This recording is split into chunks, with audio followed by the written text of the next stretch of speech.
أعوذ بالله من الشيطان الرجيم بسم الله الرحمن الرحيم. Unveiling Tyranny, the Genocide in Gaza and False Zionist Narratives on Palestine. A book by Hamza, Andreas, Tzortzis and Massoud Vahedi.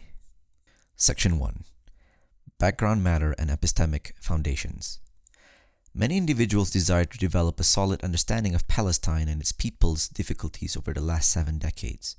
However, they are uncertain where to start and what resources to read to kickstart their epistemic journey.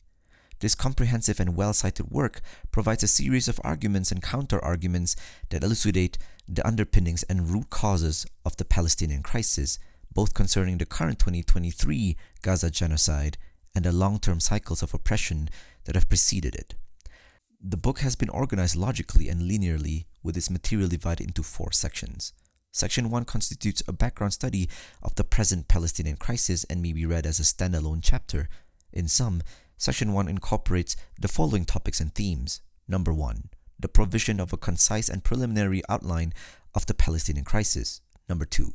The role of the so-called enlightened Western world in facilitating and supporting the present genocide. Number 3. How media outlets distort the nature of the Palestinian crisis. Number 4. A discussion on why Palestine is primarily an Islamic topic and can only be solved through a moral outlook that is based on the teachings of the one and true religion of Allah. And number 5, besides pointing out that violence against non-combatants can never be justified from an Islamic lens, this chapter also highlights why the events of October 7 cannot be used as a pretext to justify Israel's ongoing tyranny. After completing this section, the reader will have the baseline degree of information required to appreciate the vital theoretical arguments found in Section 2. With this rudimentary groundwork in place, the reader will have the baseline degree of information needed to appreciate the key theoretical arguments found in Section 2, which comprises the main body of the work. This section provides a series of positive arguments in favor of the Palestinian cause, which consists of the following. Number 1. The Israeli state's development and expansion has been predicated on the policies of apartheid and ethnic cleansing, with both of these inhumane techniques being meted against the Palestinian people. Section 2.1. Number 2. Israel has killed scores of Palestinian children from 2021 to 2023 in the West Bank, which indicates that its crime predate the current crisis and extend to areas that are not ruled by Hamas. Section 2.2. Number 3. For almost 17 years, the Gaza Strip has been held under a crippling siege, which has reduced the enclave to an open-air prison. Section 2.3. Number 4. As a collective people, the Palestinians enjoy the right of self-determination and establishment of their own independent state. Section 2.4. Number 5. Israel has acutely failed to abide by the legal principle of proportionality in its warfare conduct and has most likely committed war crimes in its operations within the Gaza Strip. Israel has consistently violated numerous provisions of the international law in past and present wartime engagements. Number 7. When evaluating the statements of Israeli officials and military commanders, there are clear indications of genocidal intent, which in turn put the Palestinian people in grave danger of being indiscriminately eliminated. Section 2.7. And number 8. There are a number of solid indicators which point to the conclusion that Israel is using its current military operation as a pretext to expel the people of Gaza to Egypt and annex the enclave, thereby achieving its goal of establishing a, quote, greater Israel, unquote. The arguments and theoretical points in this section will manifestly demonstrate the merits of the Palestinian cause and highlight the grave atrocities of the Israeli war machine throughout the last 7 decades. Sections 3 and 4 comprise a series of counterarguments to common Zionist talking points and objections and may be read as standalone segments. While both sections provide cogent responses to popular objections made by Israel's backers, there is an essential difference between the two. Section 3 evaluates popular claims made against the Palestinian cause with respect to current 2023 crisis. The objections found in Section 4, on the other hand, are general and pertain to recurrent tropes used to justify the Israeli state's wrongdoings. The chief theoretical finding of this research work is that none of these claims withstand critical scrutiny. From the onset, it is essential to note that this work is not simply about the 2023 crisis. Instead, it provides a concise yet comprehensive study of the roots and antecedents of the tragedy that has struck Palestine ever since 1948 and considers the general themes and historical realities that inform ongoing occupation. Studying these present hostilities in isolation would undoubtedly be an analytical error, since that would entail ignoring the structural conditions and root factors that caused Operation Al-Aqsa flood to arise in the first place. Contrary to the assertions of commentators and the backers of the Zionist state, the events of October 7 constitute a last gasp reaction to the many decades of systemic oppression and ethnic cleansing meted out by the Zionist killing machine. The people living in occupied Palestine have been forced to endure a brutal top-down apartheid system which has suffocated them and deprived them of the freedom of the movement, self-determination, and all other fundamental liberties. This stark reality caused the great human rights champion Nelson Mandela to make the following proclamation during the 1997 International Day of Solidarity with the Palestinian people. Quote, "We know too well that our freedom is incomplete without the freedom of the Palestinians." Unquote. Almost 30 years have passed since this monumental proclamation. However, it is painful to know that the state of Palestinians has only worsened, as the West Bank has been reduced to a maze of Palestinian communities rapidly outnumbered by surrounding Israeli settlements. Meanwhile, the Gaza Strip continues to be subjected to perverse, degrading, and unbelievable circumstances caused by a crippling blockade. The Palestinians living in Gaza and the West Bank have been subjected to violence, humiliation, murder, and imprisonment of their children for too long. Justice delayed is justice denied, and the entire world is currently guilty of remaining indifferent to the oppression meted against the Palestinian people. Besides identifying the antecedents of the October crisis and proposing tangible and meaningful solutions for the liberation of the occupied Palestinian territories, this work aims at reframing the current meta-narrative of the Palestinian question, which remains overwhelmingly biased in favor of the Zionist cause. Concrete changes cannot be realized in the future unless the world population develops a new and shared intersubjective mentality that is inclined towards the liberation of the Palestinian people. This lofty goal is challenging, but can be achieved if misinformation and propaganda are challenged with established facts. This book plays a small yet noticeable role in achieving this objective. This academic work provides a comprehensive analysis of the current war of oppression that has been unleashed against the people of Palestine. The purpose of this book is to deconstruct and challenge these conventional assertions by providing counterpoints, thought experiments, and 8 key arguments to reframe the narrative concerning Palestine. Nevertheless, a few critical disclaimers are needed before highlighting these aforementioned points and arguments. First and foremost, the deliberate killing of any non-combatants, regardless of whether they are men, women, or children, is a moral wrong and a blatant contravention of international law. All the actors above must never be condoned as military targets, and any loss of civilian life is a tragedy that must be condemned. In addition, during times of warfare, the Islamic faith itself prohibits the killing of any non-combatants.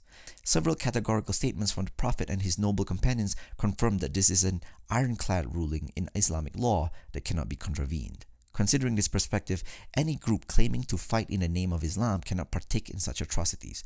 The first Caliph of Islam, Abu Bakr as-Siddiq, exemplified the rules of conduct jus in bello when he exhorted the military forces of Usama bin Zayd with the following commandments when they were launching an expedition in the Levantine front. Quote, "O people, stop before me, for I wish to communicate to you 10 rules, so ensure that you memorize from me. Do not be treacherous or stray from the right path. Do not engage in treachery or mutilate the bodies of the dead. Do not kill a young child, man of old age, or a woman. Do not bring forth any harm to the palm trees, whether by cutting them or burning them. Do not cut any trees that bears fruits. Do not slaughter any sheep, cow, or camel except that which is for your consumption. You will come across groups of people who have devoted themselves to worship in monasteries. Such people should be left uninterrupted and allowed to partake to that which they have devoted themselves." End quote.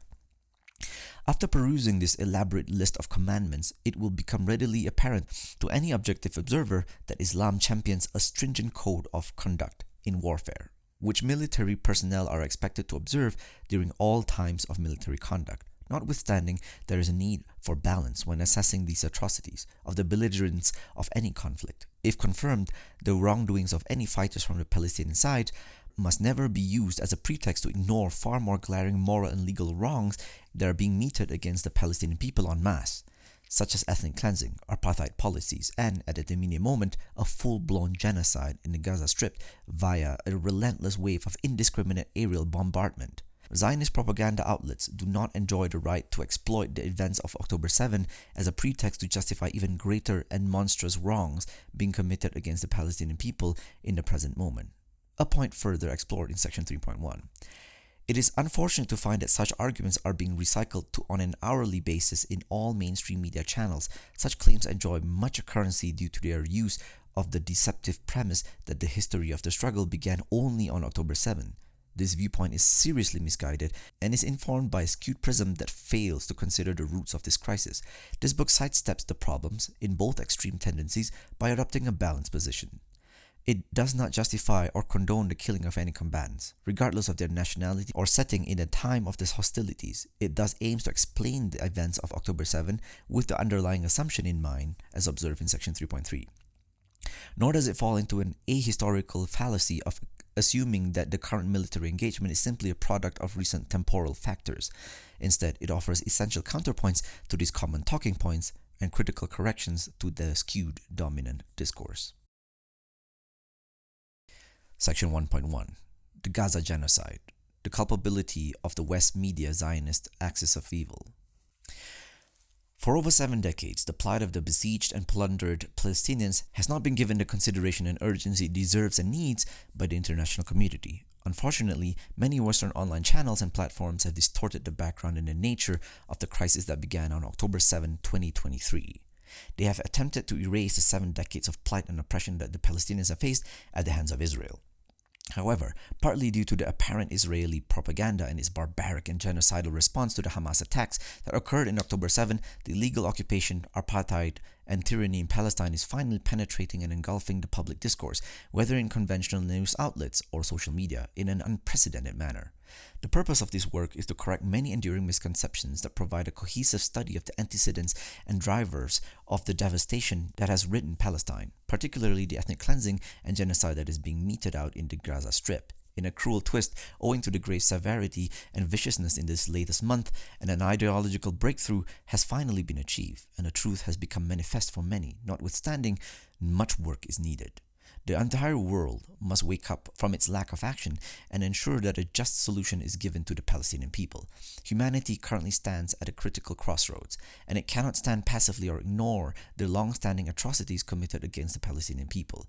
Every passing moment is an acute indication of the international community's moral bankruptcy and arguably much death knell of any conventional standard of rights and a semblance of civilized human conduct. The famous American historian and thinker Will Durant once said, quote, "From barbarism to civilization requires a century. From civilization to barbarism needs but a day." End quote. That dark day of misfortune appears to have come already. While it is true that the Western world has for decades demonstrated its apathy when Palestinians' lives are lost, its blatant obliviousness to the loss of more than 6,000 children in Gaza during Israel's Operation Swords of Iron demonstrates that it has reached a new all-time low in its moral self-indulgence. Those who value human dignity and justice must take a decisive stand and support those unwearyingly striving for emancipation. Without the moral clarity and courage, humanity runs at the danger of misframing the oppressed as the oppressor and the oppressor as the oppressed, thereby creating a world of injustice for many generations. This upshot is what the great thinker and activist Malcolm X warned against when he said, quote, "The media is the most powerful entity on earth. They have the power to make the innocent guilty and to make the guilty innocent, and that's power, because they control the minds of the masses," end quote. In another poignant and socially conscious remark, Malcolm X warned the civic American community, quote, "If you're not careful, the newspapers will have you hating the people who are being oppressed and loving the people who are doing the oppressing," end quote. Elaborated more informally, the Western media cannot be trusted due to its enforcement of the dominant discourse and blatant double standards. In this arena, Palestinian voices are silenced, while there are assertions and Israeli officials and military personnel, no matter how far-fetched they may be, are provided an unrestricted platform. Simply put, quote, "The Israeli narrative is allowed to run riot on Western screens. Here the double standard is laid bare. Israeli claims, however absurd, are always afforded an air of respectability," end quote. Against such a distorted backdrop, all truth seekers proceed with utmost caution and ensure the analysis is unclouded and based on a comprehensive review of the relevant facts. Otherwise, it is easy to drown in the misinformation that currently engulfs the world. The plain truth is that the misfortune of Gaza is simply heartbreaking. Being cognizant of what has been inflicted upon the people of Gaza and Palestine in general should invoke empathic pain, overwhelming one's being with anguish. Every few years, Gaza, a densely populated enclave of 2.2 million, with almost half of that figure consisting of children, is subjected to an extreme and brutal round of violence by its merciless occupier. Unfortunately, the latest iteration has reached unprecedented levels of cruelty and savagery, with several objective observers noting that the threshold of genocide has already been met. As of 22 November 2023, more than 14,000 innocent Palestinian civilians have been killed, with approximately 5,800 and 3,900 of them being children and women respectively. 6,000 people are still missing and are presumed to be dead under the rubble of collapsed buildings and housing structures. This brutality can only be called one thing, which is none other than the Gaza Holocaust. At the present moment, the 14,000 plus death toll in Gaza has already exceeded the number of killings found in Srebrenica massacre, which is considered a genocide by almost near international consensus. Refusing to call the current carpet bombing of Gaza a genocide would be a blatant double standard and signify the demise of all moral standards and legal norms that the international community has celebrated for decades. Right now in the Gaza Strip, transparent elements of genocidal intent can be observed. As Israel has consistently failed to distinguish between combatants and non-combatants in its operations. For instance, not only is Israel guilty of the partaking in the indiscriminate killing of women and children, it has also exerted great efforts to terrorize an entire population into submission. The Israeli government has already been implicated in 3 massacres against the innocent Palestinian population. The first is the Al-Ahli Arab hospital bombing by the Israeli Air Force on the 14th of October, which led to almost 500 deaths. The second is the wholesale bombing of the Jabalia refugee camp on both October 31 and November 1, which killed at least 50 innocent civilians and wounded hundreds of additional people in northern Gaza. The third is the Al-Maghazi refugee camp airstrike, which killed at least 45 people, with almost all of them being children and women. There are several other aerial attacks and strikes in the densely populated areas which have led to high civilian casualties. On the official news front, there have only been a few voices of concern and a handful of public actors who have expressed their consternation with the ongoing bloodshed out of the fear that the Zionist propaganda machine will target them. One of the few voices to condemn Israel's military conduct against Palestinian civilians is Navi Pillay, who presides as chair of the United Nations Commissions of Inquiry on the occupied Palestinian territory and Israel. In a recent interview with Al Jazeera, Pillay said, "From the evidence we have already gathered, we are concluding that this is indiscriminate attacks against civilians and very excessive. It does not conform with the requisites of international law, which is disproportionality and with focus on protection of civilians.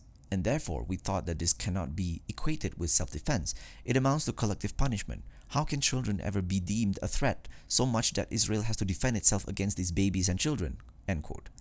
Francesca Albanese, who presides as the United Nations Special Rapporteur on Palestine, reiterated the plight of the population of Gaza and blamed Israel for failing to observe the rule of proportionality in its wartime conduct. Quote, "It is Israel's responsibility to not bomb a 360 square kilometer strip of land where the people are besieged. 8,000 people have already been killed. UNRWA, the United Nations Relief and Works Agency for Palestine refugees in the Near East, has staff members who have been killed. There are journalists who have been killed. 50% of the civilian infrastructure has been destroyed. The Palestinians in Gaza have nowhere to go. Please, imagine what it is to have 2,200,000 people living in 300 square kilometers, which is being bombed north to south. Where do these people have to go? There is no safe haven. These people are trapped and being killed. This is what Israel is pursuing." End quote. Even though these assessments have come from neutral sources and their language is free of any distortion of manipulation of the facts, it is astonishing to find that many backers of Israel have accused Pillay and her United Nations counterparts of advancing an anti-Semitic cause, end quote, furthering a demonstrably discriminatory agenda against the Jewish people and the State of Israel, end quote. How can such charges and accusations be leveled when plain facts are recited and a simple call for compassion is made? The answer is that the political playing field is deeply lopsided and serves the oppressing side. Through malicious smear campaigns, censorship repertoires, and persistent use of the anti-Semitism card, the Zionist regime has been able to maintain a semblance of legitimacy at the mainstream level. However, even more importantly, there's an essential layer of political support that lubricates the drums of war and the killing machine. Simply put, Israel heavily relies on its Western allies to maintain its standing and promote its war agenda. The entire world was shocked by the carpet bombings and wholesale slaughter of civilians during the Second World War. The world stood by as the horrors of the Holocaust raged on, which led to the killing of 6 million Jews during the Second World War. The post-war era, supposed to mark the emergence of a new world order of equality and justice for all nations, new institutions and organizations were developed to maintain a baseline of global security. As the famous critical thinker Theodor Adorno put it in his book Negative Dialectics, owing to the genocidal actions of the Nazis, the entire world carried a new categorical imperative on its shoulders, namely to arrange their thoughts and actions so that Auschwitz will not repeat itself, so that nothing similar will happen. Sadly, Adorno's moral call for creating a new world order has fallen upon deaf ears. In the 90s, the world witnessed 2 bloody genocides in Bosnia and Rwanda, which led to the deaths of many thousands based on ethnic and religious divisions. Not only has the international community failed to learn from its dark past, but it is now poised to repeat the same grave error of disregarding yet another and even more sophisticated run of ethnic cleansing and genocide in the 21st century. This time, the target is Gaza, an enclave which has already been forced to endure waves of oppression and violence for more than 7 decades at the hands of the criminal Israeli state. In such a hostile and aggressive pro-Israeli environment, any voices of the support for the Palestinian cause and condemnations of the Gazan genocide are being rapidly drowned out. In the post-World War II framework, the international community firmly eschewed the promise of never again, yet it is now repeating the same moral crime of exterminating an entire national group with unequivocal genocidal intent. The Palestinians in Gaza are being mercilessly slaughtered by the modern Israeli military machine, which enjoys full backing from the United States, France, and the United Kingdom, and Canada, all of whom are notorious colonial regimes in their own right. As a result of the convergence of this murderous coalition of the willing, the death toll is rapidly rising every hour. With impunity, the international community is allowing Israel to cross every red line by subjecting the Palestinian people to an unforeseen degree of collective punishment and ethnic cleansing, with the bloodshed expected to have severe repercussions for generations to come. The Israeli onslaught continues to persist unabated, with every call for ceasefire dismissed by the criminal backers and funders of the Zionist war machine. Perhaps one of the key reasons why a ceasefire resolution has not been passed yet is that the leading Western powers remain committed to an ethnocentric conception of the world, whereby Muslims are deemed to be an inferior race, if not outright subhuman. It is essential to be frank here. If 14,000 Caucasian individuals were killed in just 7 short weeks, the implementation of an immediate humanitarian ceasefire would have never been a matter of debate. In fact, had the Gazan populations consisted of blue-eyed Europeans, the international community would have likely activated the mechanism of humanitarian intervention and sent their forces to save the oppressed population from their attackers. However, for the Arab and Muslim Palestinians, only the unacceptably short and morally obscure notion of a humanitarian pause is viewed by Western politicians to be an acceptable proposition. Such short pauses have only been permitted for nefarious political purposes that solely serve the interests of Israel since, quote, given their vague legal status, humanitarian pauses can too easily be abused for unsavory political ends while upholding a facade of compassion. In Gaza, there is a reason to fear that the agreed humanitarian windows will lead to further forced displacement at gunpoint, end quote. Western countries are not only siding with Israel on the public policy front, but they are also supporting it on the propaganda front as well. It is most disturbing to find that the same Orientalist rhetoric which latently demonized Arabs and presented them as an inferior race has resurfaced in the mainstream news channel of Western countries, with the clear target being the besieged Palestinians. The purpose of this dehumanization campaign is quite apparent, since it causes the killing of Palestinians to become a matter of little concern in the eyes of public audiences. For instance, just before imposing a complete siege on the Gaza Strip and barring the entry of food, water, and fuel to the enclave, Israeli Defense Minister Yoav Gallant said, quote, "We are fighting human animals. We are acting accordingly," end quote. One cannot fail to notice the nexus between the reference to human animals and implementing a complete blockade, whereby the former cause justifies the latter consequence. Even more shocking is that the media channels across the globe related Gallant's inappropriate remarks verbatim without voicing any concern regarding the language used for a civilian population. Ras Segal, a world-renowned historian and scholar of genocide studies, states, quote, "This is the type of language that facilitates the implementation of genocide. This dehumanizing language is clearly calculated to justify the wide-scale destruction of Palestinian lives. The assertion of evil in its absolutism elides distinction between Hamas militants and Gazan civilians. and occludes the broader context of colonization and occupation, end quote. In the last few weeks, Israel officials have consistently, quote, trot out the worst anti-Arab rhetoric we have seen since the period following 9/11.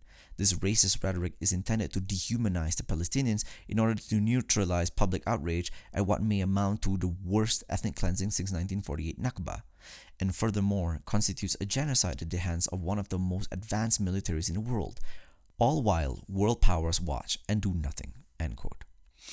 As the killing spree continues, Western media outlets have intensified and accelerated their anti-Palestinian propaganda campaign by publishing offensive and racist cartoons that mirrors the malicious pogrom-enabling techniques employed by the Nazis. Instead of expressing alarm with the terms used to describe civilians, Western media channels are merely reciting these assertions as if they are established facts. As such, they provide Israeli authorities carte blanche to freely blur the lines between Palestinian combatants and civilians, and thereby open the door to collective punishment. Starving and bombarding a population of 2 million people because there are militants among them is a violation of every moral principle and legal precept. Simply put, quote, no international law permits Israel or any other country to carry out genocide against a whole people because there are terrorists located among them. Collective punishment inflicted against an entire people for offenses they did not personally commit constitutes a war crime under the 4th Geneva Convention, end quote. Nevertheless, within the current unjust world order, Israel has been given the green light to do both with total impunity. Israeli officials have openly made indications of genocidal intent in their public addresses. Examples include Likud party politician and member of parliament Moshe Saada, who said that there should be, quote, no more surgical operations, humanitarian corridors, and door-knocking operations, end quote, as well as unnamed Israeli officials' chilling assertion that, quote, Gaza will eventually turn into a city of tents, end quote. The Western world and its respective media outlets have been able to obscure the true nature of this crisis by labeling it as the Israel-Hamas conflict or the Israel-Palestine war. Such labels are gross misnomers since they suggest a relative power parity between the two belligerents. However, in reality, the disparity between the two sides in terms of their objective powers and capabilities could not be any more pronounced since the current political state of affairs is that of an occupying force, Israel, and an occupied strip of land that lacks any statehood and the right of self-determination, Palestine. Given that this has been the status quo for the last 70 years, Israel is entitled to act as a superior aggressor and enjoy the license to encroach on Palestinian territories and resources however they wish. In both geographical ideational terms, the very concept of Palestine as a country and world observer has been oppressed and subject to erasure by the Zionist entity. Moreover, while, quote, it is fashionable nowadays to speak of a victim's agency, and, quote, Norman Finkelstein reminds us, quote, one must be realistic about the constraints imposed on such agency by objective circumstance. Gaza could only exercise as much, that is, as little, agency as is located to any people held in bondage, end quote. Shackled and bound as a prisoner by the Israeli guard, Gaza has been struggling to remain afloat and maintain the least dignified standard of living imaginable. For this reason, every few years it is given a severe shake-up by the Israeli war machine that causes it to drown in a bloodbath of demolition. There can be no doubt that 2023 has marked a new low in the Palestinian plight and highlights the urgency of allowing them to be liberated from the Israeli occupation once and for all. It is most unfortunate and heartbreaking to find that the asymmetrical mode of warfare and discriminate attacks on the Gazan landscape has led to an incredible and profoundly saddening loss of life in the Palestinian territories. According to the United Nations International Children's Emergency Fund, 2/3 of the people killed in this conflict have been women and children. This translates to approximately 420 children killed or injured daily. More than 3,200 children were killed in the short span of just 3 weeks. This grand figure is more than the number of children killed in armed conflict globally, across more than 20 countries over a whole year for the last 3 years. This situation has already become so bleak that James Elder, the official spokesperson for the United Nations Children Fund, said by the end of October, Gaza has become a graveyard for thousands of children. It's a living hell for everyone else. With so many children being exclusively killed on one side of the border, it is evident that such an upshot cannot stem from an equal-sided conflict or war. Undoubtedly, a tremendous toll has been exacted on our fellow brothers and sisters living in Gaza and the West Bank. This upshot undoubtedly reveals the moral bankruptcy of the so-called civilized Western world. To add insult to injury and in yet another dimension of asymmetry, Mainstream commentators in the West have sought to impose a dominant narrative via media outlets and channels that is purely in favor of the belligerent Israeli forces. Such actors have squarely leveled the blame on the Palestinian side by imparting the impression that the antecedents of the military struggle waged on October 7 are recent and merely transient. The cruel and ironic twist is that the silence on the Palestinian crisis in political circles is deafening. It appears to be the case that the more the Palestinians are being killed and murdered in cold blood, the further the West delights in glee and nods in approval to the Israeli onslaught. Any peaceful protest or demonstration led against the genocidal Israeli assault, which has been codenamed Operation Iron Swords, is condemned as a call for extremism and violence, with many organizers or protesters facing harassment and even reprisals at the workplace. Nothing could be further from the truth. In the Quran, God reminds his believing servants that this is the trademark of the hypocrites and the wrongdoers, who condemn the callers to good by psychologically manipulating them through a deceptive response. Quote, "When they are told, 'Do not spread corruption in the land,' they reply, 'We are only peacemakers.'" End quote. Despite facing such risks in the public sphere and workplace arena, citizens of the world cannot remain on the sidelines and be indifferent to the dark tragedy that is currently unfolding. While the official government announcements and media channels provide a facade of hardline support for the Zionist entity, beneath the surface, a counter-movement is arising, but due to a dramatic shift in public opinion that is sympathetic, but not necessarily supportive to the Palestinian cause. This turning tide of public opinion must be effectively harnessed to generate peaceful resistance from below and create appropriate ripple effects in all strata of society. Muslims must be the forerunners in the pro-Palestinian grassroots and bottom-up movements, since, in the absence of their presence, the Palestinian issue will be merely seen through a secular perspective, which is marred by imperfect human subjectivities. Ultimately, this causes it to be bereft of spiritual values or religious fulfillment. Such a mentality is dangerous, since the world humans currently inhabit is not an amoral accident or a godless plane that is merely governed by the Machiavellian values of the effectual truth and might means right. Instead, the cosmos is governed by the universal ethical values set by Allah, who is the fashioner of the universe, the ipso facto, the entirety of humankind, and as such, the sole being worthy of worship and obedience.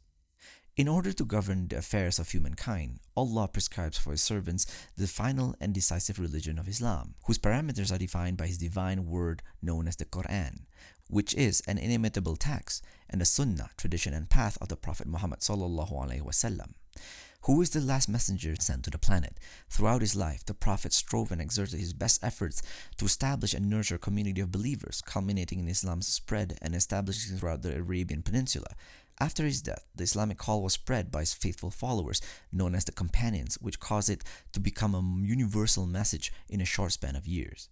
Islam has now spread in every corner of the world, with its message appealing to Westerners and Easterners alike. It also happens to be the dominant faith of Palestine, which explains why its people can bear the trials and dangers that engulf them daily. That resilience and serenity in their hearts is not a spontaneous manifestation, but a deeply embedded faculty that Allah the Almighty imputed to them. Any person who wishes to find the sense of peacefulness and comfort should submit to the divine truth and follow his last prophet, peace be upon him.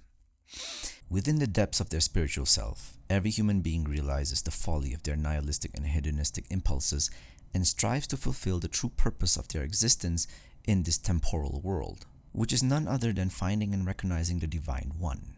Suppose a person wishes to attain security and salvation in his world and the hereafter. In that case, they must ensure that they submit to the religion of Islam and abide by the ordinances of these two divine sources. Without this religious compass, people cannot orient themselves in the current worldly setting and devise morally consistent solutions for the social, political, and economic problems that currently plague the world. The current Palestinian crisis is no exception to this rule. It must be diagnosed and solved through a religious ethical framework. Palestine can only be liberated with an Islamically oriented lens. By submitting to the Creator, one will be able to attain the spiritual fulfillment, mental clarity, and endurance needed to free the Holy Land from the shackles of the oppressors. If humankind wishes to improve its conditions on the earth, it must heed the call to truth and submit to His ordinances. Several theological and ethical features in Islamic thought make it worthy of assuming leadership in the Palestine liberation movement. First and foremost, for the Muslim Ummah, the nation, standing for justice and the truth is a moral imperative that can never be compromised, even if secular cost-benefit analysis results says otherwise. Internalizing the truth and standing up for it is given the highest value in the Islamic ethos. In one pivotal verse of the Quran, Allah states, quote, O believers, stand firm for Allah and bear true testimony. Do not let the hatred of a people lead you to injustice. Be just, that is closer to righteousness, and be mindful of Allah. Surely Allah is all aware of what you do. End quote. In another verse, he states, quote, Indeed, Allah commands justice, grace, as well as generosity to close relatives. He forbids indecency, wickedness, and aggression. He instructs you so perhaps you will be mindful. End quote. Secondly, a fundamental concept entrenched in Islamic value theory is commanding the good and forbidding the evil. In the majestic Quran, Allah has stressed the importance of this concept in the following verse, quote, You are the best community ever raised for humanity. You encourage good, forbid evil, and believe in Allah. End quote. In addition, the Muslim nation functions and operates as one holistic unit, whereby it cares for every single one of its communities and groups. This notion of brotherhood transcends the lines of ethnicity, nationality, and cultural markers, and is instead grounded on the metaphysical truth that the universe is the creation of Allah, and solely under His ownership. This theological tenet of Islam is powerful in the social plane, since it indicates that the authority of humans on this earth is always contingent and conditional. No ethnic group or nationality can claim superiority over another and assert the right to rule over another community. The metaphor of the Ummah, constituting a single body, has been used in the prophetic discourse to foster a sense of group feeling and solidarity. For it has been authentically reported that the Prophet, peace be upon him, said, quote, The example of the believers in their love, mercy, and empathy for one another is like that of a body. If one limb is engulfed in pain, the rest of the body is affected with both fever and insomnia. End quote. However, Islam is an emancipatory universal religion because it adopts a broader conception of brotherhood. Through this latter prism, a Muslim can and should consider every person in the world as a brother in humanity entitled to one's care and empathy. In a beautiful and powerful hadith, the Prophet, peace be upon him, addressed the companion Yazid ibn Asad by stating, quote, O Yazid ibn Asad, love for humanity what you love for yourself, end quote. For this reason, Muslims are committed to the emancipation of the entire Palestinian population, regardless of whether they are Muslims, Christians, or Jews. The Islamic faith is instrumental in any liberation movement devoted to the Palestinian cause, since it provides the spiritual spark or impetus to take decisive action. This is because in the Islamic tradition, Palestine is considered a land of utmost value and importance. First and foremost, within it is the blessed city of Jerusalem, in which the third most sacred masjid in the Muslim world is found, namely the Al-Aqsa Mosque. During the early and formative years of Islam, it served as the direction of prayer. The grounds of this sacred mosque comprised the first monumental stage of the sacred night journey of the Prophet, peace be upon him, a miraculous event known as Al-Isra wal-Mi'raj. This momentous event is highlighted in the first verse of the Surah Al-Isra, which states, quote, Glory be to the one who took his servant, i.e. the Prophet Muhammad, by night from the sacred mosque to the farthest mosque whose surroundings we have blessed, so that we may show him some of our signs. Indeed, he alone is the all-hearing, all-seeing, end quote. Secondly, Palestine comprises a noteworthy portion of the geographical region known as Bilad al-Sham and is considered noteworthy in the Islamic tradition. In one tradition, it is reported that the Prophet witnessed the following vision, quote, When tribulations arise, true faith will certainly be located in Al-Sham, end quote. Because it was praised by the Prophet himself in Islamic theology, the land of Al-Sham enjoys an exalted status and is revered by all Muslims. And it must never be left at the mercy of the oppressors. At the present moment, among all the territories that fall under this domain, Palestine is the one that requires the greatest assistance and support. Hence, Muslims of all nationalities and ethnicities have rallied in support of the Palestinians in every corner of the globe. At the same time, however, it is important to note that while it is a Muslim-led movement, the Palestinian issue is a global cause which can and should incorporate other moral and political allies as well. In an influential article outlining the moral and religious elements of the Palestinian struggle, Omar Suleiman and Ovamir Anjum state, quote, that Palestine is an especially Islamic issue does not mean it is exclusively so. The target population is overwhelmingly Muslim, but not exclusively so. Israel also targets Palestinian Christians. depriving them of their basic human and religious rights, and its racist elite even discriminate against non-white Jews, end quote. They also share several other crucial observations which make it evident that the current crisis cannot be labeled as simply a dispute between Muslims and Jews. For one thing, many of the strongest supporters of the Zionist movement are evangelical Christians based in the United States and other Western countries. Secondly, many of the strongest supporters of the Palestinian liberation movement are from a Jewish background, such as the following academics and researchers: Noam Finkelstein, Ilan Pappé, Noam Chomsky, and Gabor Mate. Thirdly, they note that it is a paradox to find that many Muslim states and institutions have abandoned the Palestinian cause and have instead sought to sell their brothers and sisters in their faith in order to make a meager profit in this world. It is unfortunate to find that this problem has dramatically increased in recent years due to political normalization treaties between Israel and several Gulf Arab states. Such agreements constitute an abandonment of the Palestinian people. As Sulaiman and Andrew note, quote, the leaders of the Arab Muslim states have routinely betrayed their Islamic duty to help their brethren and protect one of the three holiest shrines of Islam, not to mention the Palestinians' Islamic rights, for the sake of their own personal, political, and economic gain, end quote. Despite the presence of these setbacks on the political front, at the personal and spiritual level, there is a deep affinity between Muslims and Palestine due to the latter's eminent standing in religious texts. For members of the Islamic faith, there is thus a religious impetus to liberate Palestine from its oppressors, a crucial element that is lacking in secular political movements. For this reason, the Islamic ethos constitutes the solidarity pathway to saving Palestine from its oppressors.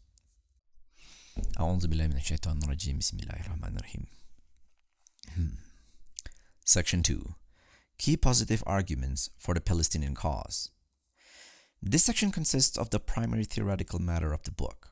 It provides several well-fleshed and logically structured points that demonstrate the primacy of the Palestinian cause and why the Israeli occupation must be dismantled immediately. In terms of positive arguments, this paper advances 8 key postulations in order to provide an accurate account of the crisis in Palestine, which in turn demonstrates that the Palestinians are an oppressed people who have been deprived of their right to self-determination for numerous decades. In summary, these 8 arguments, which will be explored in further length in the following section, consist of the following propositions. Number 1. The Palestinian conflict did not begin on 7th of October 2023. The fact of the matter is that Israel has been illegally occupying Palestinian lands for almost 7 decades, partaking in a brutal repertoire of ethnic cleansing, implementing a full-blown apartheid system, and arbitrarily killing and imprisoning Palestinians, many of whom are children, for several decades. Between 2021 and 2023, i.e. before the occurrence of the current crisis, over 130 children were murdered by Israeli forces in the West Bank, which Hamas does not rule. In addition, during the same time frame, hundreds of children have been arbitrarily detained by the same occupying power. Despite these gross violations, the international community failed to voice this disapproval or alarm over the flagrant abuses against the Arab population. Number 3. The Gaza Strip has been an open-air prison ever since 2005, which marked the year when the Sharon government imposed a complete land and maritime blockade on the exclave, thereby barring it from political and economic autonomy. In light of this abysmal status quo, it is no surprise to find that scholars and academics conclude that the Palestinians living in the Gaza Strip are forced to endure harsh and degrading conditions. Number 4. While it is true that Hamas and the Palestinian Islamic Jihad are classified as blacklisted groups in some Western registers, there are other extant factions in the Gaza Strip and the West Bank which can and do exercise their legal right to resist the current occupation. The legal right to resist occupation is well entrenched and recognized in international law. Number 5. Because Israel is an occupying force, any form of violence and force that it metes out against the rightful inhabitants of the Palestinian territories is unjustified and illegal. This is contrary to the widespread yet fallacious claim of many Western commentators that Israel's response is proportionate and justified. Moreover, this latter viewpoint is further nullified by the fact that the recent flare-up against Israel was a byproduct of its oppressive policies, which have been enumerated in the earlier points. Number 6. Ever since its establishment, Israel has been most flagrant and consistent violator of international humanitarian conventions and United Nations resolutions, especially concerning the obligation of ensuring the safety of civilians. As such, its assertion that the crimes and war and wrongdoings it commits on the Gazan front should be read as accidents and acts of collateral damage is, in reality, a lie. Number 7. Through the statements of several of its politicians and high-ranking officials, Israel has demonstrated that it holds the intention of instituting a full-scale genocide against the Palestinian people, which, according to many observers, is imminent or in effect. Number 8. Israel is exploiting the events of October 7 as a pretext to expel the Palestinian population from Gaza and achieve the irredentist dream of creating Eretz Yisrael Hashlema, literally the complete land of Israel. Section 2.1. The dark roots of the Israeli state, the original Nakba, and the imposition of apartheid. The first argument stresses the need to uncover and appreciate the Palestinian crisis's historical and structural drivers. An accurate and impartial person never allows their thought process to be shaped merely by the present moment. Instead, they undertake the level of research and inquiry needed to determine the root causes and antecedents of the current problem. Simply put, the analytical starting point must not be October 7, but rather the conditions that caused the resistance to arrange this operation in the first place. Likewise, a person who assesses the historical trajectory of the Palestinian crisis will conclude that depicting the present crisis as a war between two states is an egregious error. It is a mistake to label the hostilities between Western-backed Israel and the Palestinian resistance as a conflict, since such a designation would suggest that there is a relative power symmetry between the two sides. There is an asymmetrical and unequal dichotomy of the oppressor and the oppressed, and the occupier and the occupied. For more than 7 decades, Israel has consistently transgressed the rights of the Palestinian people by encroaching on their territories through illegal settlements, instituting discriminatory laws, and indiscriminately killing members of the indigenous population. Several neutral, non-governmental organizations have sufficiently investigated and corroborated these claims mentioned above. For instance, in 2021, Human Rights Watch published a detailed 200-page report entitled A Threshold Crossed: Israeli Authorities and the Crimes of Apartheid and Persecution. This paper meticulously outlined the range of atrocities and discriminatory practices that the Israeli state metes out against Palestinians on a day-to-day basis, thereby frustrating the political, social, and economic ambitions of the latter.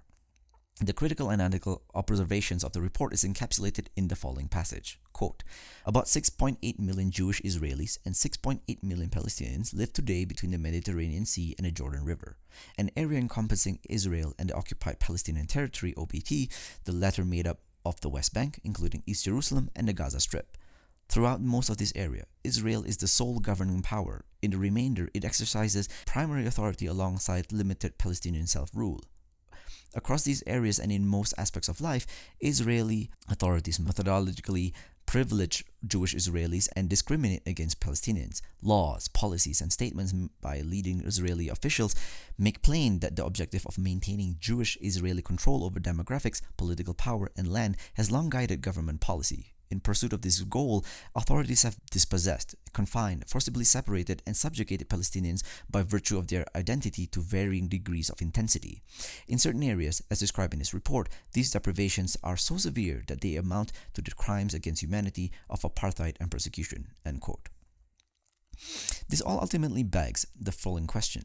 How was it possible for this region to plunge into such a whirl of oppression and full-blown apartheid? The only way this question can be answered is to assess the roots of Israel's genesis effectively.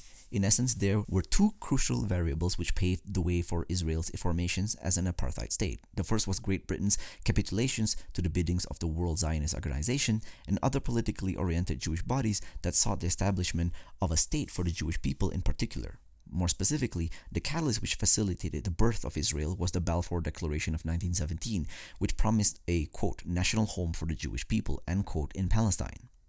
However, what is most shocking about this assurance is that the indigenous people of Palestine were never consulted about the plan and did not consent to having any portions of their land expropriated.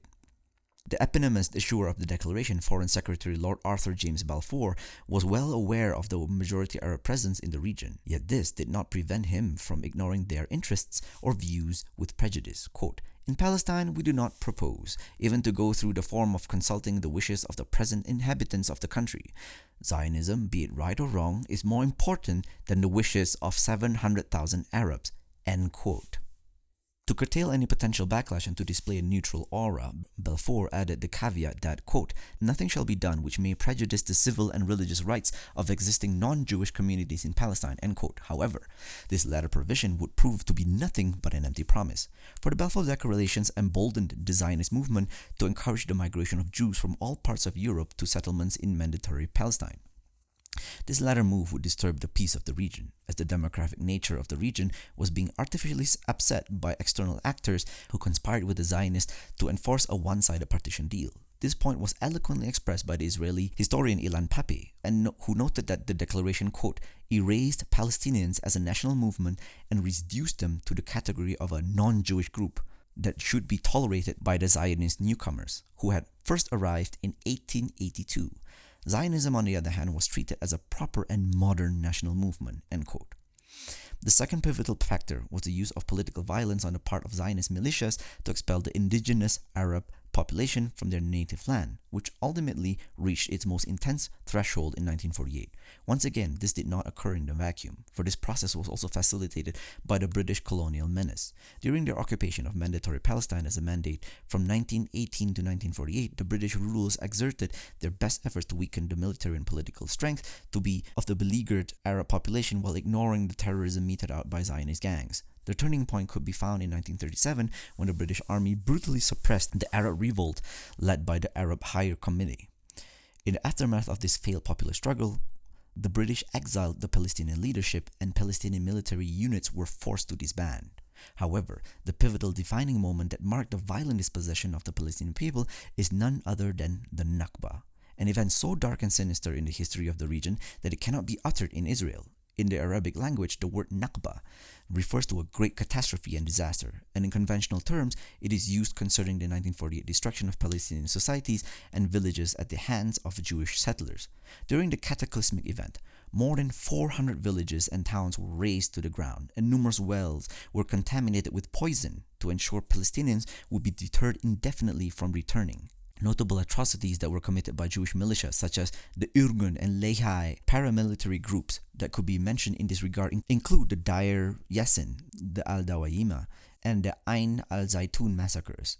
As a result of these violent incursions, more than 700,000 Palestinians were permanently deprived of their homes, territorial holdings, and other possessions. A negative upshot that ultimately robs them of the right to return. What is most shocking and outrageous is that it was orchestrated and organized by the highest echelons of the nascent Israeli apparatus, which included the first Israeli president, David Ben-Gurion.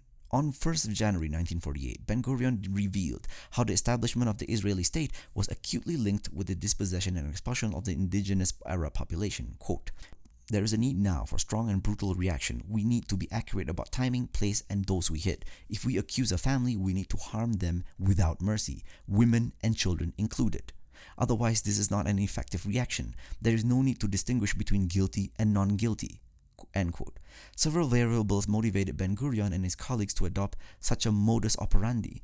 Pappé notes that there was a confluence of local and regional factors that incentivized the use of violence as a means to increase the landmass of the prospective Israeli state. Quote, Ben-Gurion's shifts at this point to systematic operations to take over, occupation, and expulsion had much to do with his keen understanding of the fluctuations in the global mood. Moreover, the sense that an opportune moment for action towards cleansing the country was developing and was reinforced by the fact that the Zionist leadership knew how weak the Palestinian and Arab military opposition was. End quote. Until today, these expelled Palestinians and their descendants have received no apology for their displacement, let alone any compensation. To further aggravate the matter in its later years, Israel has led additional dispossession campaigns against the Palestinian people. For example, in their authoritative joint work entitled Divided Environments, the International Political Ecology of Climate Change, Water and Security, authors Jane Selby, Gabriel Daoust, and Clemens Hoffman state the following, quote, there were around 751,000 Palestinians displaced during the war of 1948-1949, a full 88% of the Palestinian population of what would henceforth become Israel. Several 100,000 more were displaced in 1967, and there are over 5 million Palestinians who decades later still have a refugee status. End quote. These alarming statistics show that the Nakba was not a single episode event in 1948. Instead, it is an ongoing process that is worsening over time. For this reason, many academics stress that the Nakba should not be perceived merely as a distant historical event. Instead, it is a rapidly accelerating expropriation process that aims to achieve the total expulsion of the Palestinian people from their homeland. Pappé also adopts this view and states, quote, the Palestinians refer to their current situation quite often as al-Nakba al-Mustamera, the ongoing Nakba. The original Nakba or catastrophe occurred in 1948 when Israel ethnically cleansed half of the Palestinian population and demolished half of their villages and most of their towns. The world ignored that crime and absolved Israel from any responsibility. Since then, the settler colonial state of Israel has attempted to complete the ethnic cleansing of 1948. End quote. By the 2010s, the situation had become so dire that Yair Golan, the former deputy chief of staff in the Israeli Defense Force, likened the violent settler incursions in the Palestinian West Bank with the brutal acts of expropriation and dispossession that Nazi Germany committed against its Jewish population in the early 1930s. In a chilling remark, Golan warned his Israeli counterparts by stating, quote, "If there is one thing that frightens me about the memory of the Holocaust, it is identifying the revolting trends that occurred in Europe as a whole, and in Germany in particular some 70, 80, or 90 years ago, and finding evidence of those trends here among us in 2016. End quote. Golan was troubled by the sight of the settler presence, checkpoints, roadblocks, and walls that were encroaching on the lands of the Palestinians and reducing their living spaces. When former South African Archbishop Desmond Tutu visited the West Bank and East Jerusalem, he was shocked by the undeniable similarities between the Israeli occupation and the apartheid system of rule he had experienced in his native land of South Africa. In an article published in 2014, he said, quote, "I know firsthand that Israel has created an apartheid reality within its borders and through its occupation. The parallels to my own beloved South Africa are painfully stark indeed." End quote. To further illustrate the gravity and moral repercussions of the Israeli oppressions against the occupied territories, one could provide a thought experiment that is closer to home and opens the door to a reaction ground on empathy. Imagine that France invaded Great Britain in a bloody campaign that led to the indiscriminate murder of thousands of Britons. Furthermore, assume that as a grand policy of colonization in the capital, France opted to expel more than 700,000 Britons from the city of London. In order to maximize the oppression against the indigenous inhabitants, the French state then legislates a blanket system of apartheid and reduces the status of Britons to second-class citizens. Through these brutal and decade-long measures, it would be understandable if the Britons took up arms and rose in resistance against their occupiers. Quite intuitively, all actors in the international community would find the French occupation of London to be unjust and would support the cause of the oppressed indigenous population. Considering this thought experiment, one could argue that in analogous terms, the Palestinian resistance is also justified and deserves the full backing of the international community. There is no essential difference between the British response in the hypothetical case cited here and the real-life example of the Palestinians, who have had to bear a consistent front of material and symbolic damage to their properties and their religious identity, respectively. Through this thought experiment, one can appreciate the fact of why the whole Palestinian-Israel issue must be radically reframed. It aptly demonstrates that the entire premise that Israel is defending itself, a notion which will be further deconstructed in the next section, is an absurd proposition and has no logical grounding. After all, in objective terms, as a nuclear power with an arsenal of lethal weapons, it enjoys hegemony in the region and can freely stunt the aspirations of the Palestinian people however it pleases.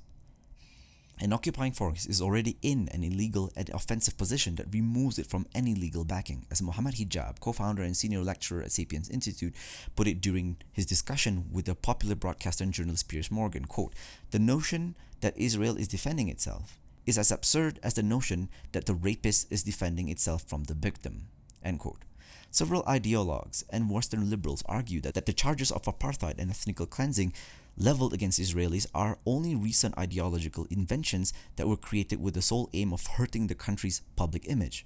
Nothing could be further from the truth. In reality, neutral actors have raised these concerns for numerous years.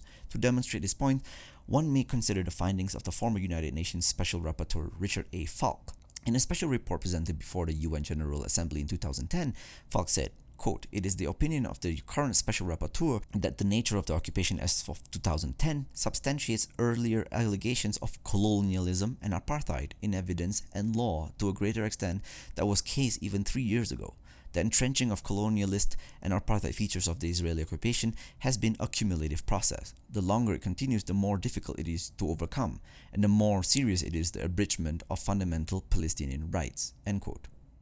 Thus, early warning concerning the dangerous practices of the Israeli regime has been raised many years prior. Unfortunately, such advance notices were ignored by the international community, with Israel ultimately being given carte blanche to accelerate further its expropriation of Palestinian districts and neighborhoods in the West Bank. This sentiment was echoed by the prominent legal scholars John Dugard and John Reynolds, who stated the following in 2013, quote, "Overall, more than 40% of the land mass of the West Bank has now been appropriated to make way for Israeli settlement infrastructure and is entirely closed to Palestinian use," end quote. The fact that almost half of the West Bank has been seized more than 13 years ago is shocking and illustrates how rapidly the apartheid regime was operating. As Dugard and Reynolds note, that the situation 1 decade ago has become so dire, and some representative word of condemnation were issued against Israel. Quote, "In March 2012, the UN Committee on the Elimination of Racial Discrimination took the unprecedented step of censuring Israel under the rubric of apartheid and segregation as prohibited by Article 3 of the International Convention for the Elimination of All Forms of Racial Discrimination," end quote. While significant, this measure could not enact any meaningful change, as the system of apartheid had become the de facto reality. Quote, "On the basis of the systemic and institutionalized nature of the racial domination that exists, there are indeed strong grounds to conclude that a system of apartheid has developed in the occupied Palestinian territory. Israeli practices in the occupied territory are not only reminiscent of, and in some cases worse than, apartheid as it existed in South Africa, but are in breach of the legal prohibition of apartheid," end quote. Thus, one can observe, even during the early 2010s, scholars and officials were not only using the term apartheid to describe Israel's treatment of the occupied Palestinian territories, but they were even suggesting that this regime's gross atrocities were even worse than the violations committed by South Africa in the 20th century. By the 2020s, the state of affairs would reach an all-new low, as the system of apartheid was entrenched as the official modus operandi of the regime and made even deeper incursions into the occupied territories. In its authoritative 2023 report entitled "The State of the World's Human Rights," the well-respected non-governmental organization Amnesty International stated the following, quote, "In Israel and the occupied territories, 2022 saw the system of apartheid solidified. Successive Israeli governments rolled out measures forcing more Palestinians from their homes, expanding and legalizing existing settlements and outposts across the occupied West Bank. Rather than demand an end to that system of oppression, many Western governments chose instead to attack those denouncing Israel's apartheid system," end quote. In another pertinent section assessing Israel's treatment of religious and ethnic minorities, the same annual report states, quote, "Israel maintaining an extreme form of discrimination, a system of apartheid through oppression and domination over Palestinians through territorial fragmentation, segregation and control, dispossession of land and property, and denial of economic and social rights. Israel committed a wide range of human rights violations against Palestinians to entrench this system, including forcible transfers, administrative detention, torture, unlawful killings, denial of basic rights and freedoms, and persecutions, which constituted the crime against humanity of apartheid," end quote. Within the context of the discussion concerning the Israeli regime of apartheid, it is perhaps most shocking to find that some officials and Zionists gleefully acknowledge that their state is guilty of promulgating and implementing such policies. Statements of such a nature have been registered by Israeli politicians since the first Nakba, with several officials even insisting that their project of ethnic cleansing is yet to be fully realized at the desired level. A key example of such an admission is highlighted by the famous investigative journalist Anthony Loewenstein, who highlights the following account in his book, The Palestine Laboratory. Quote, "A rare moment of Israeli political honesty came in October 2021 when the far-right Israel parliamentarian Bezalel Smotrich, a leader of religious Zionist party and ally of Prime Minister Benjamin Netanyahu, said in the Knesset to the Arab members, quote, 'You're only here by mistake, because founding Prime Minister David Ben-Gurion didn't finish the job, didn't throw you out in 1948. It was an acknowledgement that ethnic cleansing took place in 1948, end quote. The author notes how the senior Israeli military officer and state administrator Yeshua Verbin admitted that his fellow soldiers and fighters committed horrendous war crimes against the indigenous Arab population during the 1948 War of Independence. Verbin acknowledged that ethnic cleansing of Arabs was a prevalent theme of the war by stating, quote, "We expelled around 500,000 Arabs. We burnt homes, we looted their lands. From their point of view, we didn't give it back, we took land," end quote. Loewenstein further demonstrates that ethnic cleansing has always been a sine qua non of the Israeli state, since, without it, a state firmly based on Jewish roots could not be established. Quote, "It is not a new point of view. In fact, it's been state ideology since 1948.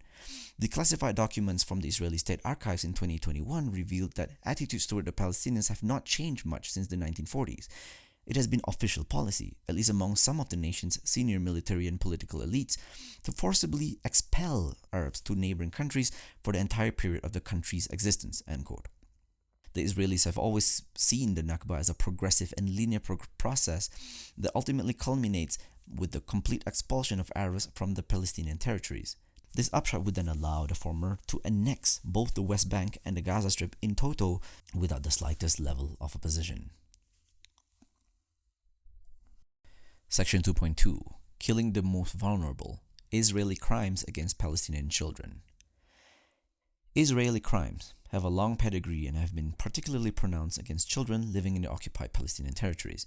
With over 6,000 children killed in Gaza in the current 2023 conflict, it has become abundantly clear that the so-called strongest military of the world is only capable of killing the weakest and most vulnerable members of society. Defenders of the Israeli state often claim that this upshot is the unfortunate consequence of a war sparked by Hamas. In fact, during the last few years, the Israeli state and its forces have been guilty of killing scores of Palestinian children living in the West Bank, which the Palestinian Authority, not Hamas, rules. Between 2021 and 2023, over 130 Palestinian children were killed at the hands of Israeli forces and settlers. Reporting on the killing of children in the West Bank, Human Rights Watch wrote the following in 2023. Last year, 2022, was the deadliest year for Palestinian children in the West Bank in 15 years. 2023 is on track to meet or exceed 2022 levels. Israeli forces had killed at least 34 Palestinian children in the West Bank as of August 22. Human Rights Watch investigated 4 fatal shootings of Palestinian children by Israeli forces between November 22 and March 23. End quote. However, another fact that demonstrates the false narratives of self-defense is the fact that most of these crimes have occurred in the West Bank, which is governed semi-autonomously by the Palestinian Authority, not Hamas. Writing in 2022, United Nations Officer for the Coordination of Humanitarian Affairs, OCHA, verified that in 2022, at least 36 Palestinian children had been killed in the West Bank. In fact, in 2021 alone, the Defense for Children International confirmed that 86 Palestinian children were killed in the occupied Palestinian territories. To further add insult to the injury, during the short 2-year time span of 2021-2023, numerous Palestinian children have also been subject to arbitrary arrest and detention by the Israeli police and other oppressive state bodies. This range of facts is significant since they demonstrate the gravity of Israeli crimes during a concise time frame. Moreover, what makes these facts doubly significant is that they occurred prior to the war of October 2023. Which completely nullifies the Israeli claim that it orchestrates or backs such attacks due to the principle of self-defense. It is a tragedy to find that despite the constant force and brutality meted out against these children, there has been virtually no outrage from any notable actor within the international community. Such blatant disregard for the constant stream of violations evidences the problem of selective outrage, where for some unexplained reason the life of a Palestinian child is worth less than that of an Israeli child. The Palestinian children who are imprisoned and deprived of their habeas corpus rights are, in essence, hostages. Nevertheless, no national or observatory actor has observed the bare minimum moral duty of condemning these gross human rights violations. It is as if every wrong or crime committed before October 7 was non-existent in the eyes of the mainstream media. All the leading political powers and groups of the world are culpable for deliberately veiling these human rights violations for numerous years. It is then quite shocking to find that only in October 2023 did they find a collective impetus to speak against Palestinians, who were essentially at their wits' end. The double standards and ideological basis cannot be glaring and apparent anymore. It would be a manifest error to presume that these atrocities against children are only a recent phenomenon. They represent a hallmark of the occupying regime, which fails to recognize the rights of Palestinian civilians en masse. Many authoritative international legal bodies and non-governmental organizations are concerned with the list of rights violations that Israel continuously commits in its treatment of Palestinian children. Bill Van Asveld, who presides as Human Rights Watch Associate Children's Rights Director, issued a moving statement in this regard. In 2021, Van Asveld issued the following warning to international actors and observers, quote, "Israeli forces are gunning down Palestinian children. living under occupation with increasing frequency. Unless Israel's allies, particularly the US, pressure Israel to change course, more Palestinian children will be killed, end quote. While the rate of violence meted out against Palestinian children in both the West Bank and the rest of the occupied territories has been increasing at an alarmingly astronomical rate, the international community has remained dormant. It serves as the political doormat of Israel, which allows Jewish soldiers and the Israeli armed forces to kill however and whenever they wish.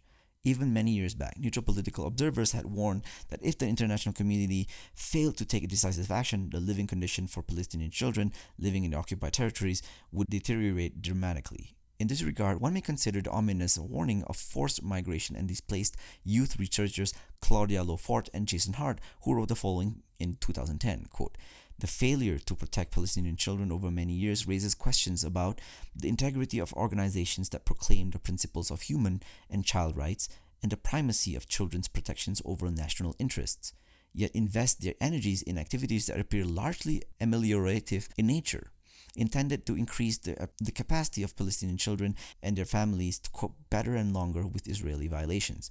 This is clearly far less than Palestinians would expect, and the patience of many that we interviewed has long since worn thin," end quote.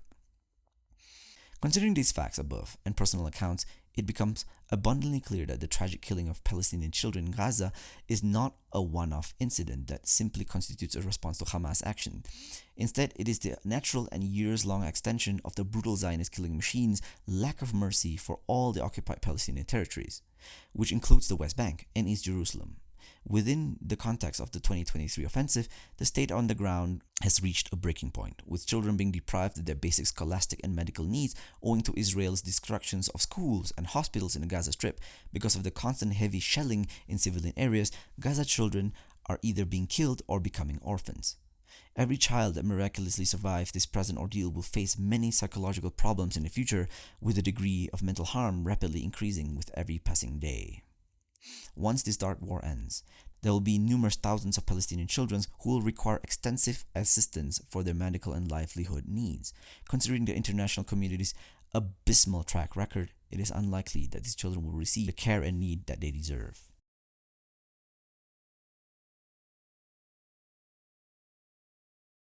Section 2.3. The world's largest open-air prison. Imagine living in an isolated enclave where your people's consumption and industrial needs are severely hindered by an occupying force, whereby the flow of imported foodstuffs, basic manufacturing materials, and even medical supplies is constricted. Anyone who is situated in such an environment would likely describe themselves as living in a quasi-prison environment, with their engulfing occupier assuming the status of a merciless warden or prison guard. You are correct if you guessed that this thought experiment was describing the decades-long reality of Gaza. The third key argument of this work is that ever since 2006, Gaza has been an open-air prison and has been deprived of the ability to regulate the affairs of the densely populated enclave in an autonomous fashion. The use of the phrase open-air prison has been readily employed as a fitting descriptor by several academics and scholars to describe the state of Gaza. Almost 20 years ago, Barak Kimmerling, an academic and professor in the sociology department of Hebrew University, described Gaza as the world's largest concentration camp ever to exist. Indeed, Dugard and Reynolds argue that the conception of Gaza being an open-air prison has been the predominant view ever since Israel withdrew from the enclave 18 years ago. Quote, "Since the removal of Jewish settlers in 2005, Gaza effectively amounts to a besieged Palestinian ghetto, with the open-air prison analogy repeatedly invoked," end quote. Whether the open-air prison analogy is accurate enough to describe the brutality and force meted against the Palestinians is still a matter of contention. According to Jean-Pierre Filiu, a well-respected professor of political science at the Paris School of International Affairs, the simile of a prison falls quite short. In a seminal analytical article entitled "The 12 Wars on Gaza," Filiu demonstrated that the living standards of Palestinians residing in Gaza were so bleak and inhumane that an even more extreme mode of conceptualization is necessary. As he puts it, quote, "Meanwhile, according to the document leaked to Haaretz in October 2012, Israeli decision-makers had fixed the average daily intake for the population of Gaza at 2,279 calories per person, and were allowing supply trucks into the strip on that basis. The fact that Israel could feel empowered to decide how much a Palestinian could eat on a daily basis shows how perverse and degrading the post-2005 occupation of the Gaza Strip had become. The description of Gaza as an open-air prison was actually far from the mark, since in any jailhouse, detainees are not supposed to be shot at or bombed except in the case of a full-fledged riot. In Gaza, Israeli raids, whether targeted or not, remained a regular occurrence, end quote. The Israeli regime is thus able to dictate the quantity of food intake per capita in the Gaza Strip, which is the bare minimum needed to avoid malnutrition in an absolute sense. Israeli policymakers have not shied from revealing the sinister and chilling motives behind such legal promulgations. For instance, according to Dov Weissglass, a special advisor to former Israeli Prime Minister Ehud Olmert, the point of these food restrictions policies is, quote, to put the Palestinians on a diet but not to make them die of hunger, end quote. It is equally interesting to find that several prominent politicians from Western countries have readily accepted the phrase and applied to the present Gazan context without reservation. In 2010, David Cameron, the former Prime Minister of the UK, said that owing to the Israeli blockade, Gaza had been essentially reduced to a prison. 13 years ago, Cameron made a plea to the international community and said, quote, humanitarian goods and people must flow in both directions. Gaza cannot and must not be allowed to remain a prison camp, end quote. Almost 15 years ago, former US President Jimmy Carter paid Gaza a personal visit and ended up issuing the following statement, quote, Palestinians are being treated more like animals than human beings. Never before in history has a large community like this been savaged by bombs and missiles and then been deprived of the means to repair itself, end quote. Notwithstanding, the most potent words of condemnation are arguably found in a painstaking research work of the internationally recognized non-governmental organizations. In this regard, one may consider the formal statement of Robert Piper, who presided as the UN coordinator for humanitarian aid and development activities in the occupied Palestinian territory. In 2017, Piper shared the following pessimistic assessment under auspices of the UN, quote, in 2012, the UN country team produced a report on living conditions in Gaza and predicted that based on the trends we were seeing then, Gaza was on the track to become unlivable by 2020. Sadly, as we checked in on those same trends again in this 2017 report, the deterioration has accelerated, sped along not least by a devastating round of hostilities in 2014, from which we are only now starting to recover. In my fortnightly visits to Gaza, I am constantly amazed at the resilience of a people who manage to get by despite such odds. For most of us, with electricity only 2 hours a day, as was the case recently, and youth unemployment at 60%, the unlivability threshold has already been passed. Yet somehow, families in Gaza find ways to make do, end quote. In a similar fashion, Human Rights Watch marked the 15th anniversary of the Gazan blockade by penning a sobering piece entitled, quote, Gaza, Israel's open-air prison at 15, end quote. This reflective article commences by indicating the dire straits that the enclave currently finds itself in. Quote, Israeli sweeping restrictions on leaving Gaza deprive its more than 2 million residents of opportunities to better their lives, Human Rights Watch said today on the 15th anniversary of the 2007 closure. The closure had devastated the economy in Gaza, contributed to fragmentations of the Palestinian people, and forms of Israeli atrocities, and forms part of Israeli authorities' crimes against humanity of apartheid and persecution against millions of Palestinians, end quote. With Israel's chokehold over Gaza tightening with every passing year, it is becoming abundantly clear that the humanitarian situation in the enclave is becoming progressively worse over time. These statements above from authoritative non-governmental organizations and political scientists reveal that the open-air prison metaphor has been deemed an accurate and fitting figure for capturing the dire humanitarian state of Gaza. However, things are no doubt taking a turn for the worse. With Israel's war crimes mounting during its 2023 genocidal operation, the state of affairs is likely to worsen even more severely, and the open-air prison analogy will likely have to be replaced with an even more disturbing metaphor. Section 2.4. The inherent right to self-determination. The fourth main argument of this work is that although both Hamas and Palestinian Islamic Jihad are proscribed groups among some international observers and Western governments, this does not entail that the political ambitions of the Palestinian people must be curtailed.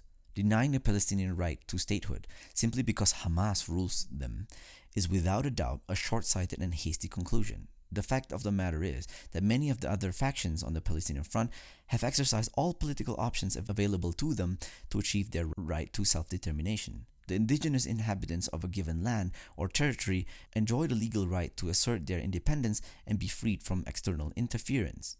Just like another human society or group, the Palestinians have a right to form and rule their independent state. A myriad of General Assembly resolutions passed under the auspices of the UN permits national liberation movements to achieve their independence, even through force. Ehsan Adel, a prominent lawyer and the founder of the non-governmental organization Law for Palestine, adamantly states, quote, "Dozens of resolutions by the UNGA support national liberation movements in their struggle for independence and self-determination, including armed struggle," end quote. For instance, UN General Assembly Resolution number 2105 of 1965 condemned all manifestations of colonialism and prescribed the provision of material support for people being targeted in such imperial settlements.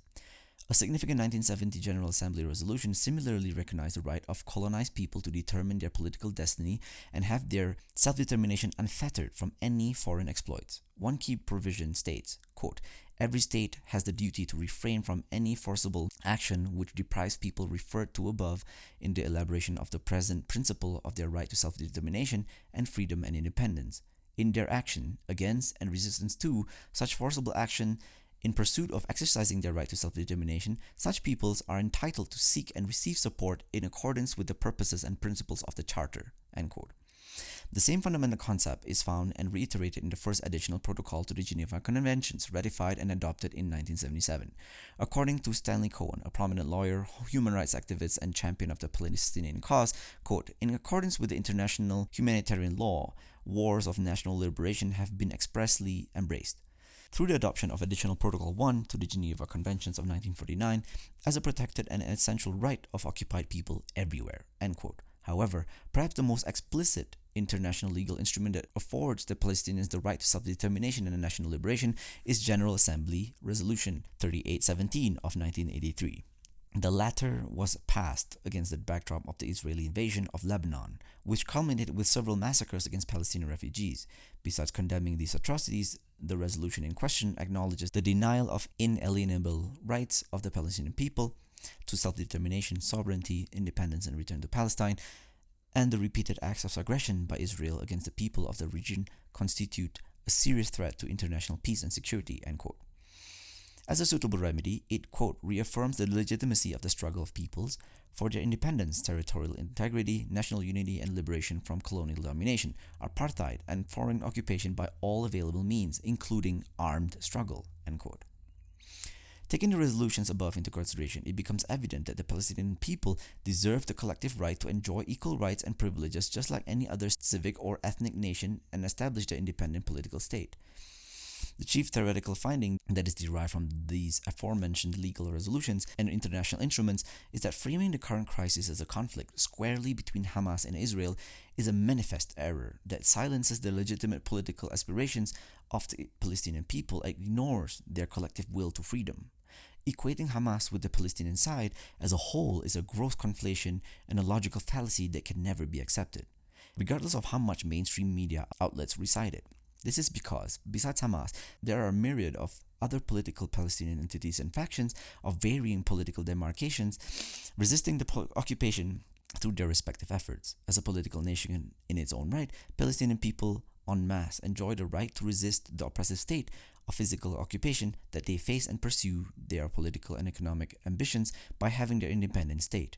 Any critic or interlocutor who directs analysis merely towards Hamas without acknowledging the collective right of the Palestinian people to attain their independence is a partner in oppression. Section 2.5. Israel's blatant lack of proportionality in its warfare conduct.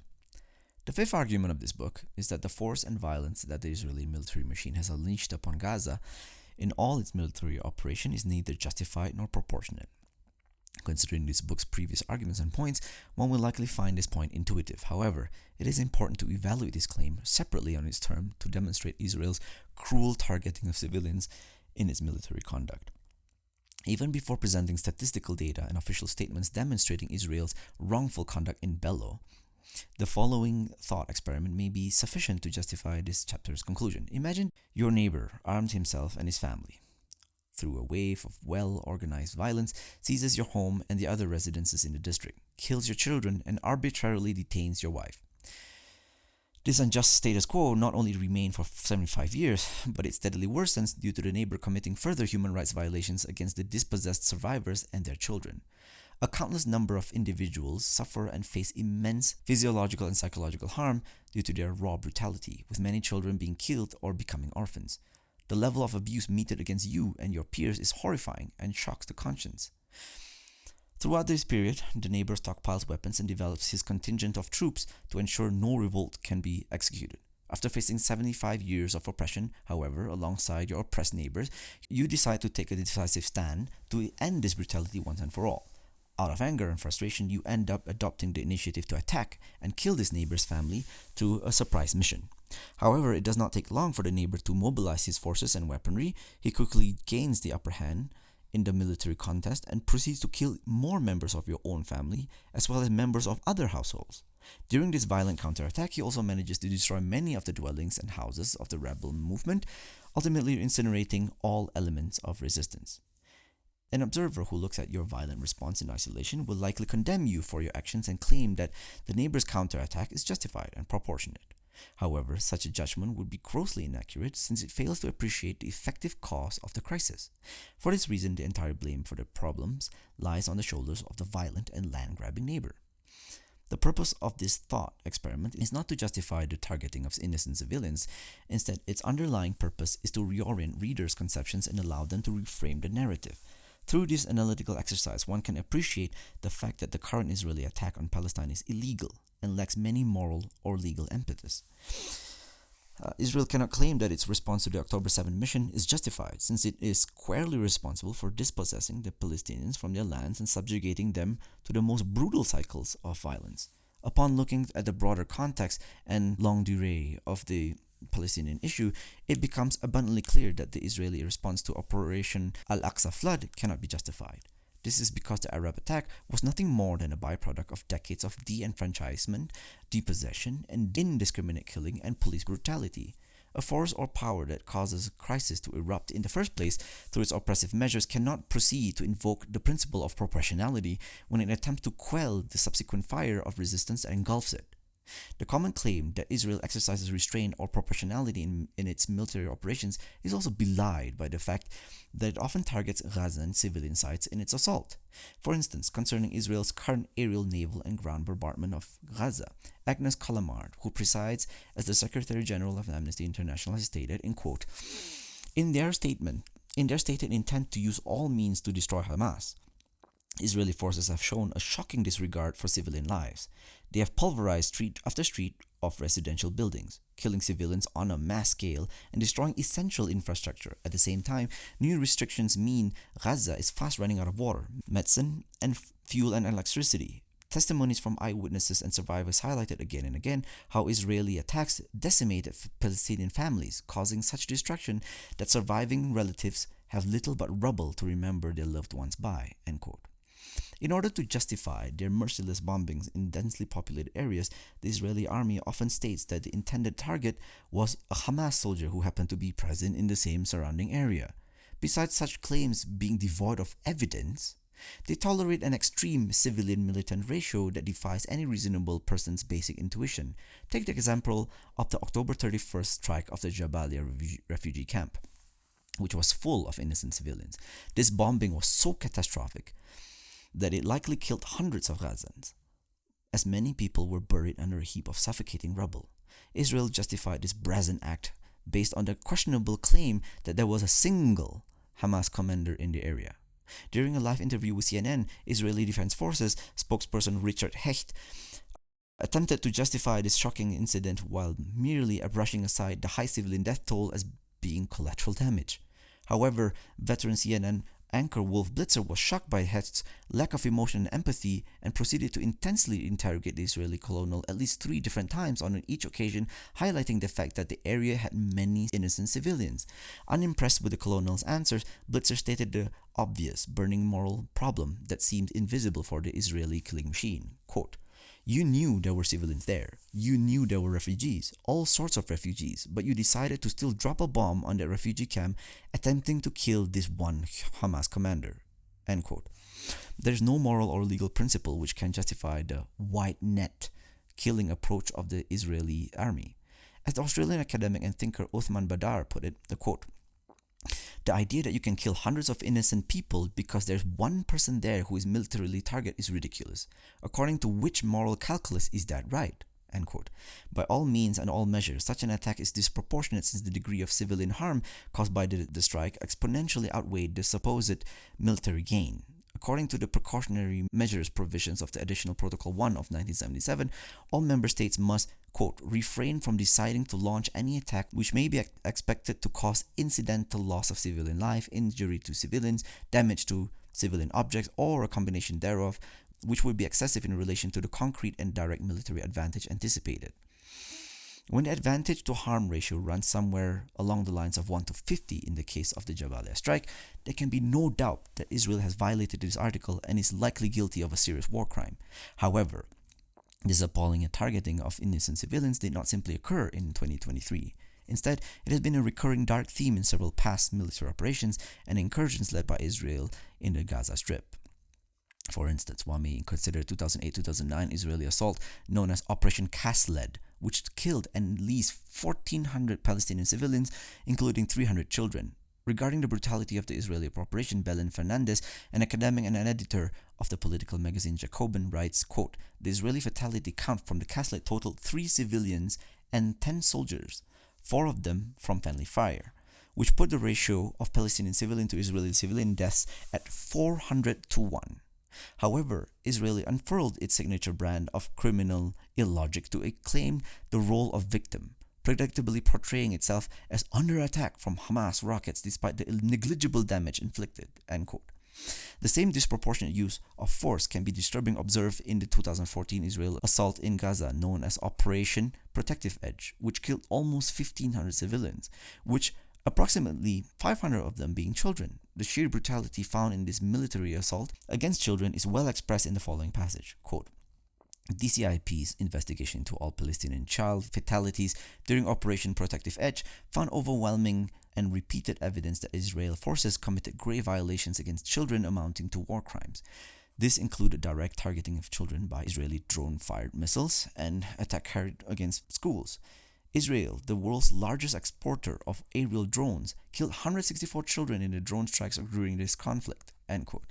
The 2018-2019 peaceful protest known as the Great March of Return was also marred with a vicious Israeli response, as snipers from the IDF and the Inter-Israeli Border Police indiscriminately killed many demonstrators. A number of non-governmental bodies condemned the harsh and inhumane Israeli response. For instance, in a formal statement, Médecins Sans Frontières, Doctors Without Borders, said, quote, "It is unbearable to witness such a massive number of unarmed people being shot in such a short time.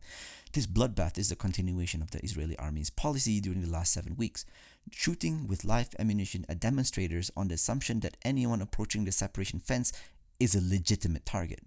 Most of the wounded will be condemned to suffer lifelong injuries." End quote. However, in its wartime conduct for 2023, Israel has already reached an all-time moral low by superseding the number of casualties found in all the conflicts mentioned above combined. So far as of 21st November, the Ministry of Health Gaza has reported that approximately 14,000 Palestinians have been killed as a result of Israel's indiscriminate aerial bombardments, with at least 5,800 of this grand number being children. Furthermore, more than 17,000 Palestinians have been injured, with an additional 6,000 civilians still being trapped under the rubble of collapsed structures. According to Nomal Finkelstein, a well-respected American academic and champion of the Palestinian cause, Israel's atrocities in its 2023 offensive are so severe and callous that they amount to blatant crimes against humanity, if not outright genocide. It is a pity that against this dark and violent backdrop, any concerns about the lack of proportionality in Israel's military engagements will receive a muted response.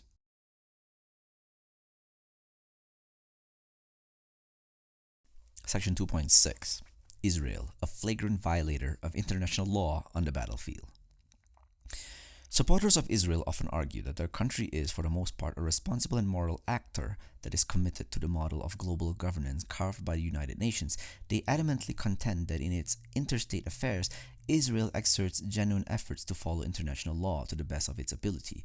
According to this narrative, any wrongs that Israel commits in its warfare conduct in Gaza are unfortunate errors of judgment or unavoidable tragedies in such a densely populated plain, not malicious atrocities. However, the superficiality of this claim becomes apparent once Israel's track record in international forums is carefully assessed. Ever since its establishment, Israel has been violating international law with impunity, with its egregious conduct being on full display for virtually every military operation it has participated in.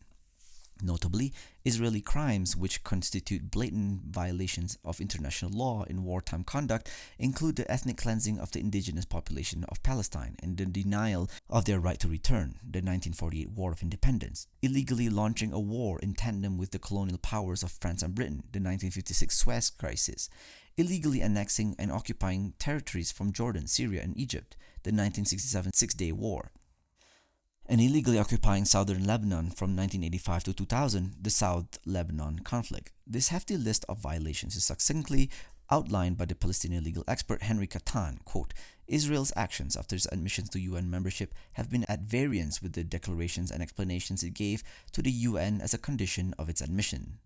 The position it took before the Conciliation Commission in considering the armistice lines as its boundaries conflicted with its undertaking to respect General Assembly resolutions, and in particular Resolution 181. Its refusal to repatriate the Palestine refugees violated Resolution 194. In opposing the establishment of a Palestinian state, it violated Resolution 181 and also repudiated its own birth certificate. Lastly, in launching general wars of aggression in 1956, 67, and 82, it flouted the principles of the UN Charter and international law. End quote. In the domain of international human rights law, Israel's record is even worse. Regarding the latter, Ledman writes, quote, Israel is a serial human rights international law abuser.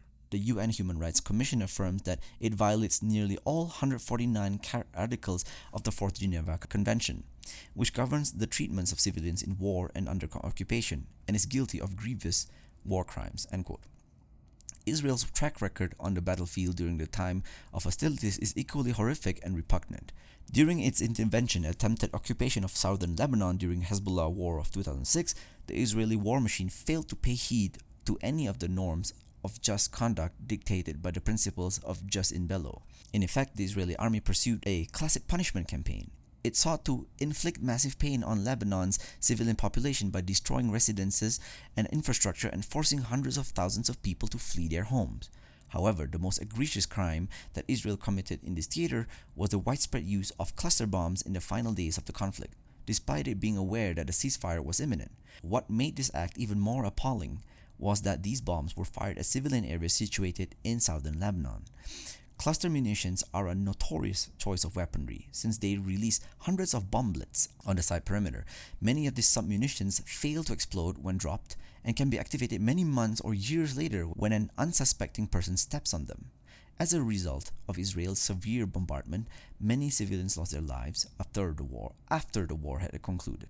In some, Mersheimer and Walt note that in the last 3 days of the war, it is estimated that the Israeli military, quote, fired over 1 million bomblets into southern Lebanon, which has a population of 650,000. In the first 8 months after the war, 29 Lebanese people were killed by cluster bombs and another 215 were injured, with 90 of them being children, end quote. On a similar note, a seminal study led by Human Rights Watch reached the following determination, quote, research in more than 40 towns and villages found that the IDF's use of cluster munitions was both indiscriminate and disproportionate in violation of IHL, and in some locations possibly a war crime, end quote. Besides the use of cluster munitions, Israel has frequently employed white phosphorus bombs in civilian zones. White phosphorus is an extremely dangerous and lethal incendiary weapon that can cause severe firestorms. Moreover, it not only detrimentally affects the fertility of land and stunts vegetative growth, but if it makes contact with humans, it can cause severe burns and permanent neurological damage. For this reason, according to the international humanitarian law, its use in civilian areas during a war is strictly prohibited. Most unfortunately, Israel has violated these wartime regulations and has proceeded to use the banned substance in densely populated areas. One of the earliest recorded cases of Israel's usage of white phosphorus was in 2008 during the incursion in Gaza, known as Operation Cast Lead. In their current 2023 operations, Israeli forces are once again employing the lethal agent in both Gazan and Lebanese communities. Neutral organizations such as Human Rights Watch have evaluated all available video and physical evidence connected to this charge, and they have corroborated its authenticity and confirmed Israel's culpability. This reflects an acute moral and legal failure on Israel's part, since it has given assurances to the international community after 2009 that it would no longer use white phosphorus. Taking the facts into account, it becomes evident that Israel's war crime in Gaza are not exceptional acts of aggression. Instead, they constitute an extension of its non-acquiescence to international legal norms and conventions.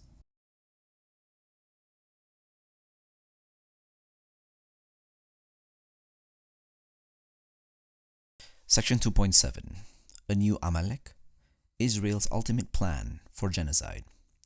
With the death toll rapidly increasing with the progression of time, it is not a surprise to find that there is a growing concern that Israel is currently committing genocide in Gaza. In plain and simple terms, one can find a clear-cut definition in the Genocide Convention of 1948, which provides the following delineation, quote, "In the present convention, genocide means any of the following acts committed with intent to destroy in whole or in part a national, ethnical, racial, or religious group, such as killing members of the group, causing serious bodily or mental harm to members of the group, deliberately inflicting on the group conditions of life calculated to bring about its physical destruction in whole or in part, imposing measures intended to prevent births within the group, forcibly transferring children of the group to another group." End quote. By considering this list of criteria, many observers and commentators have argued throughout the last years that Israel is already guilty of committing genocide against the Palestinian people, as a number of its trademark wrongdoings can be observed. Even more than a decade ago, some academics argued that Israel was already carrying out a slow-motion genocide in the occupied Palestinian territories by gradually depriving its inhabitants of the resources and rights it needs to undertake their daily life needs. Within the current context of the 2023 Israeli onslaught, the level of violence and brutality meted out by the Israeli state has been so severe and unprecedented that there can be no doubt that the threshold for genocide has been met. However, to substantiate such a claim, there must be a clear-cut evidence which demonstrates that Israel officials intend to orchestrate such a brutal act on ethnic or religious lines. To prove that such an active genocide is being carried out, a few essential elements are needed. Before the indiscriminate bombings and attacks are carried out, there must be indications of genocidal intent, whereby the aggressor uses language that dehumanizes the targeted civilian population and depicts them as being non-humans. This was, in fact, the same modus operandi that the Nazi regime used against the Jews in order to justify its horrific atrocities during the Holocaust.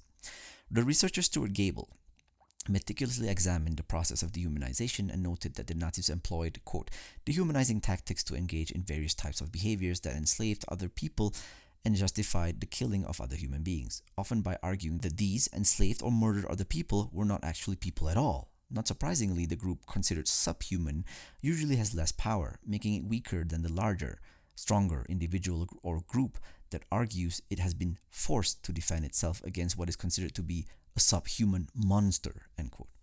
Now, more than 80 years later, Israel is using the same playbook to delegitimize the Palestinian people through the same tropes in order to receive a blank check in its warfare conduct. The results could not be more horrific. To justify their month-long murder spree, Israeli authorities have juxtaposed their extreme Zionist rhetoric with the former Nazi talking points. Neve Gordon, a law professor at Queen Mary University in London, outlined the dangerous propaganda techniques employed by the Israeli media machine. Quote, Palestinians are presented as barbarian and as primitive and as people who do not understand the laws of war, people that do not make distinctions between civilians and combatants and so forth, and therefore they are immoral, while Israel claims that it tries to protect civilians, end quote. A plethora of statements from numerous Israeli politicians, military officials, and even religious figures indicate that not only are they indifferent to the deaths of Palestinians, but they also perceive them to be subhuman. A notable example of the first can be found in Naftali Bennett, who previously served as the Israeli Prime Minister. When asked by Britain Sky News anchor whether the IDF could ensure the safety and provision of supplies to Palestinian civilians during the violent operations, he angrily dismissed Israel's culpability in imposing an illegal blockade. He said, quote, "Are you seriously keep asking me about Palestinian civilians? What is wrong with you? Now the world can come and bring them anything they want. If you want to bring them electricity, I'm not going to feed electricity or water to my enemies," end quote.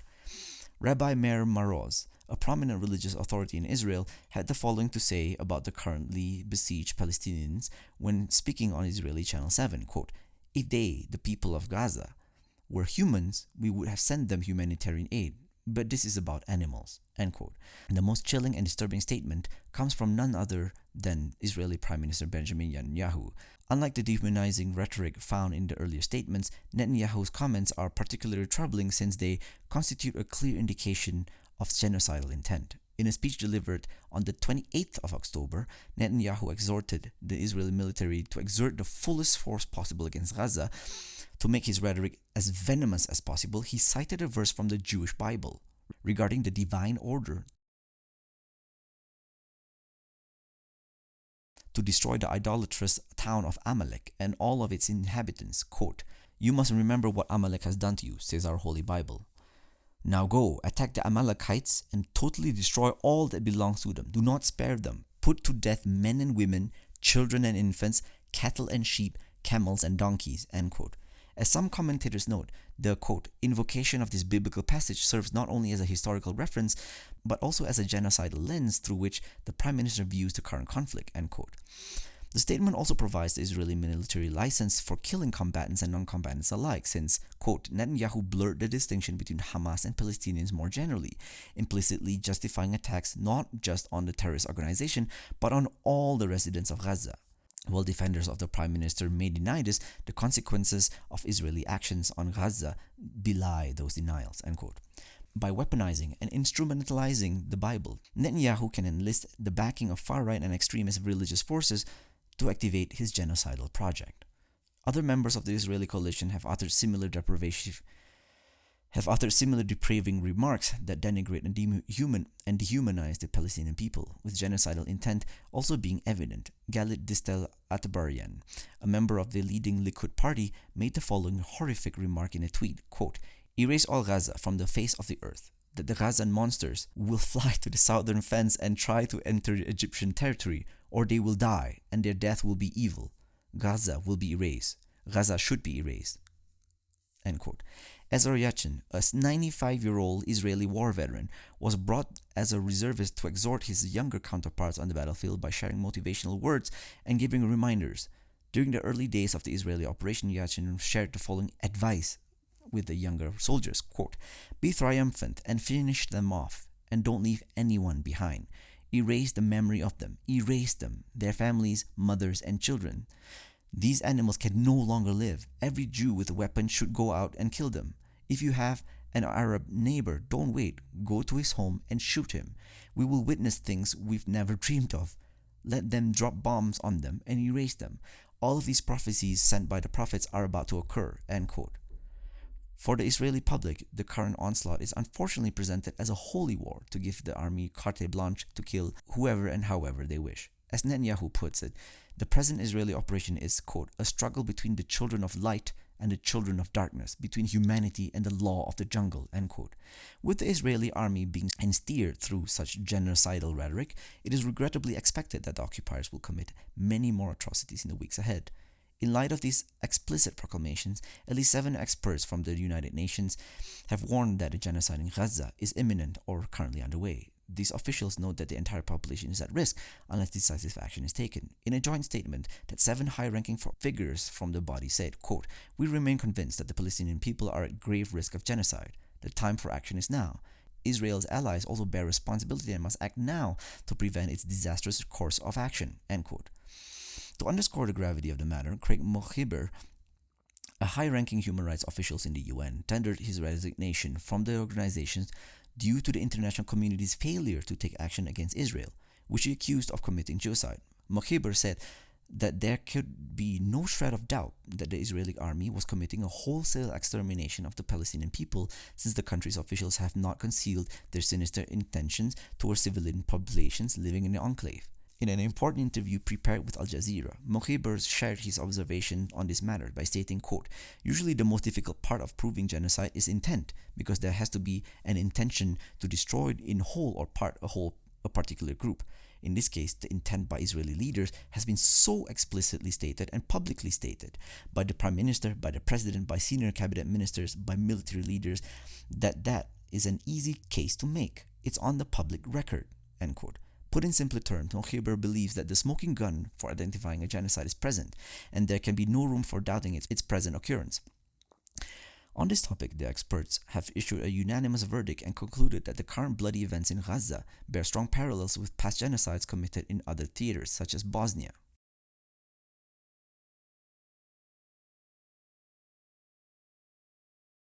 Section 2.8 Eretz Yisrael Hashlema, Israel's expansionist mission unlock. The eighth and last argument is in many respects related to 2.7 since it pertains to how Israel views the general Palestinian population as a demographic problem that must be eliminated in order to widen the geographical horizons of the Jewish state. From this viewpoint, the construction of Israel is viewed to be an incomplete project that is yet to reach its full territorial potential. In order for Israel to be complete, it must consolidate control over the entire perimeter of the Palestinian territories. At first sight, this proposition may appear to be a conspiracy theory or a biased postulate. However, it is firmly grounded in reality and Israel leaders' attestations. As a historical fact, the State of Israel is predicated on the political ideology of Zionism, which dictates that the indigenous Palestinian population must be expelled from Palestine proper in toto through an aggressive ethnic cleansing policy. This philosophy was plainly expressed by former Israeli Prime Minister Ariel Sharon in 1998, quote, "It is the duty of Israeli leaders to explain to public opinion clearly and courageously a certain number of facts that are forgotten with time. The first of these is that there is no Zionism, colonization, or Jewish state without the eviction of the Arabs and the expropriation of their lands." End quote. Thus, through the Zionist foundation and the philosophy of expansionism, Israel can achieve its irredentist dream of creating what is known as Eretz Yisrael Hashlema, which can be rendered as the complete land of Israel. In the last few years, Israel has pursued this goal by supporting the Jewish settler movement, which has been able to seize many neighborhoods and districts of the West Bank from Palestinians at an alarming pace. Presently, it can exploit the October 7 attack as a pretext to justify a brutal assault on Gaza, perhaps with the hopes of annexing more territory. This was always the dream of right-wing parties and Zionist groups who currently hold leverage in the governing coalition of Israel. The right-wing Likud party, which Israel Prime Minister Benjamin Netanyahu currently leads, also espouses the dream of capturing all the Palestinian territories. Likud's charter boldly and unequivocally denies the right of Palestinians to have a state of their own. Instead, it asserts the following, quote, "The right of the Jewish people to the land of Israel is eternal and indisputable and is linked with the right to security and peace. Therefore, Judea and Samaria will not be handed to any foreign administration. Between the sea and Jordan, there will only be Israeli sovereignty." End quote. The use of the traditional biblical names associated with the Holy Land is quite telling, for it indicates how the party views the entire land as one unbreakable unit promised to the Jewish people that can never be compartmentalized or divided. Benjamin Netanyahu himself has unabashedly espoused this vision in many public settings. For instance, in a formal address during the 78th session of the UN General Assembly, Netanyahu shockingly displayed a map which depicted Israel to be incorporating all the Palestinian territories, including the entirety of Jerusalem, the West Bank, and Gaza. Similar illustrations have been used by other Israeli officials who disregard entirely the lands of the Palestinians and promote the vision of a greater Israel. However, for the last few decades, the achievement of such an expansionist goal seemed unattainable since the Israelis required a pretext to mobilize and annex Gaza en masse. An extraordinary event or incident was needed to make this dream possible. In light of the Al-Aqsa flood offensive launched by Hamas on October 7, Israel was able to devise its own Pearl Harbor narrative to justify the full-scale occupation of Gaza. Almost immediately after Hamas staged its attack, several Israeli governmental insiders and think tanks lobbied the incumbent coalition to seize the golden opportunity to eliminate the Palestinian problem once and for all by expelling the Palestinians southwards and seizing the Gaza Strip. For instance, on October 17, the influential Misgaf Institute for National Security and Zionist Strategy, which has many researchers and authorities that enjoy ties with the Israeli government, published a policy-oriented memorandum advising the Netanyahu administration to enlist the support of the Egyptian government and push all the residents of Gaza to the Sinai Peninsula. The preface of this chilling report reads, "There is a need for an immediate viable plan for the resettlement and economic rehabilitation of the entire Arab population in the Gaza Strip, which sits well with the geopolitical interests of Israel, Egypt, USA, and Saudi Arabia." End quote. On a similar note, the Israeli Intelligence Ministry, led by Likud Party member Gila Gamliel, published a memorandum intended for private distribution only, echoing the same proposal in a policy paper entitled, quote, "The Unit for Settlement, Gaza Strip," end quote. This latter work is far more specific insofar as it definitively mentions that all the residents of Gaza should be relocated to Sinai Peninsula. This radical proposal, quote, "for mass transfer bears a closer historical resemblance to the 1948 Nakba and its aftermath," end quote. If successfully executed, it could have even more dire repercussions than the horrors and tragedies wrought in the original Nakba, since the livelihoods of more than 2 million people will be ultimately affected. During the first 4 weeks of Operation Iron Swords, Israel pursued a vigorously genocidal campaign against the Palestinian people. However, this is merely a preliminary step to facilitate the much more extensive plan of removing all the Palestinians from the Gaza Strip through an ambitious transfer agreement. Simply put, quote, "Israel's war today is not about fighting terrorism or rescuing hostages. It is about violently advancing its expansionist project in Gaza, the West Bank, and Israel itself. Palestinian and Jewish lives will be damned," end quote. There are many solid signs and indicators which point to this conclusion.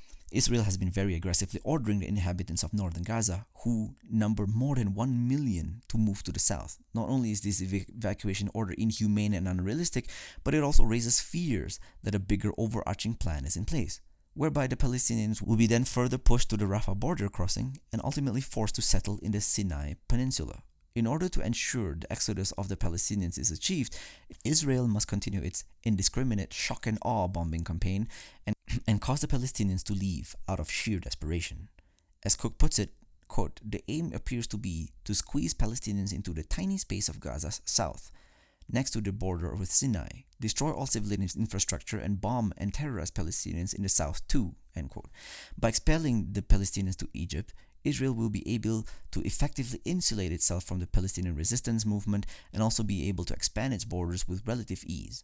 Once exiled in Sinai, the Palestinians will be forced to integrate into Egyptian society and adopt it as their new civic homeland. In the hopes of making a living, many Palestinians will likely opt to migrate to the major metropolitan cities in Egypt, such as Cairo or Alexandria, and gradually lose their association with their Palestinian roots. In such an abysmal scenario, what would the endgame look like for the Palestinians? Cook notes that exiting the enclave, quote, "they would be stripped of their right in international law to return to their home. In a generation or two, their children would identify as Egyptian, not Palestinian," end quote. In a draconian and malevolent fashion, Israel would be able to free itself from the political pressure of resuming peace talks with the Palestinians. أعوذ بالله من الشيطان الرجيم. بسم الله الرحمن الرحيم. Section 3. Debunking key pro-Israel talking points justifying the present Israeli operation. In addition to providing positive arguments in this book, it is necessary to nullify a few common arguments raised by the vocal proponents and backers of the Israeli military machine, such as Zionists, the mainstream media, and politicians across the spectrum. The lines of reasoning that are often cited against proponents of the Palestinian cause revolve around one of the following themes. Number 1. Hamas's action must be condemned and given an appropriate response. Number 2. Western states and allies of Israel often claim that Israel has the right to defend itself, and this is now commonly invoked as if it is a dictum-like assertion. Number 3. Hamas committed a second Holocaust on October 7 and is guilty of committing gross atrocities, such as raping several women and beheading at least 40 infants. Number 4. Israel is empowered with the right to target civilian locations and densely populated areas, since Hamas often uses members of the general population as human shields. Number 5. Palestinian citizens are legitimate military targets since they elected Hamas and allowed them to assume power over them in 2006. It is somewhat interesting that even though these 5 arguments are frequently invoked and confidently cited ad nauseum by Zionists and liberal allies of Israel, all 3 of them are actually, in logical terms, invalid. This section will demystify the mechanics of these claims and demonstrate why they fail to nullify the pro-Palestinian position championed in this paper.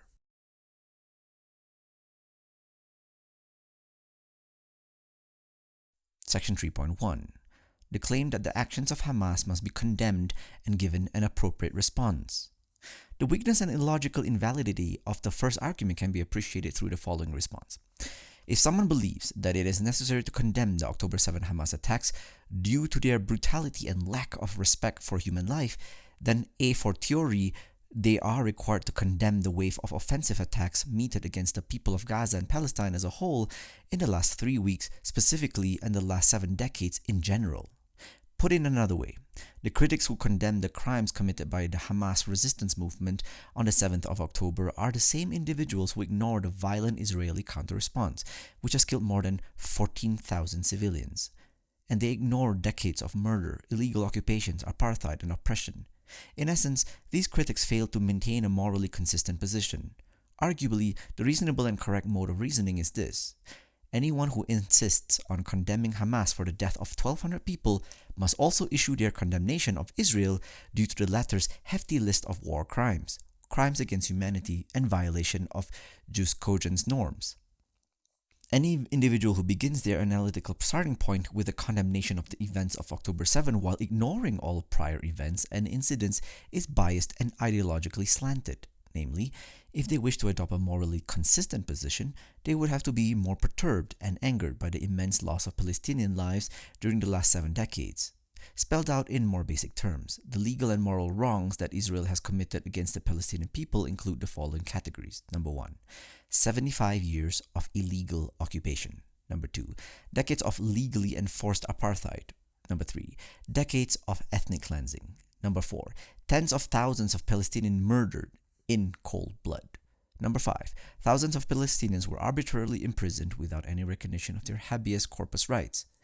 Number 6, endless years of the use of the sanction of collective punishment, which constitutes a war crime. Number 7, decades of blatant human rights violations.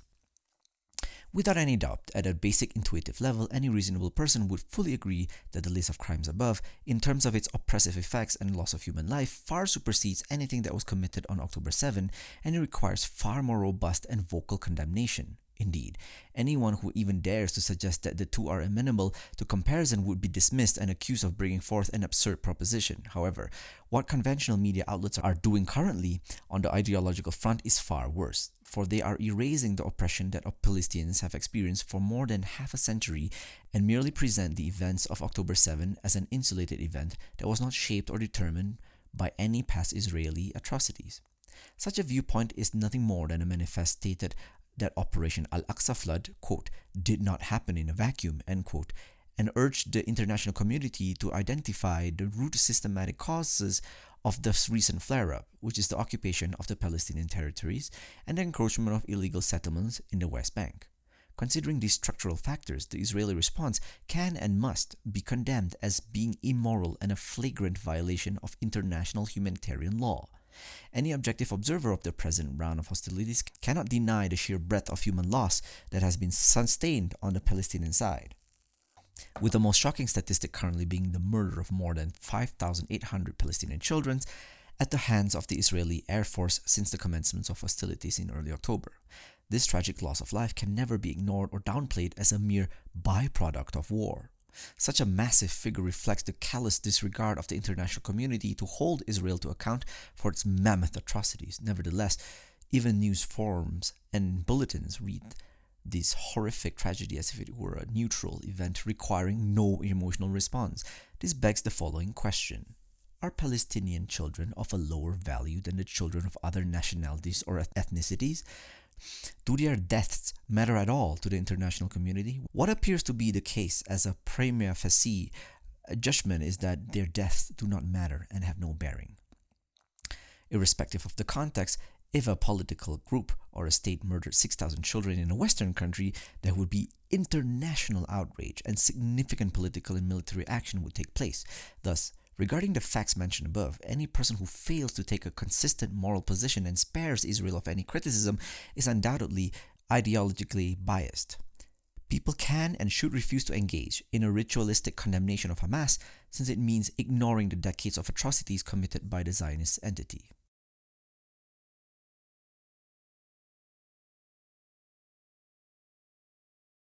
Section 3.2. The claim that Israel has the right to defend itself. The second common argument that is invoked as an axiom to justify Israel's use of indiscriminate and unrestrained force against the Palestinian people is the dictum, quote, Israel has the right to defend itself, end quote. Whenever Israel proceeds to carpet bomb Gaza, Western politicians often assert that the former enjoys the right to defend itself. The right to self-defense from external threats can be traced to Article 51 of the United Charter, which entrenches the concept with the following proviso, quote, nothing in the present charter shall impair the inherent right of individual or collective self-defense if an armed attack occurs against a member of the United Nations until the Security Council has taken measures necessary to maintain international peace and security, end quote. When applied to the case of Israel, the reasoning often espoused by its backers is that since the former is often subject to violent attacks on the part of militant groups like Hamas, it enjoys the right to defend itself by mounting an appropriate response. Despite the widespread appeal of this argument in academic and mainstream circles, it is fallacious. For this argument to work, the conflict in question must involve two sovereign entities with their own defined land borders, whereby one interrupts the territorial integrity of the other. However, this type of interstate friction is absent in the military hostilities between Israel and Gaza, since the latter remains effectively occupied by the former and is deprived of the constituent elements that allow it to exercise statehood at a basic level. In its public statements, Israel often attempts to obscure this reality and presents Gaza as an independent state that bears full responsibility for its actions. As former United Nations Secretary General Ban Ki-moon puts it, this tactic is nothing more than a crafty act of deception. Such a malicious framing act distorts the fact that as long as it imposes a blockade on Gaza, Israel is always the wrongful belligerent party. Quote, the Palestinian territory has been occupied for so long that there is a tendency in certain quarters to overlook this reality and to treat the occupied Palestinian territory as an unoccupied entity. This leads to the perception of Israel and Palestine as two states poised against each other, with Israel as the victim and Palestine as a neighboring aggressive terrorist state. Insofar as there is a victim party, it is Palestine, as inevitably an occupied party, has such a status vis-a-vis the occupier, end quote. In a parallel fashion, Francesca Albanese, the UN Special Rapporteur on Palestinian Territories, rejected Israel's claim of self-defense by noting the status of Gaza as an occupied territory. Quote, Israel cannot claim the right of self-defense against a threat that emanates from a territory it occupies, from a territory that is under belligerent occupation. End quote. Simply put, Israel cannot invoke any legal provisions or statutes mentioning the principle of self-defense to justify its strike in Gaza, since under international law, it is considered to be an illegal occupier of all the Palestinian territories. This is an important point, given that the right to self-defense can only be invoked against a foreign belligerent state, not a geographical entity illegally incorporated by a power-hungry state aiming to boost its political and economic fortunes. Put in some simple terms, the notion that a state is allowed to wage war against a territory that it occupies is an absurd proposition. An interlocutor does not enjoy the prerogative to object to the declarations above because they merely represent the opinions of some officials from the UN. This is because Israel's claimed right to defend itself vis-a-vis the occupied Palestinian territories, which ipso facto includes Gaza, has been rejected by several international bodies that are acknowledged as neutral arbiters. For instance, one may consider Israel's illegal construction of an ever-expanding separation wall in the West Bank, which has been erected for almost 2 decades. To justify this aberrant action, Israel invoked the right to self-defense found in Article 51 of the UN Charter. It argued that the wall was needed in order to protect itself from potential acts of terrorism. However, this mode of reasoning was swiftly rejected by the International Court of Justice in its advisory opinion, which said the right to defense had no bearing at all when applied to the context of an occupied territory. Quote, Article 51 of the Charter recognizes the existence of an inherent right of self-defense in the case of armed attack by one state against another state. However, Israel does not claim that the attacks against it are imputable to a foreign state. The court also notes that Israel exercises control in the occupied Palestinian territory and that, as Israel itself states, the threat which it regards as justifying the construction of the wall originates within and not outside that territory. The situation is thus different from that contemplated by Security Council Resolutions 1368 in 2001 and 1373 in 2001. And therefore Israel could not in any event invoke those resolutions in support of its claim to be exercising a right of self-defense. Consequently, the court concludes that Article 51 of the Charter has no relevance in this case. End quote. In light of this scholarly opinion, Israel's oft-recited claim to self-defense does not withstand critical scrutiny. It cannot be envisioned in an asymmetrical relationship like that of the occupier and the occupied. The chief reason why Article 51 lacks any applicability to the Palestinian case is that the provision was intended to apply to the realm of interstate relations, not where a power incorporates another territory in a neocolonial fashion. The logical implications of this argument apply analogously to the case of Gaza, which is, for all intents and purposes, considered an occupied enclave which has its inter-border affairs severely curtailed by the Israeli security apparatus. Likewise, Israel cannot claim that it is entitled to the right to bombard Gaza because Hamas attacked its territory and seeks refuge in the enclave. Such an argument is flawed because Hamas is a militant group that, as a political party, currently leads the government in Gaza, but it itself not the Palestinian government, end quote. As a result, Hamas' actions on October 7 are, quote, distinct from an attack perpetrated by a state or a territory, end quote. Thus, the self-defense argument cannot be sustained legally or logically. The mechanics of the right to self-defense argument can also be critiqued in the following manner. One may consider the following upshot. If Israel is granted the right to defend itself, for the sake of argument, and the killing of 6,000 innocent children from Gaza is a natural corollary of that, then it logically justifies, for the sake of consistency, the right of Palestinians to defend themselves through any means, even via arms. Norman Finkelstein expressed this point perfectly when he said, quote, if Hamas has to be dismantled because of what it did on October 7th, then the Israeli government has to be dismantled 10 times over. It's called keeping a single standard, end quote. Of course, this is not to say that the events of October 7 were morally permissible, but as a rhetorical argument, the logical door swings both ways. It is deeply arbitrary for one to positively label every Israeli military act as self-defense while denouncing the resistance of Palestinians as terrorism. Such a distinction defies one's basic intuition, and any person who insists upon it either suffers from an episode of cognitive dissonance or is ideologically slanted. Suppose Israel is entitled to the right to defend itself by killing 6,000 children. In that case, the religious national group Hamas can likewise argue, through the same mode of reasoning, that its attack was justified since it was a response to decades of illegal land seizures, construction of settlements, and blockade measures that had deprived the Palestinian people of their natural right to self-determination and to live a dignified life. One does not have to be an expert in international law or jurisprudence to grasp the weakness of the, quote, Israel has the right to defend itself, unquote, claim. A more fundamental and philosophical level, there is a fatal flaw in the assertion that Israel can be a defender in any relational context with Palestine. This is because Israel is the original cause and determinant of the oppression that has engulfed the region and has benefited in both territorial and monetary terms at the direct expense of the oppressed Palestinians. Such an entity, which depends on this uneven and asymmetrical relationship to maintain its existence and prosper, can never be a victim since it is always unleashing violence against the entity that it has dehumanized and subjugated. This point was eloquently articulated by the great Brazilian philosopher Paulo Freire in their seminal work entitled The Pedagogy of the Oppressed.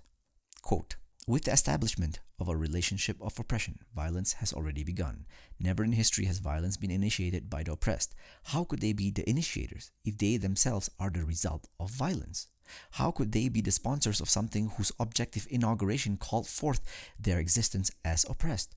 There would be no oppressed had there been no prior situations of violence to establish their subjugation. Violence is initiated by those who oppress, who exploit, who fail to recognize others as persons, not by those who are oppressed, exploited, and unrecognized. It is not the unloved who initiate disaffection, but those who cannot love because they love only themselves. It is not the helpless, subject to terror, who initiate the terror, but the violent, who, with their power, create the concrete situation which begets the rejects of life. It is not the tyrannized who initiate despotism, but the tyrants. It is not the despised who initiate hatred, but those who despise. It is not those whose humanity is denied them who negate humankind, but those who denied that humanity, thus negating their own as well. End quote. Oppressors live at the expense of the people they subjugate and dehumanize daily. By being victims of an oppressive apartheid system swooning from above, the Palestinians have in effect been consistently subjected to violence, whether in physical or ideological forms. This vicious structure of oppression functions like a multi-layered chain or thick knot that cannot be unfettered except through the resistance mechanisms from below. Only by overthrowing the tyrannical order can the Palestinians finally enjoy and claim the basic rights that all humans deserve.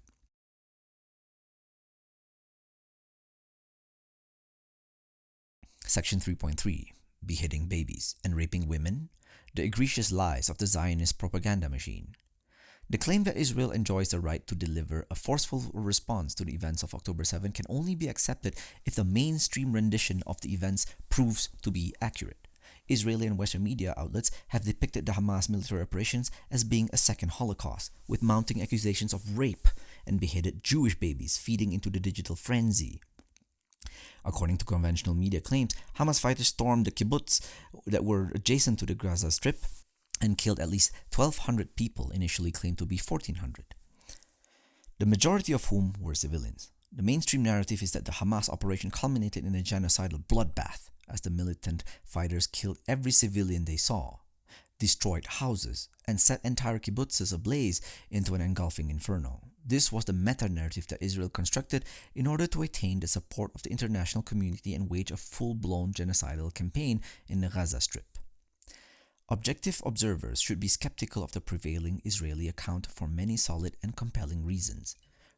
Perhaps the most important piece of evidence in this regard is that Israeli media outlets and officials have been notorious for circulating unfounded or unverified pieces of data to public channels in order to gain sympathy and win the narrative war. For instance, while the charge of rape was frequently cited in the immediate days that followed Hamas' surprise attack, the claim slowly lost currency due to the lack of any evidence pointing to such a conclusion. On 9 October, conservative author Jonah Goldberg wrote a provocative and spirited piece against Hamas in the Los Angeles Times, with a key segment stating, quote, "But again, however brutal you might think Israel's Gaza policy might be, the murderers still chose to murder. The rapists chose to rape. If you deny them that agency, you're the one calling them unthinking animals," unquote. However, her arguments were somewhat dented, as the paper edited her column piece and added the following note, quote, "For the record, an earlier version of this column mentioned rape in the attacks, but such reports have not been substantiated," end quote. Through this meticulous research, investigative reporter Arno Rosenfeld was able to trace the story of Israeli festival goers being raped to an unnamed survivor who did not confirm even witnessing the perpetration of such alleged crimes. Quote, "The person did not say they had witnessed these events, and at one point was recounting videos they had seen on social media," end quote. In a parallel fashion, Israeli media outlets like I-24 News hastily published a story on October 10 which claimed that Hamas fighters had decapitated 40 Israeli babies in the kibbutz of Kfar Aza. The reporter who made this claim, Nicole Zedek, asserted that this information was conveyed to her by Israeli soldiers present at the scene. Zedek's claim was highly suspect since none of the many other journalists in the same kibbutz that they claimed to have heard such a thing.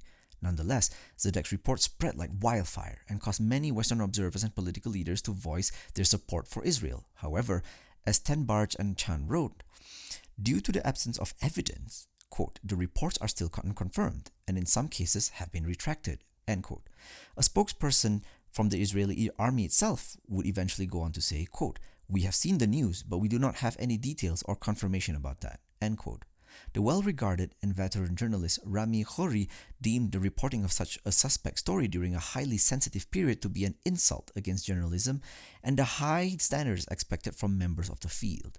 By the time those stories were discredited, the damage was already done, as Israel was able to garner public support and enlist the support of most Western countries in its, quote, "Hamas equals Islamic State," end quote narrative. If the events of 2023 have proven anything, is that the truth was the first victim of Israel's vicious war. With the current crisis reaching the 2-month mark, no direct photographic or video evidence has been provided to substantiate such strong claims. Instead, these claims have only gained currency in public forums thanks to hearsay and rumors that are yet to be verified by an independent and neutral body.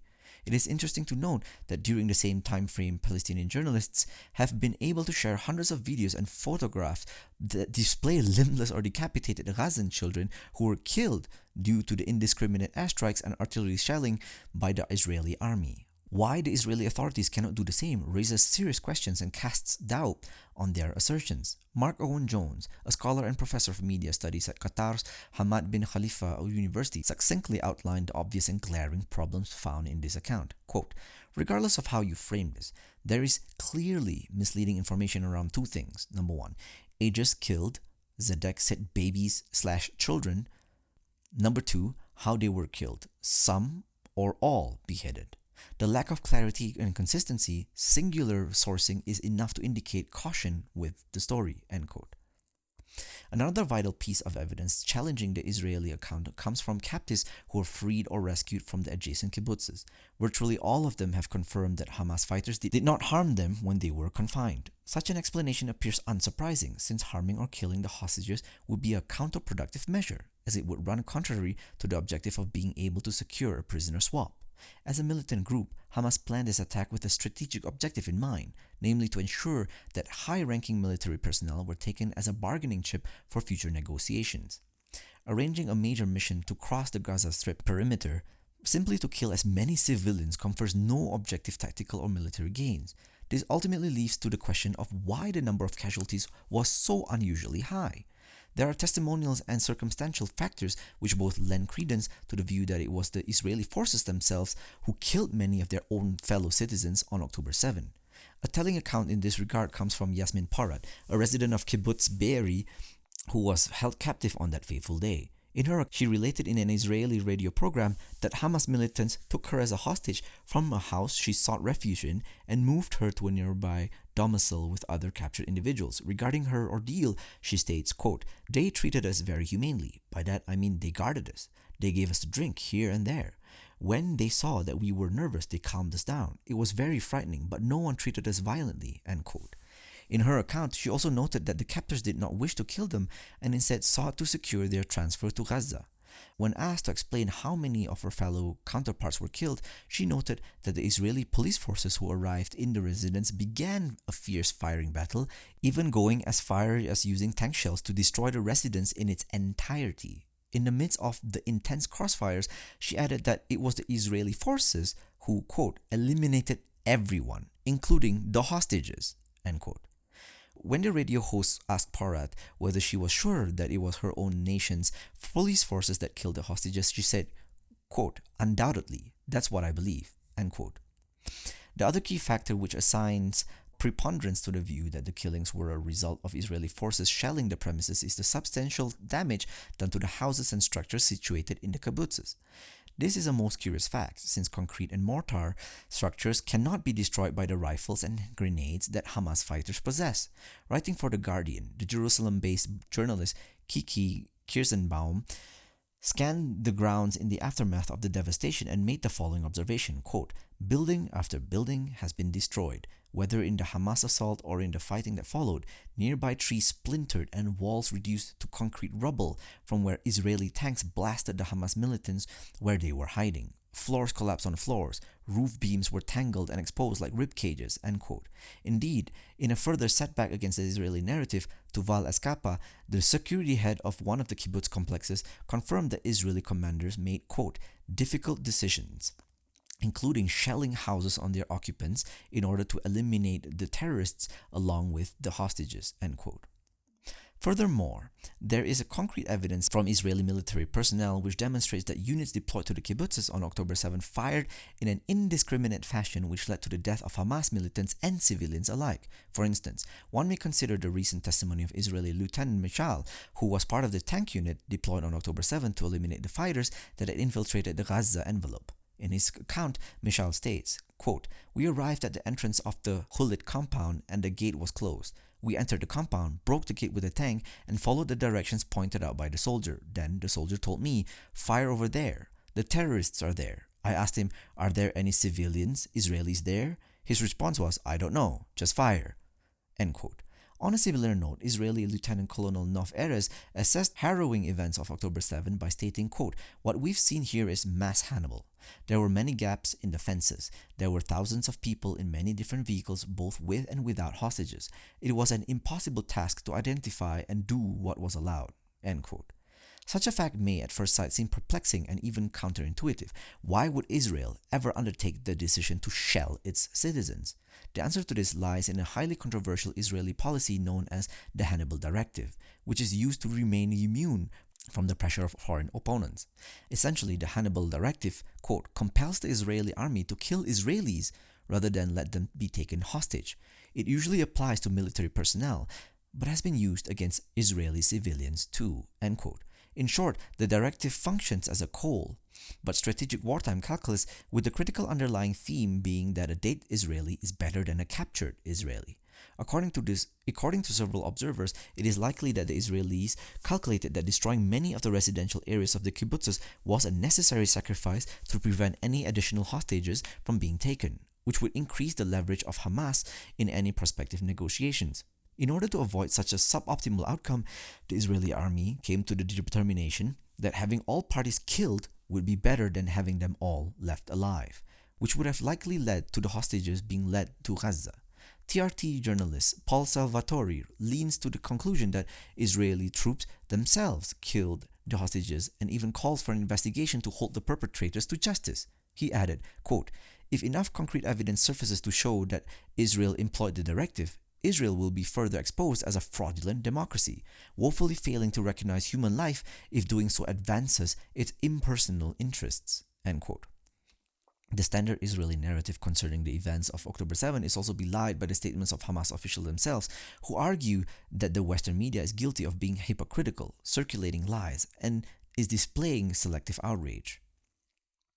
While the West has put the case of the 250 Israeli hostages in the spotlight, the Palestinian authorities ask when and where did any member states of the international community display their concerns with the 5,000 Palestinians, which includes hundreds of women and children who have been arbitrarily detained, confined indefinitely, and denied of their habeas corpus rights.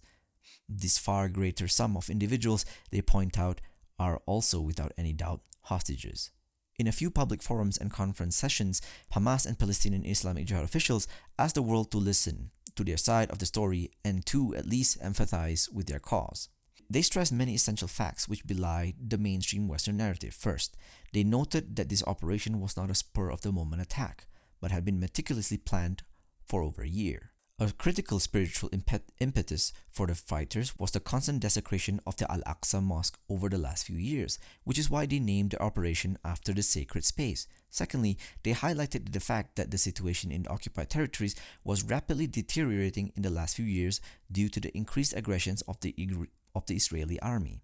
Hamas and Palestinian Islamic Jihad officials here hint that they gathered credible intelligence which indicated that Netanyahu was undermining the state of the Palestinian lands in order to facilitate a unilateral assault on Gaza. Thus, to preempt the Israeli menace's plans, Hamas decided that it would be better for them to launch the first strike and then benefit from the element of surprise. Thirdly, Hamas officials confirmed that they had received specific and unequivocal instructions from the senior ranking members of the group not to target any civilians. The sole aim of the operation was to capture Israeli military personnel stationed at the kibbutzes adjacent to Gaza in order to secure a prisoner swap in the future. Fourthly, a Hamas spokesperson noted that their forces were unaware of the Supernova music festival occurring in Raim, and as their militants landed within or nearby the concert's perimeter, mayhem ensued as many of the partygoers were killed in a crossfire with Israeli troops stationed nearby. They also reiterate that it was solely their intention to take soldiers as hostages. However, due to their surprise landing in the middle of a concert and the unexpectedly rapid success of the operation, some civilians were inadvertently taken as well. Lastly, the official spokespeople of Hamas denied the charges of committing any atrocities against Israeli civilians, particularly that of raping women or beheading children.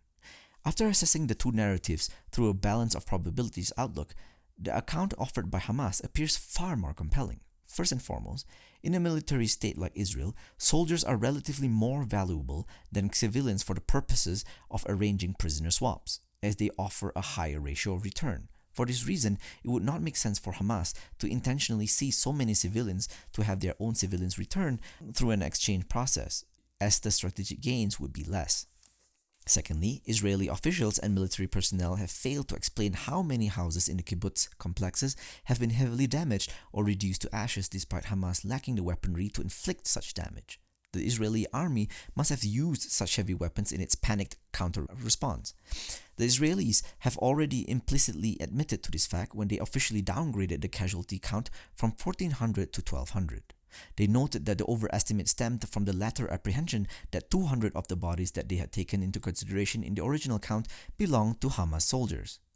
From this, one may infer that many of the horrific scenes of charred and burnt bodies resulted from the Israeli army's own artillery and airstrikes, which intuitively must have killed many Israelis as well.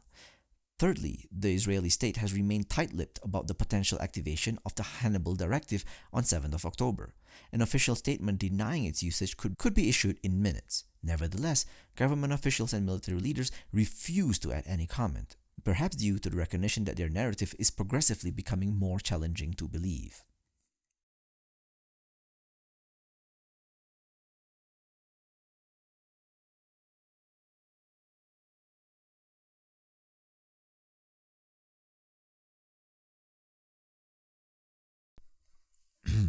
Section 3.4. An objective critique of the human shields charge. The fourth key argument that pro-Israel proponents often invoked is the charge that Hamas uses members of the Palestinian civilian population as human shields. As such, they reason, civilian casualties are an unfortunate consequence of Israeli shelling or strikes, often signified through the term collateral damage and attacks against militant areas. The Israeli army cannot then be responsible for the death of innocent children or women. This claim was expressed forcefully by Rabbi Shmuley Boteach in a heated debate with Muhammad Hijab, with the former stating to his interlocutor, quote, "The children in Gaza are dying because Hamas uses them as bulletproof vests," end quote. However, does this charge withstand critical scrutiny? In reality, the evidence cited for this claim lacks any epistemic warrant. In the aftermath of the 2014 onslaught known as Operation Protective Edge, Amnesty International objectively assessed this charge that was rendered ad nauseum against Hamas. In its final report, it said, quote, "Several of Hamas actions which have been discussed above, such as storing munitions in civilian buildings or launching attacks from the vicinity of civilian buildings, violate the obligation to take all feasible precautions to protect civilians from the effects of attacks. But they do not necessarily amount to the specific violation of using human shields under international humanitarian law," end quote. Even more firmly, the report absolves Hamas of the particular charge of human shields by stating, quote, "The Israeli authorities have claimed that in a few incidents, the Hamas authorities or Palestinian fighters directed or physically coerced individual civilians in specific locations to shield combatants or military objectives. Amnesty International has not been able to corroborate the facts in any of these cases," end quote. The irony is that there is concrete evidence which demonstrates that the Israeli army itself is guilty of using Palestinians as shields in several episodes, despite the Supreme Court of Israel prohibiting the practice. Quote, "Israeli soldiers continue to occasionally use Palestinians as human shields even after the court ruling, especially during military operations. For example, over the course of Operation Cast Lead, which took place in Gaza December 2008 to January 2009, B'Tselem and other organizations were informed of incidents in which soldiers used Palestinians as human shields," end quote. In a parallel fashion, the well-respected non-governmental organization Defense for Children International has also, quote, "documented 17 cases of Palestinian children being used as human shields by Israeli forces," end quote. Considering the facts mentioned above, it becomes evident that the charge that Hamas uses human shields is unfounded. Even if one were to adopt the Israeli frame of reasoning, their justification for killing civilians through the pretext of human shields faces several other hurdles. For one thing, it strongly suggests that the Israeli government actually takes no moral offense to targeting civilians and merely views them as collateral damage. Essentially, they have not even entertained the possibility of eliminating the enemy without killing civilians in the process. The human shield argument is flawed, since it fallaciously assumes the existence of a symmetry of power between the involved belligerent sides.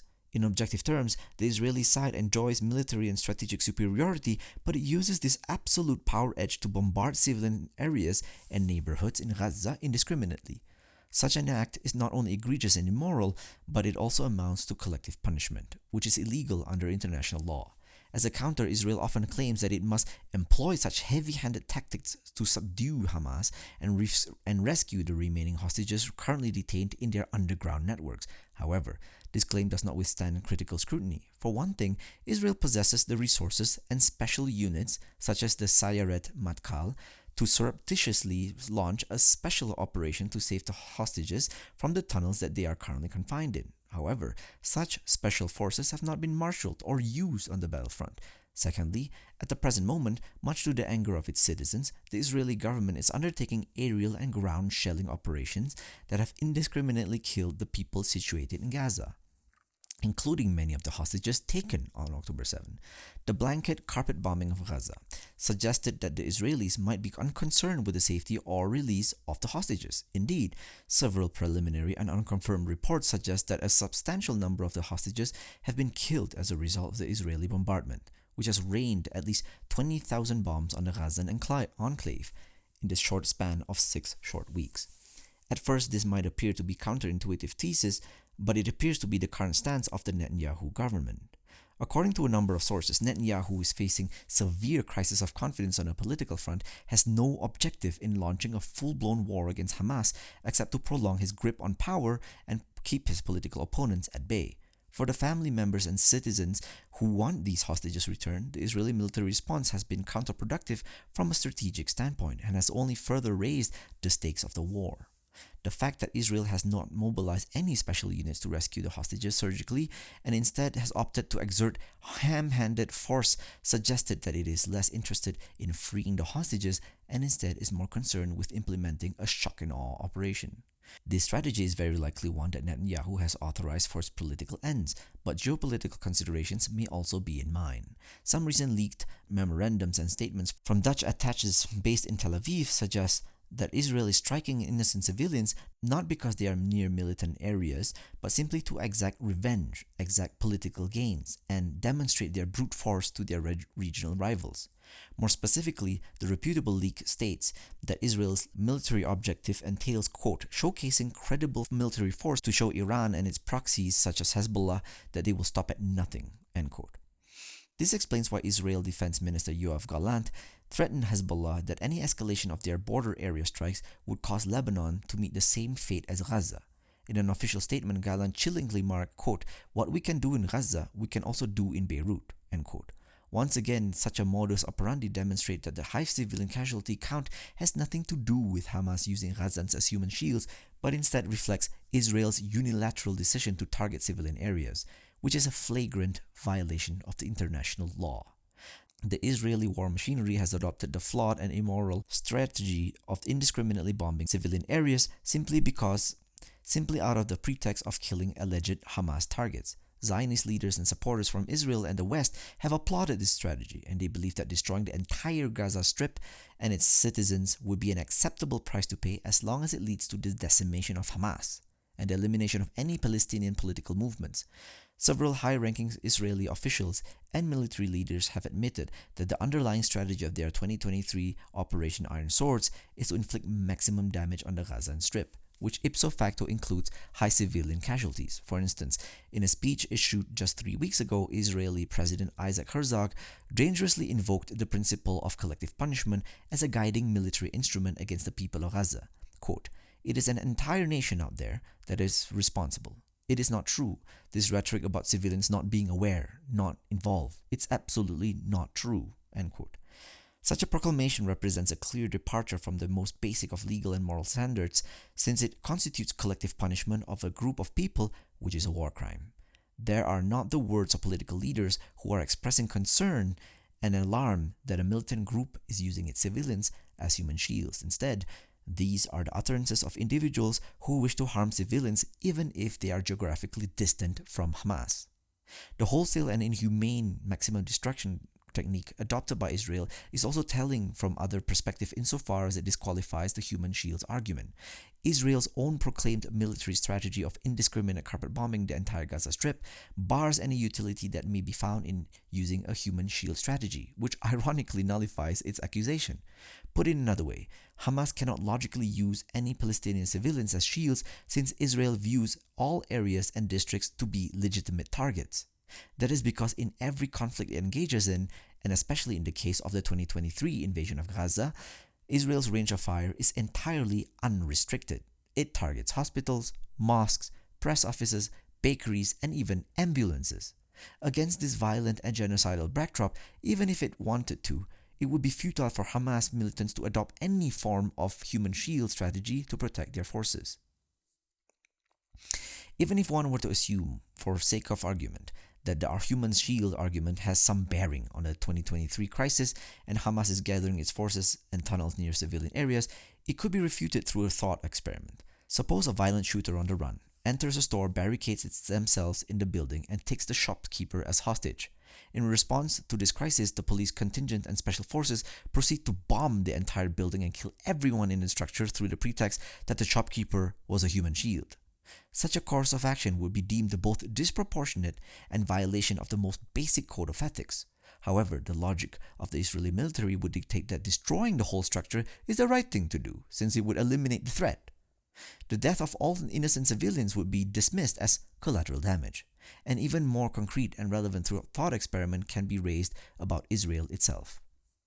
In the whole show, the famous British radio presenter James O'Brien effectively raised a fascinating objection against the Shield's argument during a decisive segment of his program with a caller named Stuart. Stuart attempted to argue that Israel could not be accused of murdering Palestinian children via its airstrikes, since their deaths can only be considered an unfortunate byproduct of targeting Hamas militants. Through this viewpoint, such deaths cannot be deemed intentional. In response, O'Brien neatly turned the tables on Stuart and asked what course of action Israel would be required to take if Hamas was hiding in an Israeli residential area. Would they be allowed to bomb a school or hospital on these grounds? Stuart argued that the same tactic of indiscriminate bombing could not be used in this hypothetical scenario, but he could not provide any satisfactory rationale to justify this distinction. This ultimately led O'Brien to ask, quote, why is it called collateral damage if it happens in Gaza but not in Israel, end quote. Eventually, Stuart reluctantly admitted that the reason why indiscriminately bombing a hospital or a school in the Jewish state would be unacceptable is that Israeli lives are more valuable than those of the Palestinians. It is unfortunate to oh my God, this is ridiculous. It is unfortunate to find that Western scholars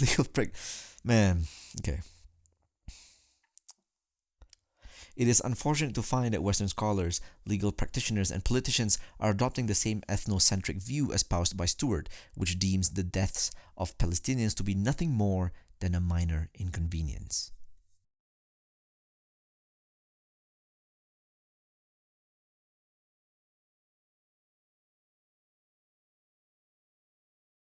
Section 3.5. Challenging the "you elected Hamas, you die" argument.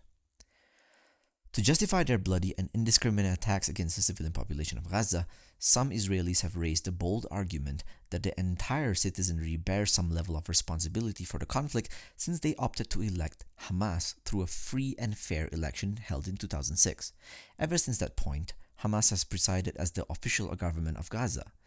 For this reason, some pro-Israeli analysts contend that there are, in fact, no innocent civilians in Gaza, since they all carry a share of the blame for electing an extremist group.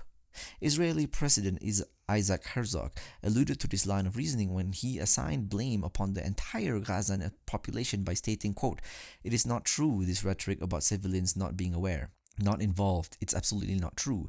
They could have risen up. They could have fought against the evil regime which took over Gaza in a coup d'etat," end quote.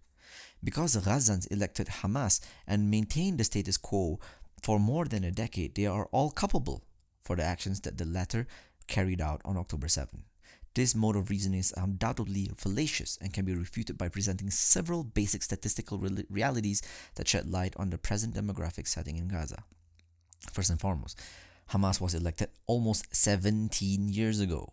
Ever since their ascent to power, no new round of elections has been held. Secondly, almost half, 47.3% of Gaza's population is under the age of 18, and approximately 70% of it is under the age of 30. Presently, the median age in Gaza is 18. Considering these figures and historical realities, this means that when the 2006 Palestinian legislative election was held, approximately 70% of the Gazan population consisted of youths who were 13 years of age or even younger.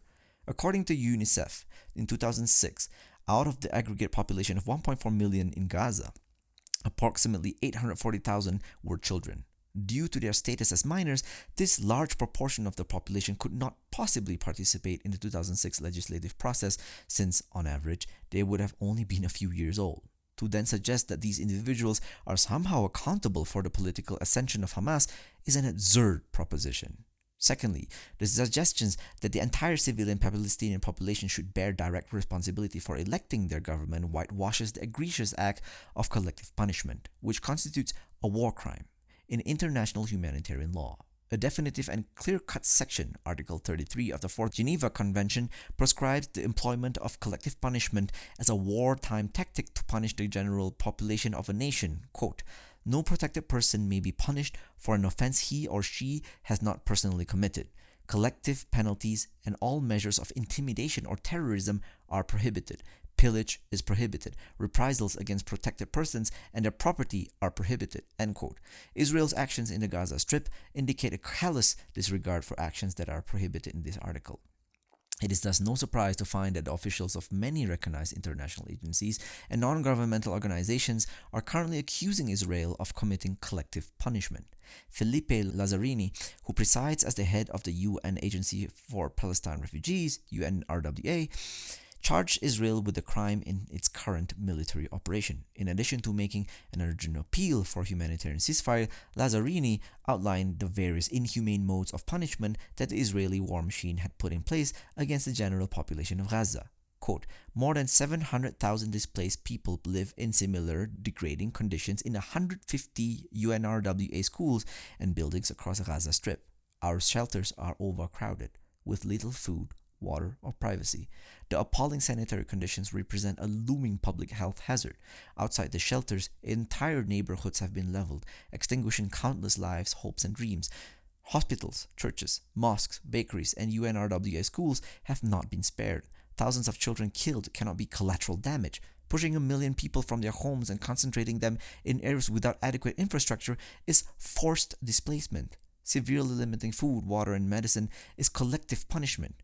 Israel has not only destroyed the lives of an entire young generation of people living in the Gaza Strip, but also added insult to injury by suggesting that they are somehow responsible for electing a government that assumed power when they were still in their infancy. Thirdly, the argument that the entire citizenry of Gaza bears responsibility for the ascension and actions of Hamas is detrimental at an intellectual and political level.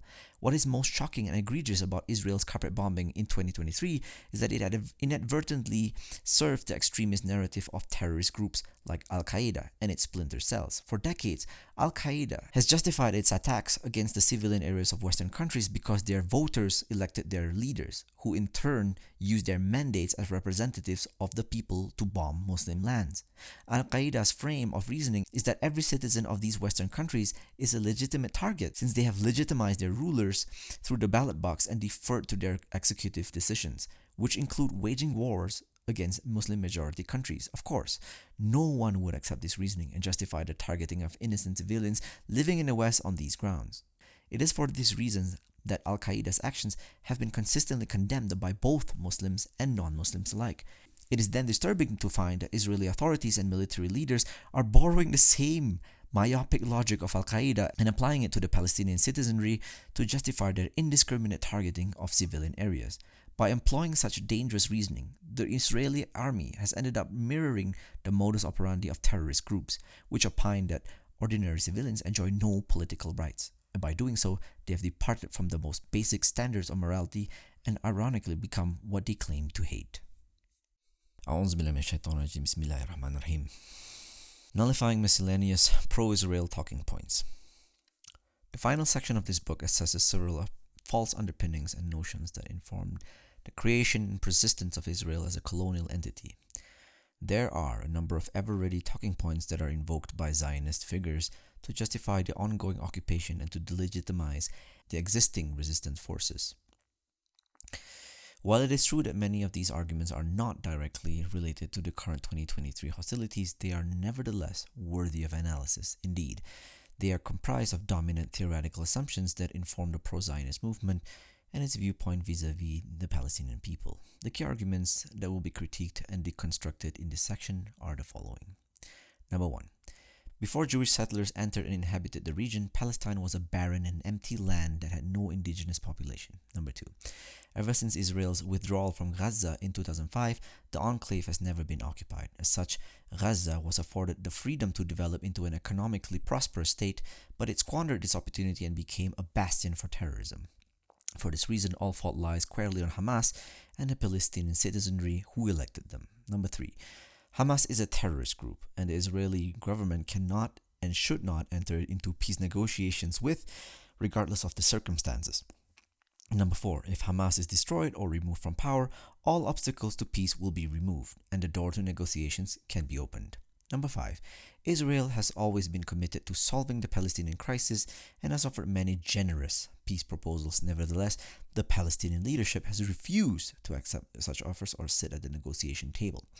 Number 6. The famous American commentator Ben Shapiro successfully defended Israel's wartime conduct in the Oxford Union. Number 7.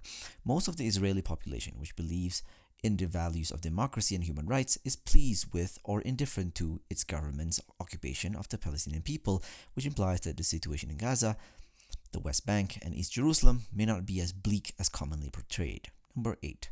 Jews cannot and should not entertain the proposal of disbanding the State of Israel, since that would cause them to be subject to Muslim rule, which is intolerable.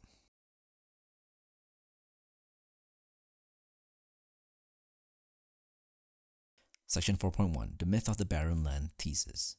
One of the most central foundational myths invoked by Israelis to justify the creation of their Jewish state is the claim that Palestine was simply an empty and barren land that necessitated being populated by a new demographic group.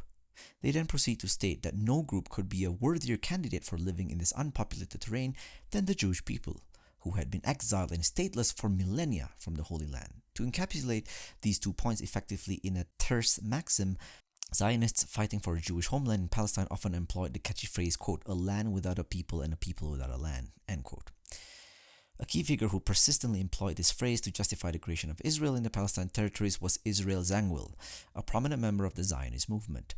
According to this meta-narrative, the region consisted of a virgin or undeveloped plots of land waiting to be settled. Jewish migrants from Europe were the first to undertake this endeavor. One of the biggest proponents of this false motive, Chaim Weizmann, a high-ranking member of the Zionist movement, who would eventually become the first president of Israel. In one notable statement, Weizmann vividly described how members of the movement exploited this narrative to justify their forced expropriation of the Palestinian territories. Quote, "In its initial stage, Zionism was conceived by its pioneers as a movement wholly depending on mechanical factors. There is a country, which happens to be called Palestine, a country without a people, and on the other hand, there exists the Jewish people, and it has no country. What else is necessary, then, other than to fit the gem into the ring, to unite the people with this country?" End quote. Even after establishment of Israel, the story would be used in schools and other educational institutions as a means to erase the indigenous population altogether. Dan Ben Atmos effectively articulated the dominant discourse that flooded later Israeli public culture when he said, quote, "The Arabs do not exist in our study books. This is apparently in accordance with the Jewish Zionist socialist educational principles that we inherited. A people without a country returns to a country without a people," end quote. Such a founding story myth has proven to be instrumental in serving the Zionist agenda in 2 crucial ways. First, it confers a false sense of continuity in the Jewish claim to Palestine proper by negating the existence of any prior inhabitants in the region. Secondly, it effectively erases the existence of the Palestinian communities who thrived and prospered in the region for centuries. Through this well-crafted narrative, Zionists were able to convince their audiences that the notion of Palestine being a nation is nothing more than a modern lie, since the land was allegedly left undeveloped and uncultivated. However, in reality, the foundations of the Israeli state can be traced to the violent dispossession and displacement of the indigenous Palestinian population.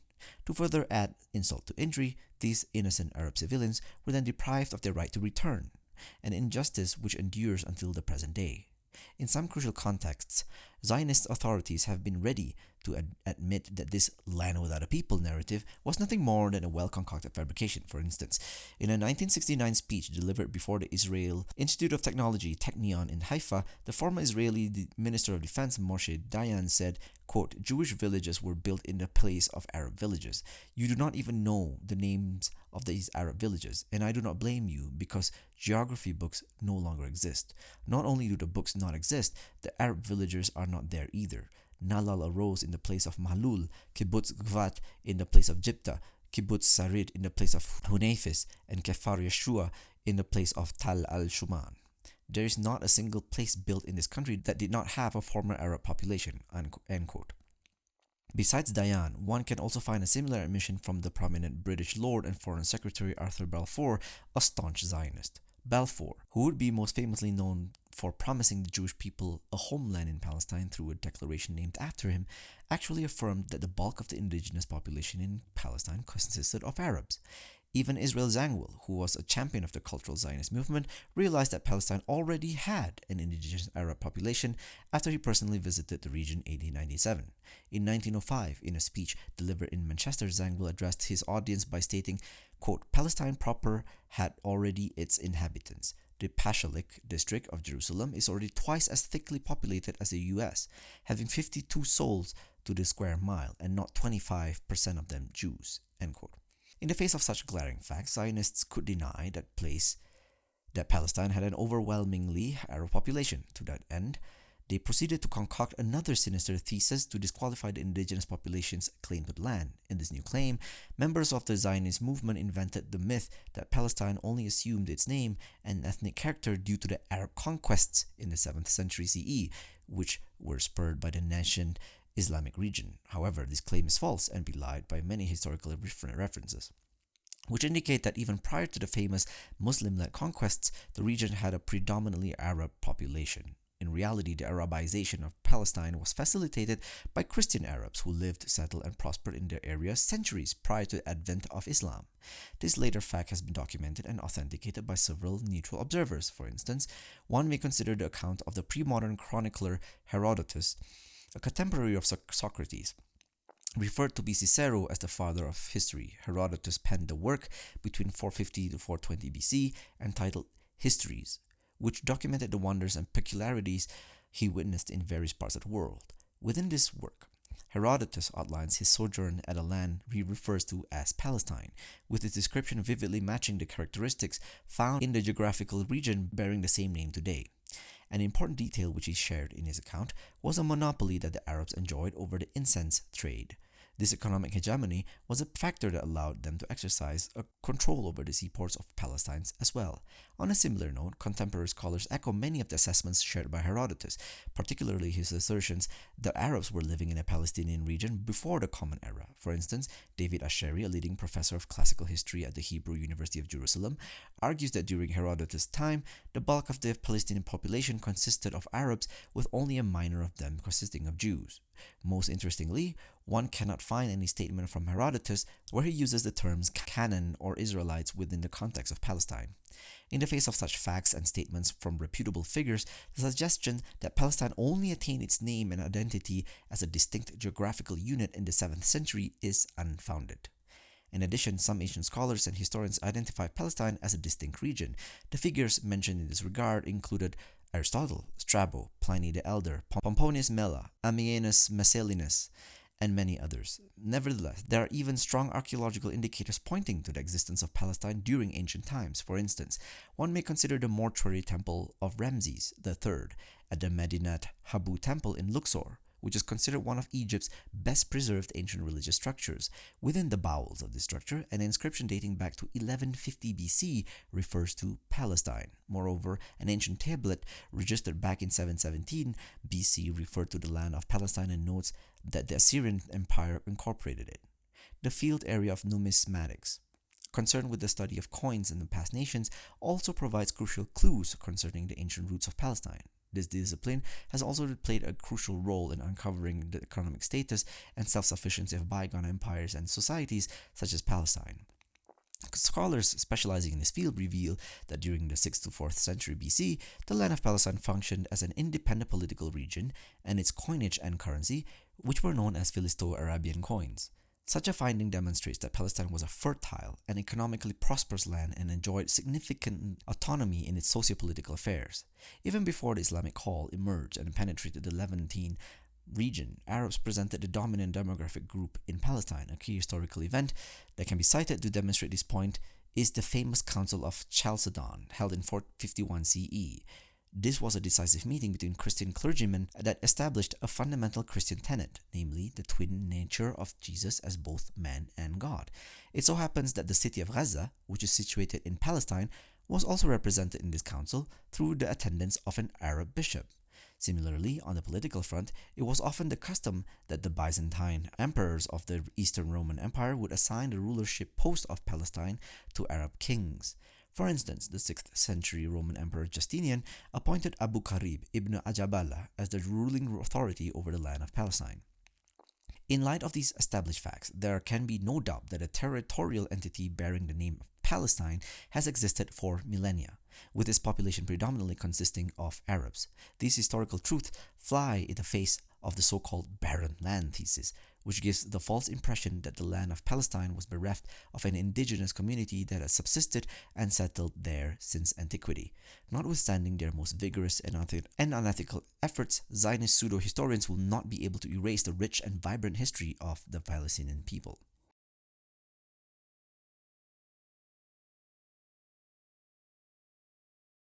Section 4.2, challenging the claim that Gaza is not an occupied territory.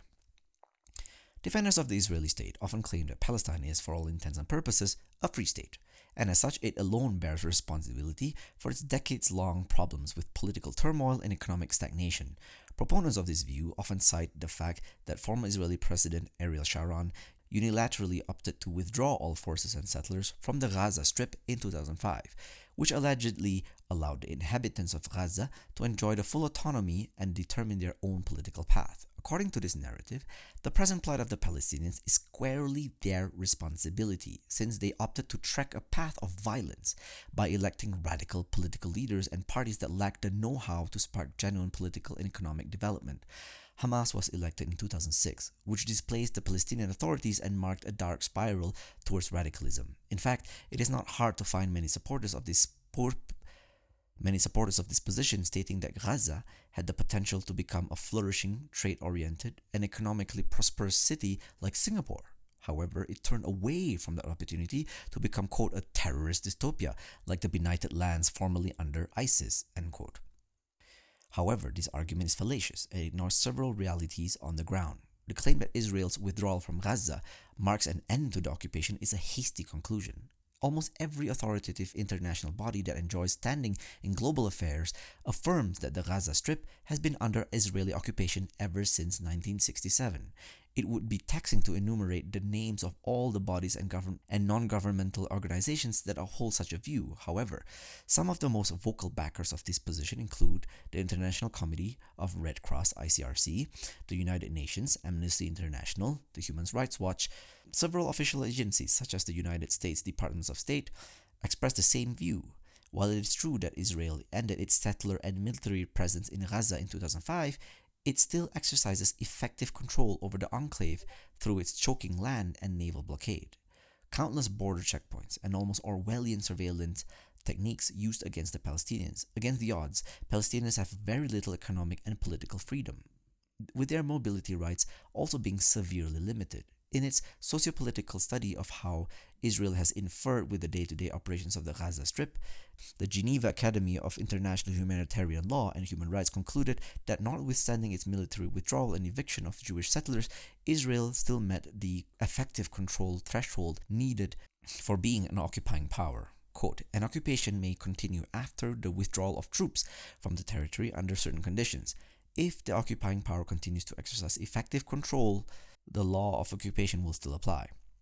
The majority of international opinion considers that Israel has retained effective control over the Gaza Strip by the control exercised over inter alia, its airspace and territorial waters, land crossings at the borders, supply of civilian infrastructure, and key governmental functions such as the management of the Palestinian Population Registry, end quote.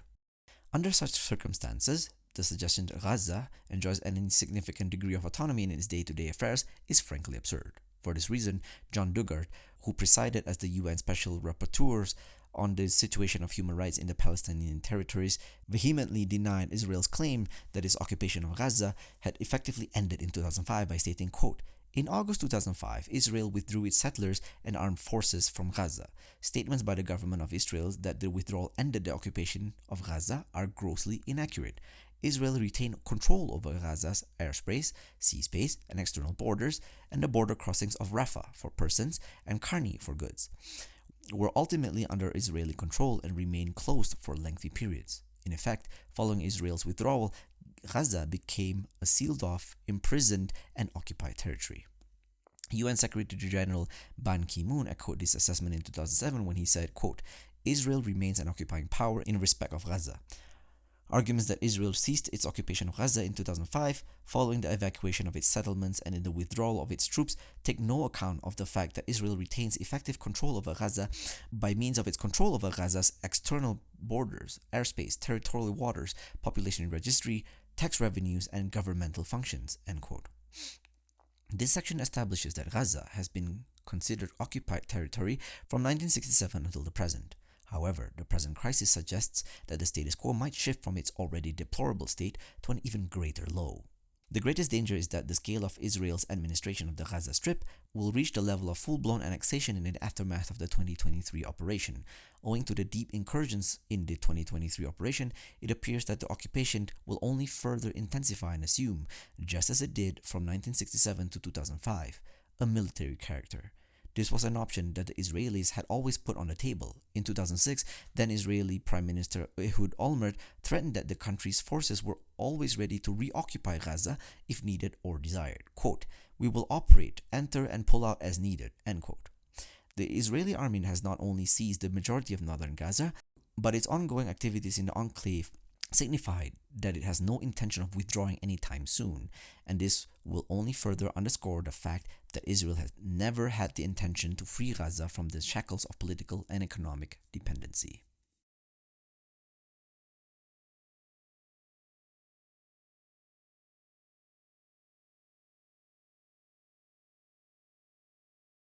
Section 4.3, Piers Morgan and the "Do You Condemn Hamas as a Terrorist Movement" game.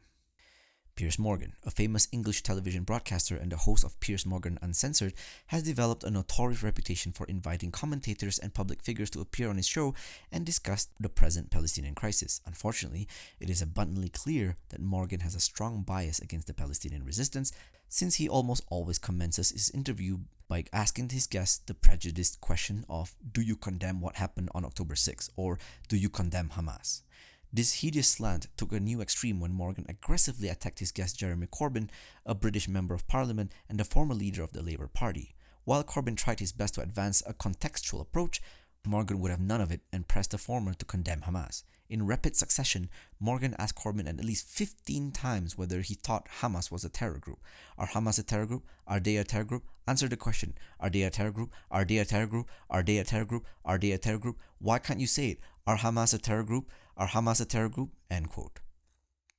Undoubtedly, Morgan views the entire issue through a skewed prism, with the critical issue at play being his restricted use of terrorism to the Hamas movement only. He conveniently ignores the fact that Israel's use of violence against civilian areas to achieve their political objectives, coincidentally the definition of terrorism itself, is exponentially more significant than the events of October 7.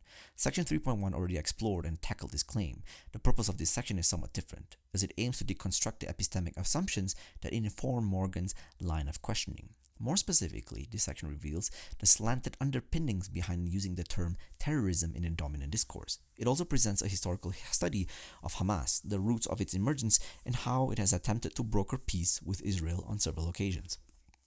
Objective observers are well aware of the fact that structures of oppression use the term terrorism as a pejorative label to delegitimize resistance movements that have unheard yet valid grievances. As the famous critical thinker Noam Chomsky puts it, quote, "It's very simple. If they do it, it's terrorism. If we do it, it's counterterrorism. That's a historical universal." End quote.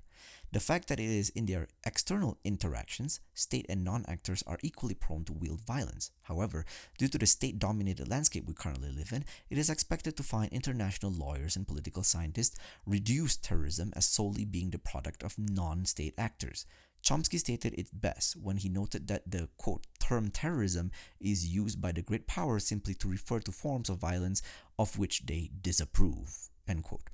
On a similar note, Lee Jarvis notes that this political bias has also affected the academic study of terrorism. Quote, terrorism research has also tended to reduce terrorism to a very narrow and specific set of acts of violence, namely those conducted by non-state actors against civilians. As we shall see later, this is often to preclude discussions of state terrorism, a form of violence that is, for many, of far greater historical and contemporary significance, end quote.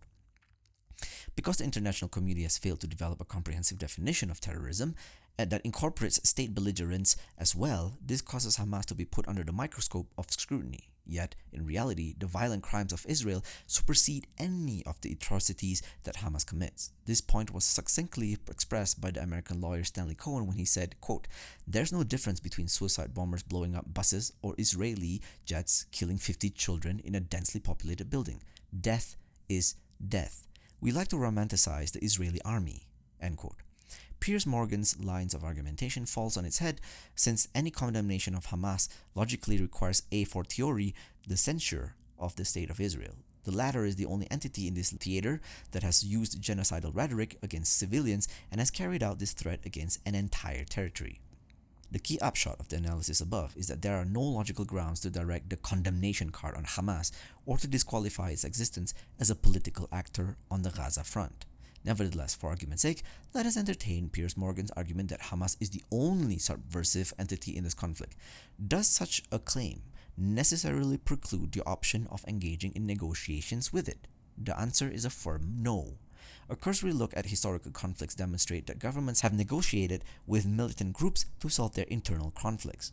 There is a myriad of examples which can be cited in this regard. For instance, against the backdrop of apartheid South Africa, the African National Congress, which was led by Nelson Mandela and other prominent black figures, was formed as a resistance movement and a guerrilla force to challenge this racist regime.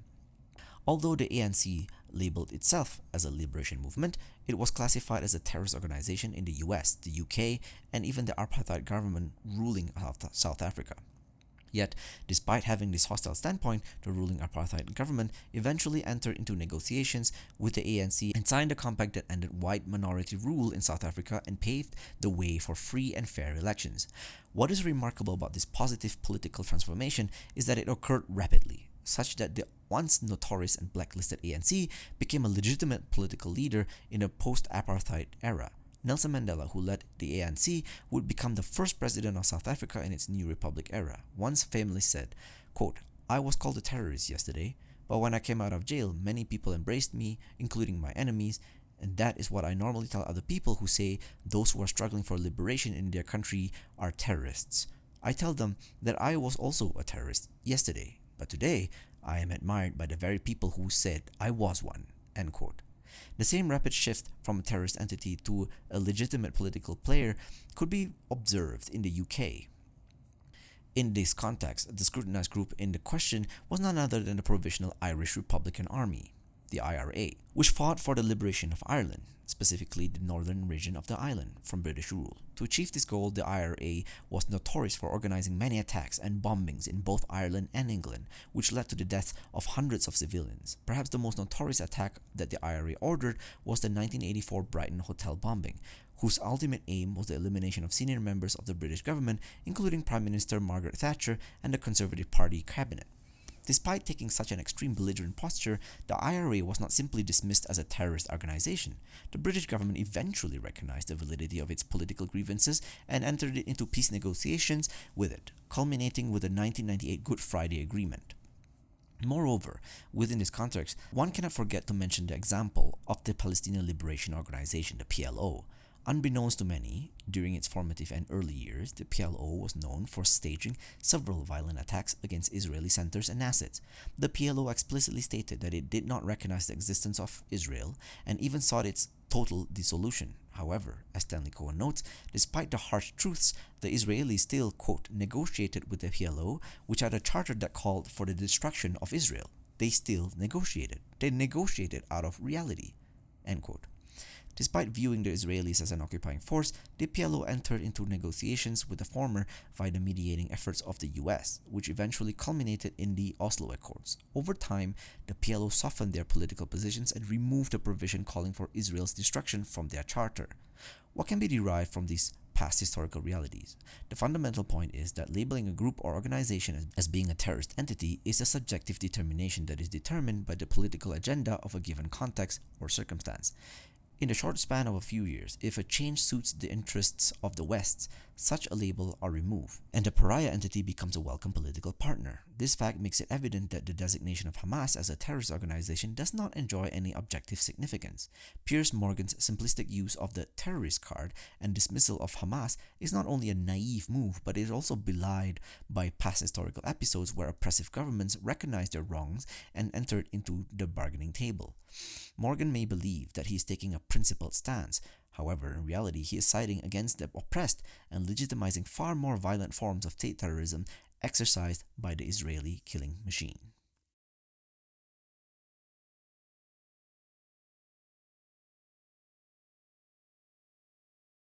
Section 4.4. Nullifying the claim that if Hamas disappeared, peace would be possible. Zionists and liberal backers of Israel frequently attempt to absolve Israel of all blame by arguing that the Jewish state's belligerent posture stems from the existence of Hamas, which has not acknowledged its existence and does not believe in a two-state solution. This is what forces Israel to take a harsh and belligerent stance. The backers of Israel argue that the solution to solving the crisis is quite simple. Without Hamas, peace is possible. Obviously, this is a naive and unfounded claim belied by the most basic of facts. Decades before Hamas even existed, Israel was heavily invested in committing a myriad of crimes against the Palestinian people, with its oppression reaching a critical threshold after it illegally occupied the West Bank, East Jerusalem, and Gaza after the 1967 Six-Day War. From 1967 to 1987, Israel killed at least 650 Palestinians, which represents an annual average of 32 per annum. In a 1986 poll, a significant proportion, often more than 50% of Palestinians reported that, due to the Israeli occupation, they had been subjected to political arrests, beatings, and threats of physical violence from Israeli soldiers, harassment at Israeli checkpoints, and curfews.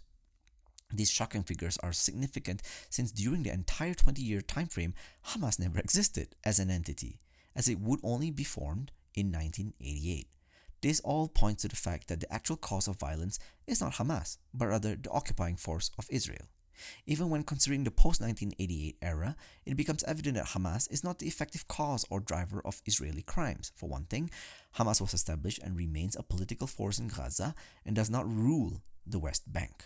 Despite this, for almost 50 years, Israel has been constructing illegal settlements in the West Bank by importing Jewish settlers into traditional Palestinian lands and arbitrarily evicting members of the indigenous population. The rate and speed by which the settlement program is being executed is alarming, since it has reduced the areas marked as Palestinian land to a hollowed-out archipelago. Human Rights Watch succinctly outlines the range of Israeli wrongdoings in the area during the last 50 years by stating, quote, in 1967, Israel established two settlements in the West Bank, Kfar Etzion and East Talpiot.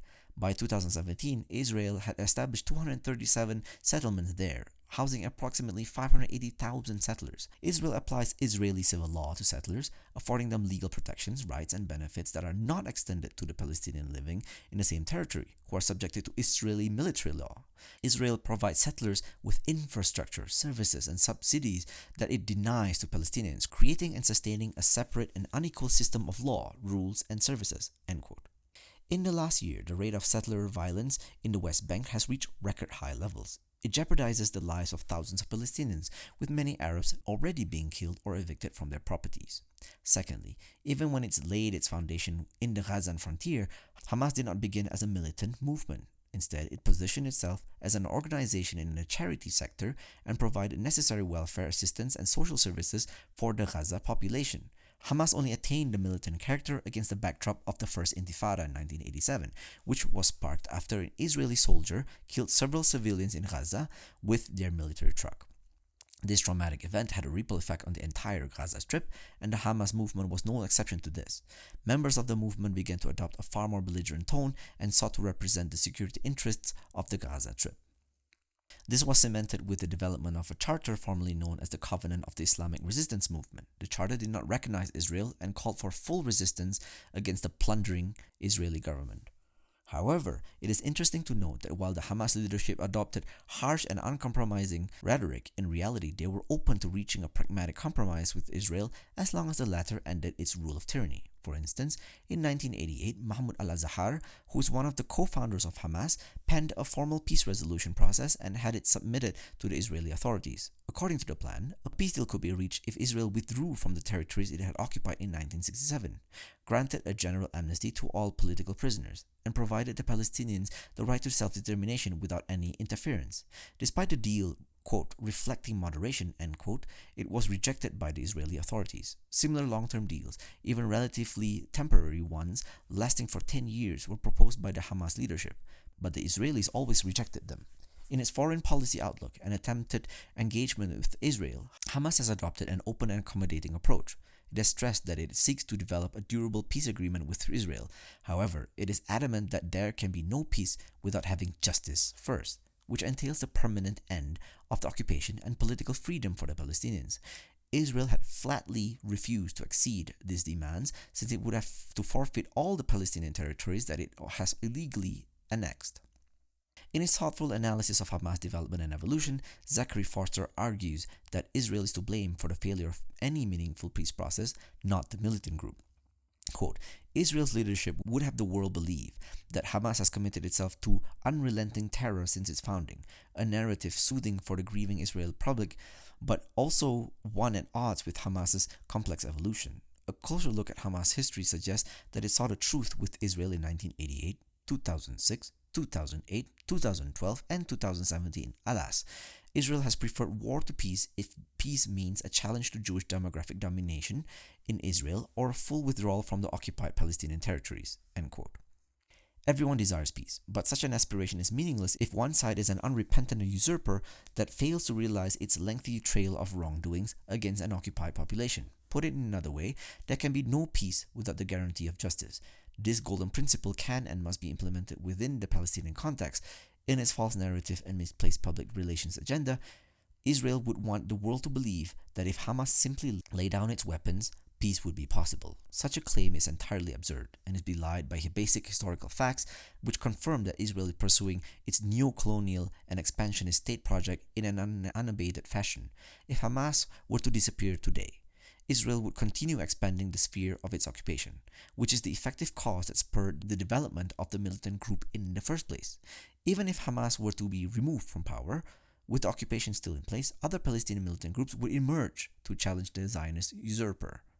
The efficient cause of the spiral violence in the region is none other than Israel itself. Its illegal occupation, illicit settlements, and immoral apartheid structure all constitute solid barriers to a lasting peace resolution in the region. An undeniable fact that every reasonable person would agree with is the following, quote, one need only look at maps of Israeli settlements in Palestinian territory to conclude that peace on equitable terms is not going to be offered willingly by a power engaged in decades-long in theft, end quote. When an apartheid force refuses to submit to international legal standards and continues to expropriate territories with complete impunity illegally, one can appreciate why militant groups arise in the occupied territories and can enlist many resistance fighters in their squadrons. These Palestinian fighters have not adopted the path of violence for its own sake, but as a necessary means to support the little that remains of their homeland. Empathy is the only thing required to understand the impetus of the Palestinian resistance.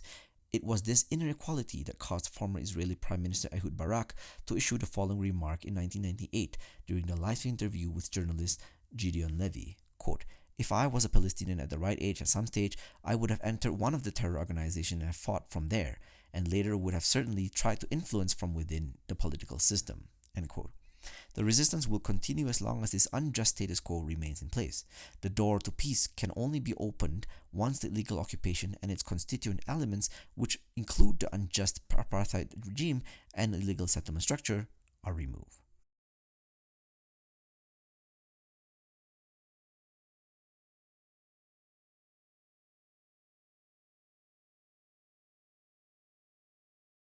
Section 4.5. Past peace proposals and the two-state solution, fake jewels or genuine pearls. Liberals and Zionists often assert that both the West and the Israelis have provided the Palestinians with a plethora of opportunities to have an independent nation via the mechanism of a two-state solution. Nevertheless, on every occasion, it is the Palestinians themselves who have squandered such proposals due to their obstinance and lack of willingness to strike a compromise. Many political analysts and academics have echoed this narrative. However, a careful analysis of the various land distribution initiatives reveals that the entire so-called peace processes and partition plans have been heavily biased against the Palestinian people. It is unfortunate to find that this has been the case for the last 70 years. When the UK illegally occupied Palestine in the post-World War I era, the political and legal rights of the indigenous population were upset due to the allowed entry of Jewish settlers, who began unleashing violence and seizing the property of the former. Because of the rising Arab resistance, which consisted of civil disobedience and general strikes against the illegal immigration program, the British government tasked Lord William Robert Wellesley Peel to lead the Palestine Royal Commission and unilaterally propose the solution for the crisis. In 1937, Peel released his report, which, against the wishes of the Arab majority, proposed a partition plan that would divide the mandate into two separate states, one for the Arabs and the other for the new Jewish population. The execution of this plan had to be put on hold for several reasons, with the key inhibiting factors being the outbreak of World War II and the decline of British hegemony in the region.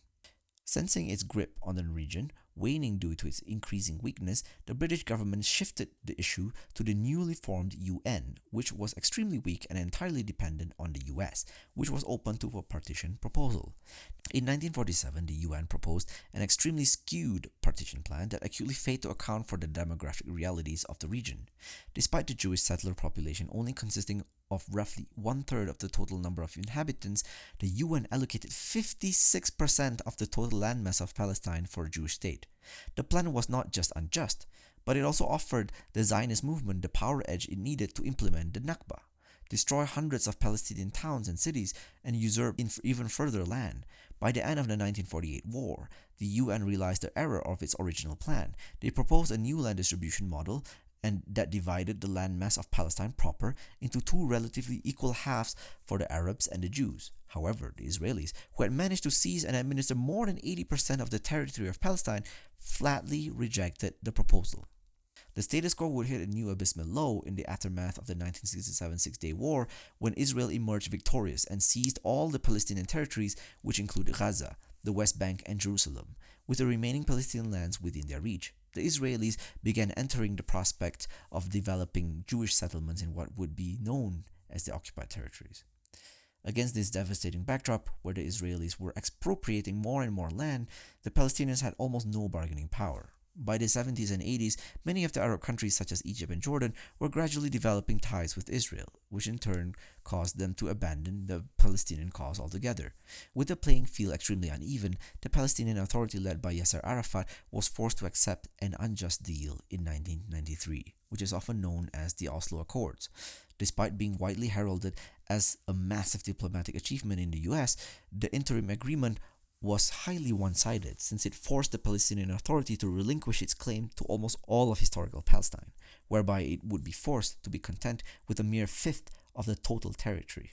Still, at least in theory and in the long term, the Oslo Accords were supposed to put a brake on any further Israeli settlements and ensure that the Palestinians could govern their state, however small it may be.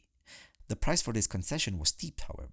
The Palestinians were required to give up the right to return for all Palestinian refugees who were evicted from their properties during the original Nakba.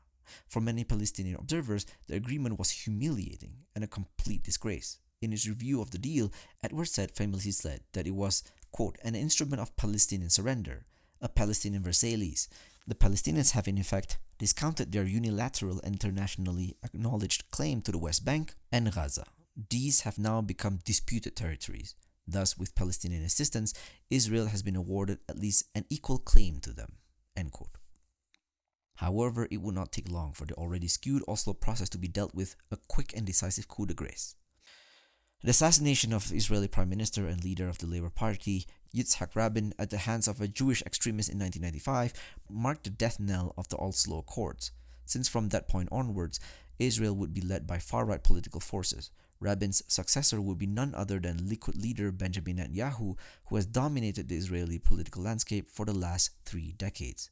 In the span of just a few short years, Netanyahu was able to torpedo the entire Oslo process by revamping the settlement development process in the occupied West Bank and East Jerusalem. Through this ambitious program, the Likud leader reduced the occupied territories to a series of hollowed-out cantons which are traversed by a maze of Jewish settlements. As the Israeli historian Avi Shleim noted more than 10 years ago, owing to these developments in the occupied territories, an independent and robust Palestinian state has become a near impossible proposition. Quote, as a result of settlement expansion, the area available for a Palestinian state has been steadily shrinking to the point where a two-state solution is barely conceivable.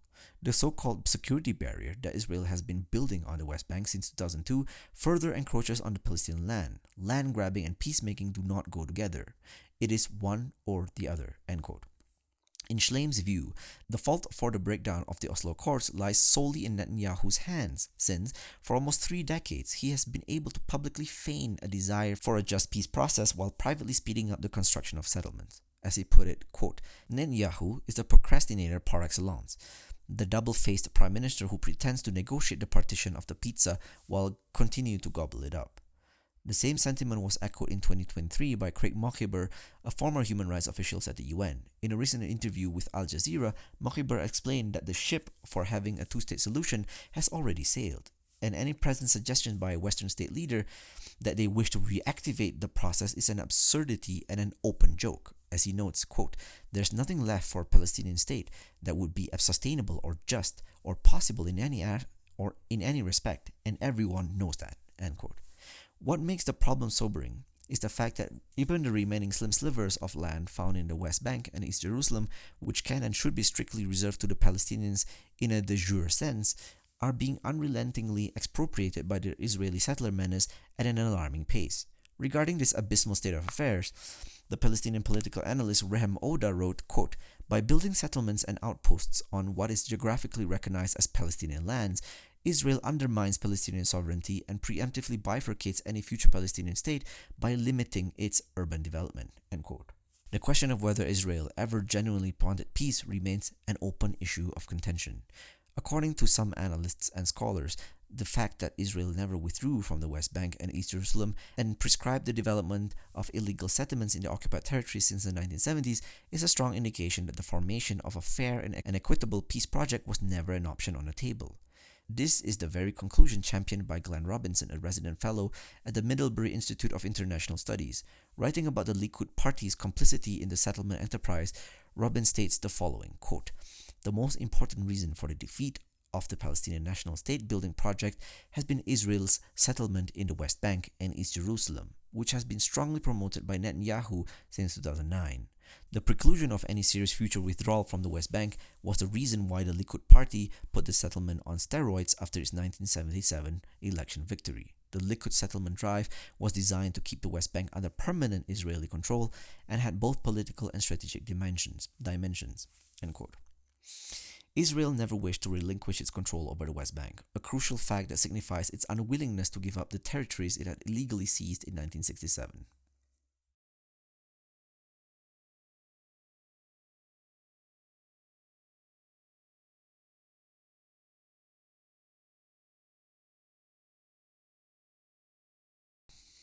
Section 4.6. A conservation commentator's folly. Ben Shapiro's inability to escape the moral equivalence conundrum. Ben Shapiro is a popular conservative commentator, podcaster, and columnist based in the US. An avowed Zionist, Shapiro is one of the most vocal backers of Israel and its criminal wrongdoings during the 2023 operation in Gaza. Shapiro's grasp of politics and history is undoubtedly lacking. In normal circumstances, his comments would not be worthy of any response. However, his participation in the discussion at the Oxford Union increased his viewership exponentially and allowed him to espouse his fallacious opinions. In his opening statement, Shapiro accused pro-Palestine supporters of being Jew haters and genocidal enthusiasts. In his introductory sessions, Shapiro examined the events of 2023 through a tilted prism by centering his analysis on the events of October 7 and exclusively pinning the blame on Hamas. However, his astonishingly false arguments were revealed during the debate session. Within this context, Shapiro presented a series of arguments to defend Israel's conduct in its 2023 operation. His first argument constitutes an attempt to explain why the high civilian loss in Gaza caused by Israel's bombardment. This claim was formulated through a spirited counter-response against an audience member. Essentially, Shapiro was challenged by interlocutor who applied the moral equivalence arguments to Hamas and Israel. Suppose Shapiro deems Hamas' actions to be morally repugnant due to them targeting innocent civilians on October 7 to achieve their political goals. In that case, he must likewise condemn Israel since they also have resorted to killing civilians in order to eliminate Hamas militants.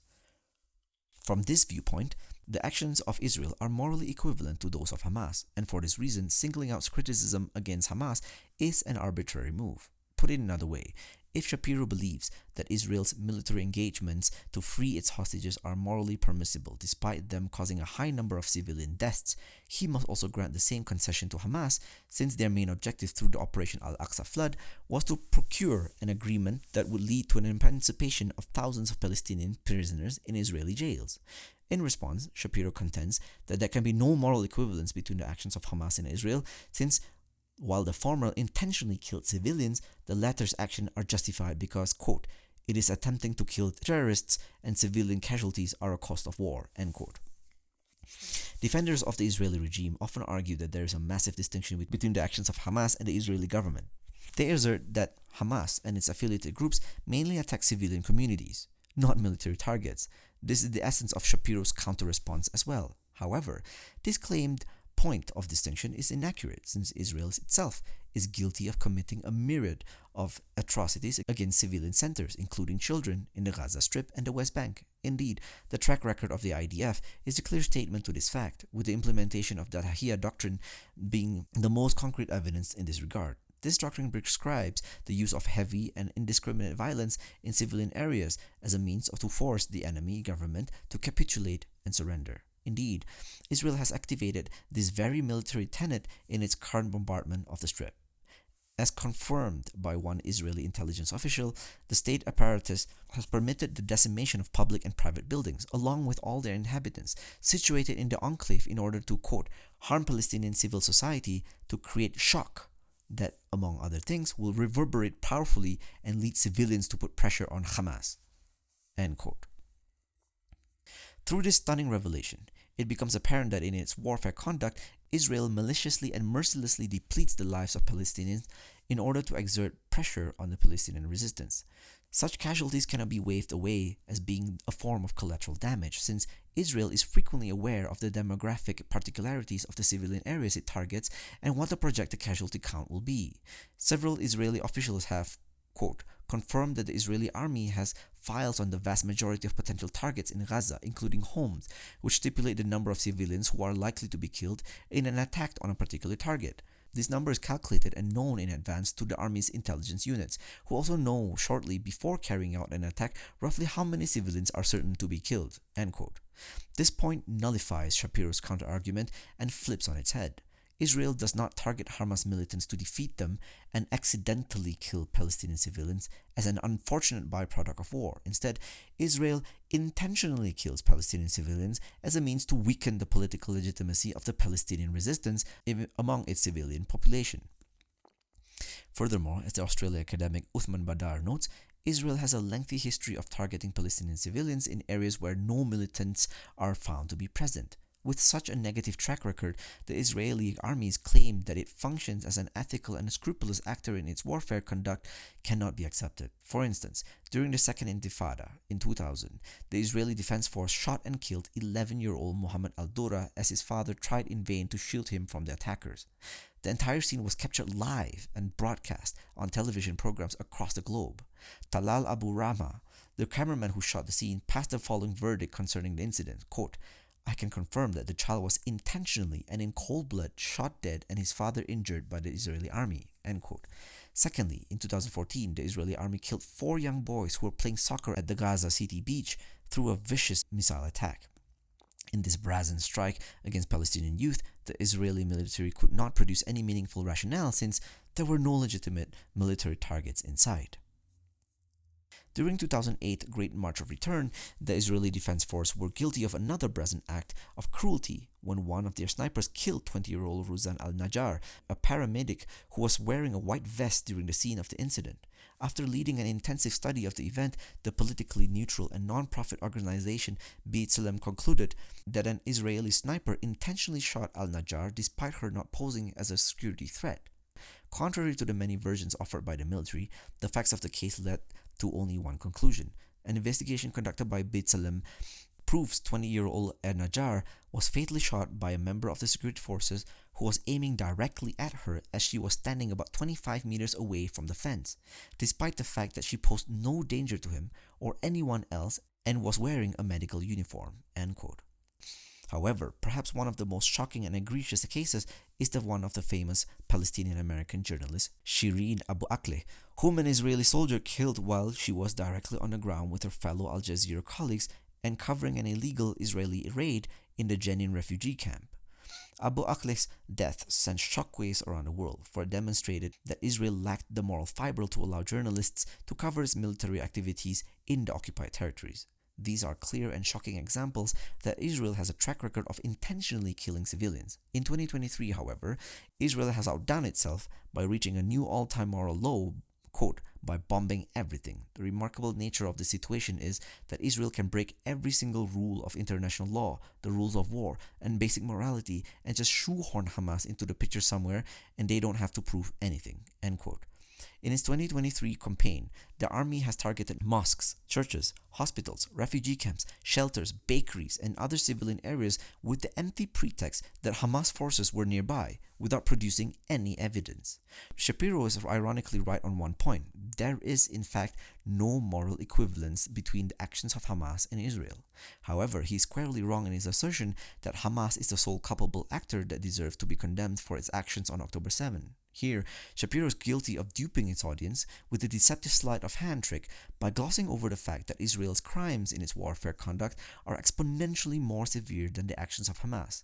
This is both true in a temporal sense, in terms of the occupation enduring for 70 years, and a numerical sense insofar as the number of Palestinians killed in Operation Iron Swords is likely 20 times greater than the number of Israelis killed. There can be no moral equivalence between the two sides since the totality of Israeli crimes is far worse than the events that transpired on October 7. Another central assertion of Shapiro during the debate session was that calling for the liberation of Palestine from the river to the sea logically entails a call for genocide against the Jewish people. This claim is devoid of any rational basis and is simply fabrication against the Palestinian movement. As Badar notes, it is a fact that many of the Jews who established the State of Israel and arrived in the years that followed were migrants who came from Europe. It is also a fact that the Arab population of Palestine has lived in the regions for countless generations, which renders them the indigenous inhabitants of the land. These two facts warrant an undeniable conclusion, ensuring the Palestinians return to their homeland and having a transfer of political authority to the rightful owners of the land.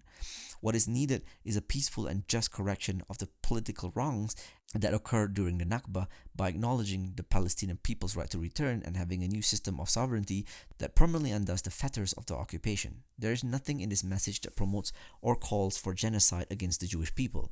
Just like in the case of South Africa, such a meaningful reformation movement can be achieved by dismantling the apartheid regime and creating a new system of rule that is based on coexistence, which was the modus operandi found in the past Muslim period.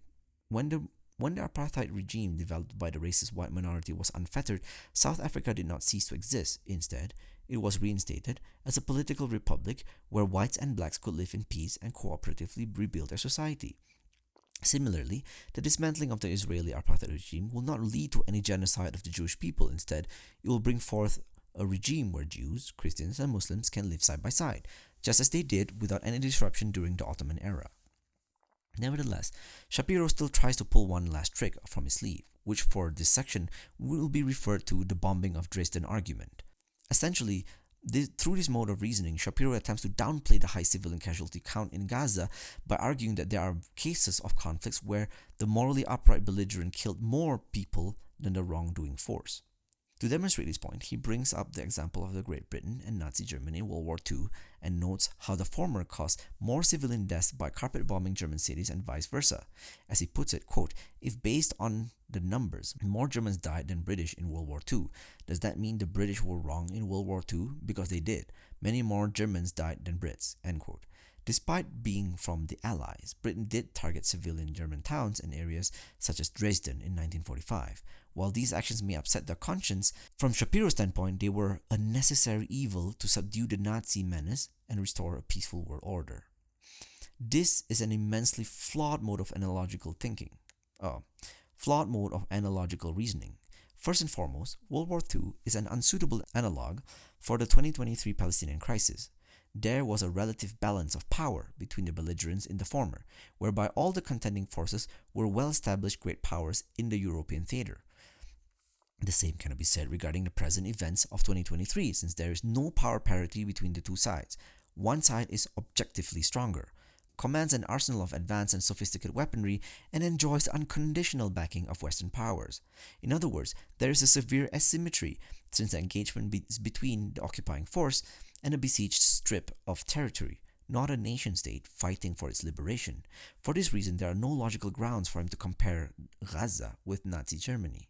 Even if one were to entertain his analogy for argument's sake and assume that this example of Nazi Germany is applicable, Shapiro's argument would still not be acceptable. This is because the carpet bombing of Dresden did not accrue any tangible strategic gains for the Allied forces, as it utterly failed to achieve the goal of psychologically subduing the German citizenry, damaging their morale and eroding the legitimacy of the Nazi government in their eyes. This is the conclusion adopted by historian Catherine Schreiter in a seminal research article. Summarizing the findings of this paper, journalist Erin Blakemore writes, quote, "The Allies' goal has been to wreck the German economy and undermine morale, eroding support for the Nazis and leading Germans to question their leaders. Ultimately," writes Schreiter, "it failed. The bombardments forced Darmstadters to rely on one another all the more, fortifying communities that helped them keep living in the face of the unthinkable. The bombs may have destroyed Germany, but they did not destroy German morale." This historical reality further renders Shapiro's argument invalid, since the British strategy was unsuccessful in the first place. Thirdly, by bringing up the example of World War II in his argument, Shapiro also demonstrates his ignorance of the legal developments and changes that occurred in the post-war era.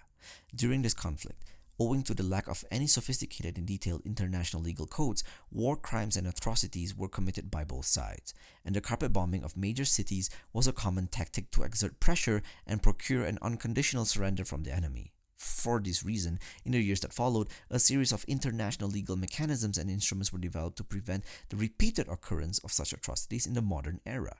A prime example of an international instrument employed for this very end is Protocol 1 of the Geneva Conventions, which was promulgated in 1977. Article 51(2) of the latter states, quote, "The civilian population as such, as well as individual civilians, shall not be the object of attack. Acts or threats of violence, the primary purpose of which is to spread terror among the civilian population, are prohibited," end quote. From the standpoint of modern international law, Dresden was certainly a condemnable war crime, and invoking it as an example to justify the killing of civilians in a densely populated area like Gaza is an anachronistic and manifest error. The fact that Shapiro had to cite a wartime example from World War II to whitewash the crimes of Israel constitutes an implicit argument against his position, since it would be impossible for a legally and morally compliant state in the present age to undertake such actions. Thanks to the provisions of Protocol 1, it is inconceivable for a morally scrupulous belligerent to inflict more civilian casualties than a genocidal pariah state. Thus, the fact that Israel kills far more civilians on the battlefield than opposing belligerents indicates that it is the wrongdoing force. Furthermore, one could use Shapiro's tactic of going back in time and finding specimens from past nations to justify actions that are unanimously considered crimes today. For instance, a person may justify the brutal practice of child labor presently implemented in many third world countries on the basis that it was widely used in Great Britain during its industrial stage. However, such reasoning would be fallacious, considering the modern conventions that ban such a practice.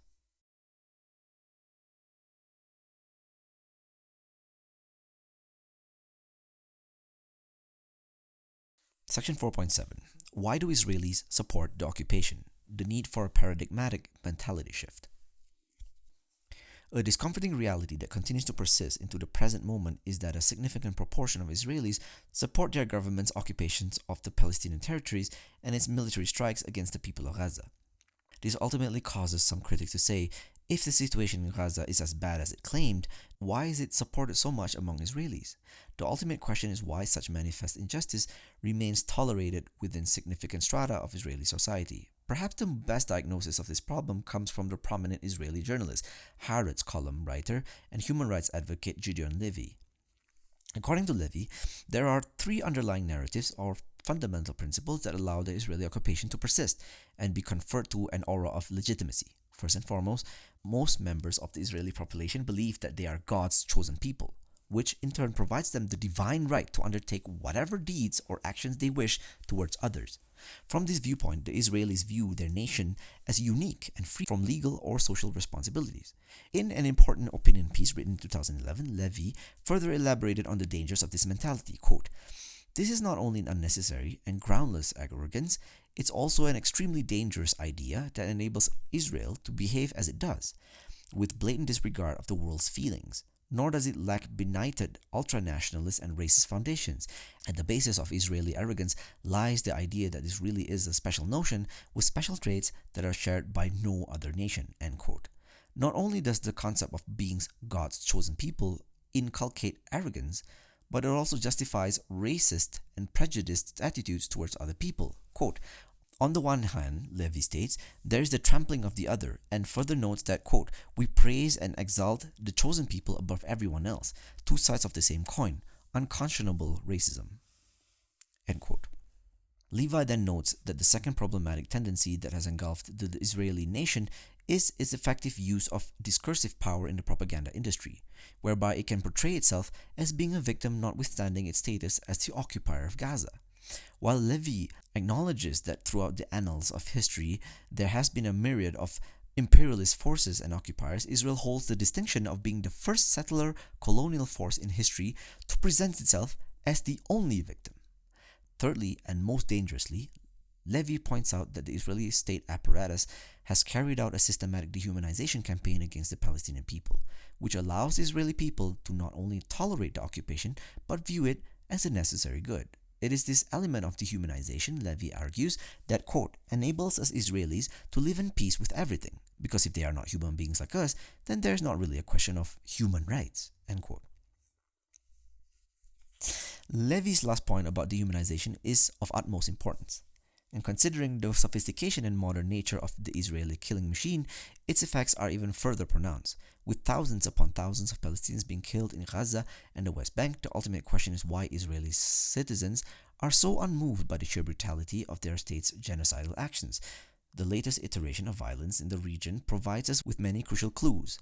Stripping an undesirable other or racial group of its human qualities is a common tactic used by regimes to justify ethnic cleansing and mass destruction. Academic and researcher Dr. Salah Sharif meticulously described this dangerous process in a TEDx talk delivered in 2020.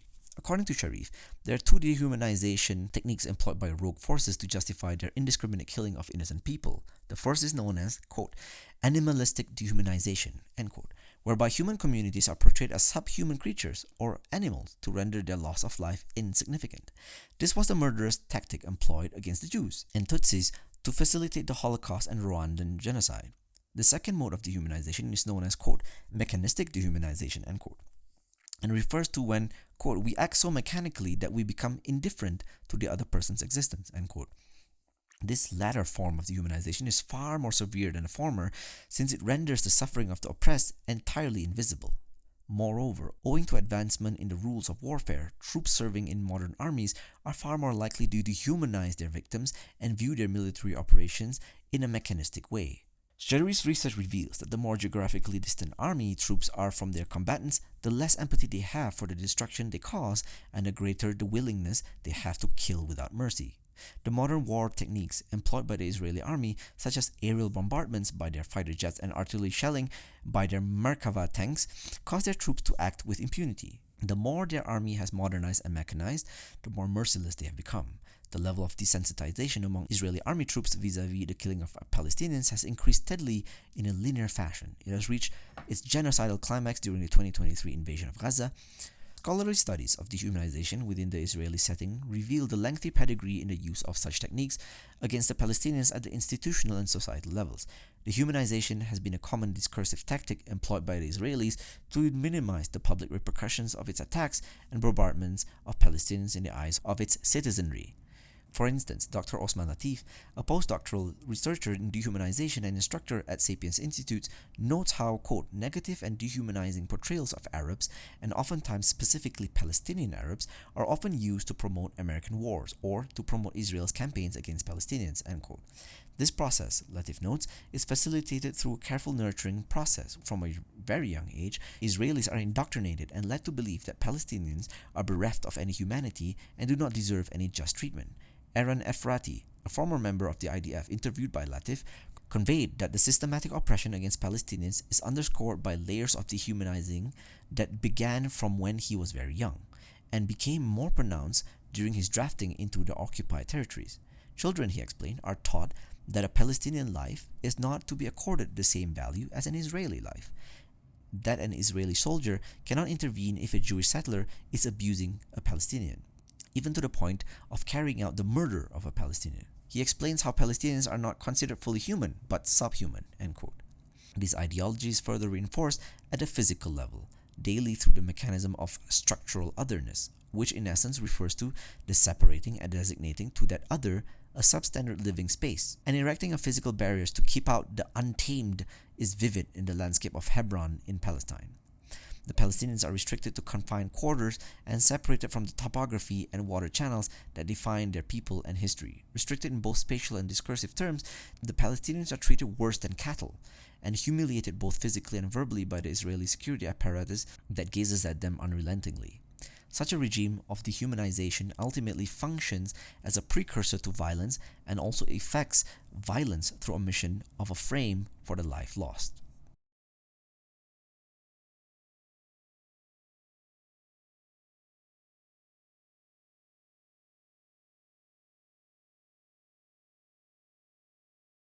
Section 4.8. The false charge of Muslim intolerance and desired eradication of the Jews. A common Zionist talking point raised to justify both Israel's creation and its present wrongdoings is that its existence is a sine qua non for the survival of the Jewish people since hostile Muslim states surround it. Zionists claim that without Israel there would be no safe haven for Jewish people, as they would be exposed to the unjust and brutal policies of the Muslim people. Essentially, they assert that when ruling over a diverse polity, Muslims have always lacked the capacity to give other religious denominations and groups their rights and instead rule with an iron fist. Through this viewpoint, Islam is deemed to be a failed civilizational project which can never be given a leading role.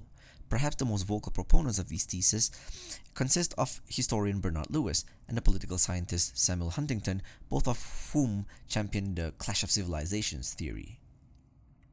According to this scheme, Islam lacks the theological and spiritual impetus to cooperate with the other faith groups and instead has always been an intolerant and belligerent force. For this reason, the Jewish migrant population in Palestine had every right to establish a separate state for their own faith group, since without that they would be at the mercy of the despotic system of Muslim rule that does not confer any rights for minority groups. As a corollary to the points mentioned above, Zionists who back Israel's creation and expansionist actions often insist that the latter's actions are simply a reaction and balancing act against the violent Muslim empires of the past, who had occupied the Holy Land and denied Jews and Christians the right to worship in their own sacred spaces. Through this perspective, the Arab warriors who conquered the Levant are viewed as violent colonizers who spread Islam through the sword and championed the practice of forced conversion.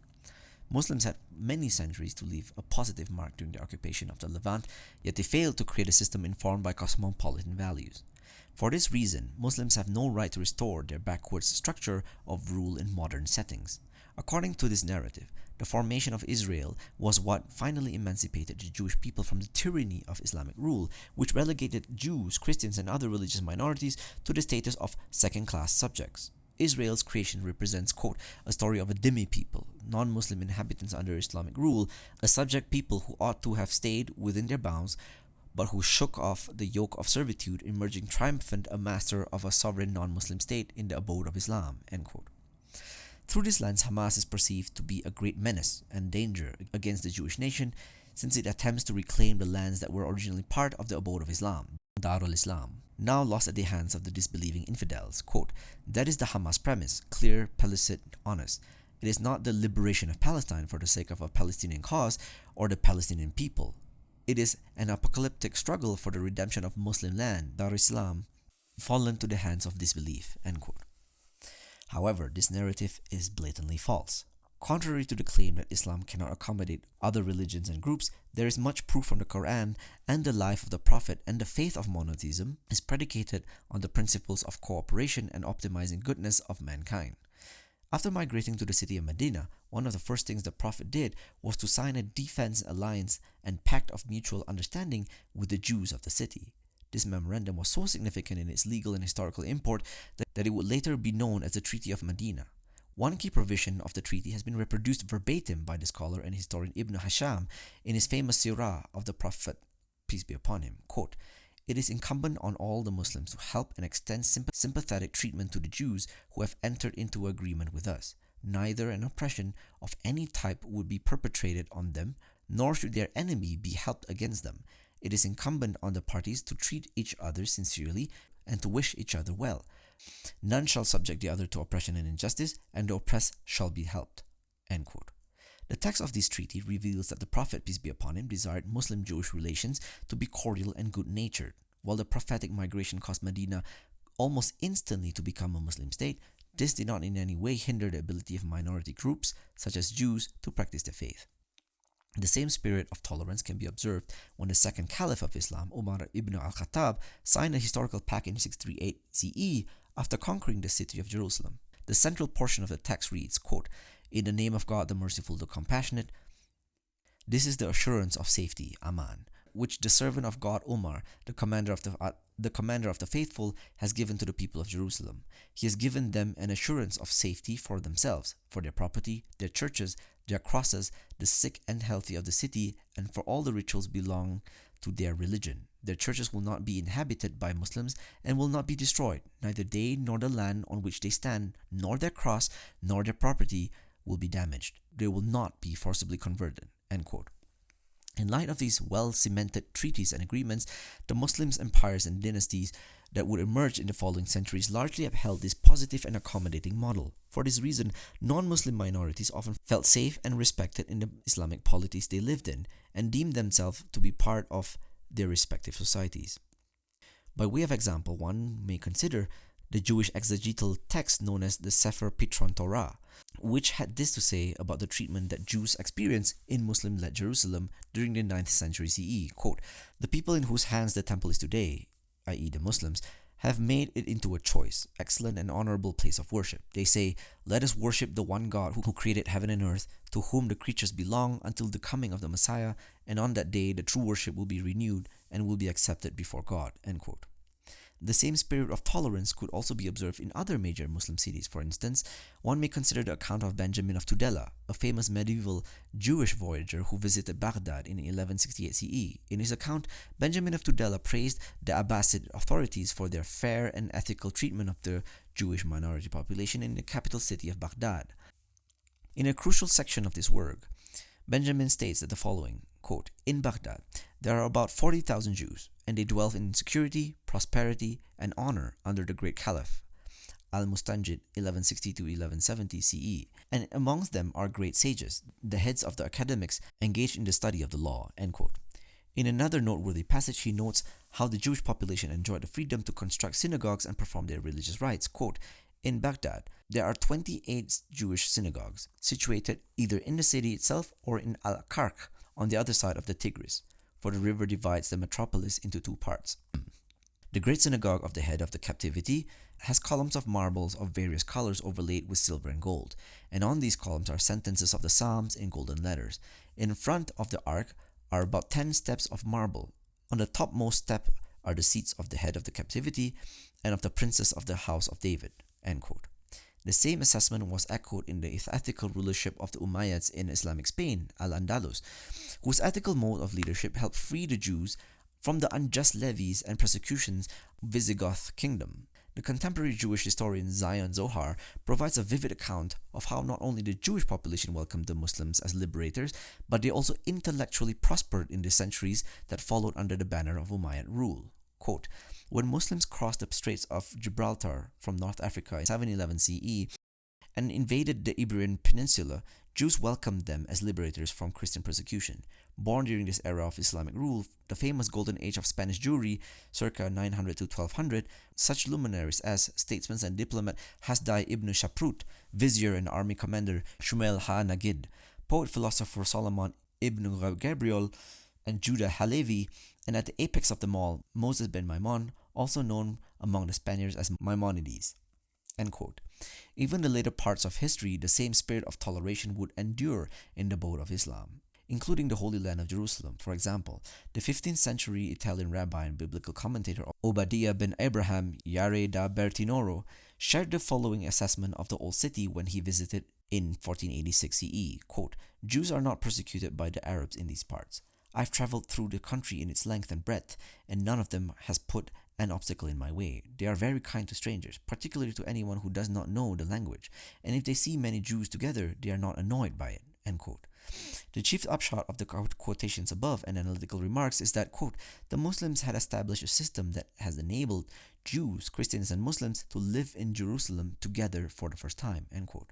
Thus, the claim that the Muslims lack the moral fiber or tolerant spirit to accommodate other religious denominations does not withstand critical scrutiny and is belied by the testimony of Jewish historians themselves. Islam is a religion that is committed to furthering the progress of humankind and ensuring their spiritual and material well-being. The Jewish people are no exception to this norm of care. One concrete and relevant example that can be cited to demonstrate the value of care in the Islamic model is the Greek Orthodox Church, which was protected and given rights and freedoms, such as the right to continue their religious sermons and services by the Arab conquerors. One of the structures built by the followers of this denomination is the Church of Saint Porphyrius in Gaza City, considered the third oldest church in the world. For more than a millennium, these churches and their respective communities were protected by several Muslim empires, with each guarding the structure and the congregants who went to pray in it weekly.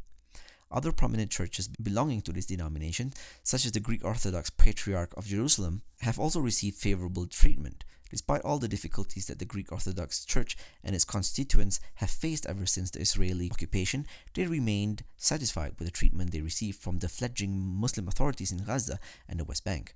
For instance, Father Antonius Hanania, who presides as a priest in the Orthodox Church, criticized the Israeli occupation for its erasure of the history of the Palestinian people and thanked his Muslim brethren for protecting them.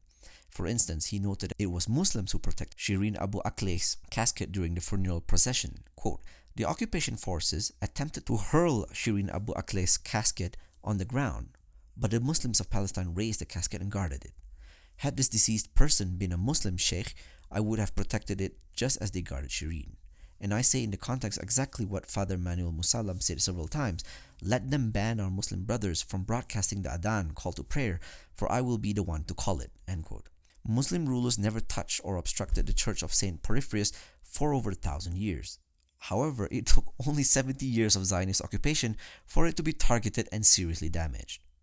During the early days of this Israeli aerial bombardment of Gaza, numerous Christians and Muslims sought refuge in the Church of Saint Porphyrius. As a place of worship, it should have been a safe haven. Nevertheless, it was hit by a lethal airstrike that killed at least 18 Palestinians and damaged the church complex and much of its exterior structure. The contrast could not be more stark or evident. 70 years of Zionist occupation did something unheard of in more than 1,000 years of Muslim rule. However, what about Hamas and its alleged desire to vanquish the Jewish people and have them stripped of their socio-political freedoms? Their point is usually considered a factual proposition, which is not amenable to any scrutiny or debate. The answer to this question may come as a surprise to some readers, for the fact of the matter is, Hamas does not oppose the State of Israel due to its Jewish character. It justifies its resistance activities due to Israel's use of Zionist thought as a colonial ideology and its continued occupation of the Palestinian territories. However, it does not oppose the people of Israel due to their Jewish faith. In its 2017 charter, Hamas explicitly states that it does not oppose the Jewish people, either in religious or cultural terms. Instead, its resistance is strictly opposed to the occupying force of Israel. Articles 16 and 17 of the 2017 Hamas Charter reads, quote, Hamas affirms that its conflict is with the Zionist project, not with the Jews because of their religion. Hamas does not wage a struggle against the Jews because they are Jewish, but wages a struggle against the Zionists who occupy Palestine. Yet it is the Zionists who constantly identify Judaism and the Jews with their own colonial project and illegal entity. Hamas rejects the persecution of any human being or the undermining of his or her rights on nationalist, religious, or sectarian grounds. End quote. Considering these articles, it became abundantly clear that the primary cause of Hamas resistance activities is the occupier itself, not its espoused faith or religious identity. Indeed, Hamas would have opposed and fought against Israel even if it was a Christian or a Buddhist state. Put it another way, quote, Palestinians of course do not care what religion the occupiers are. Like all occupied people, they will resist whoever is occupying them. End quote. Section 5. Conclusion. The 70-year history of Palestine is horrific and demonstrates that much of the world has lost its moral compass and currently lacks the courage and resilience to stand up for the truth. However, there is still time to make a paradigmatic change on the international front, provided that the impetus for justice is restored once more. This momentous undertaking can be achieved through a bottom-up process, whereby individuals empathize with the plight of the Palestinian people and then inspire change through their engagements with their local civil society actors and governing bodies.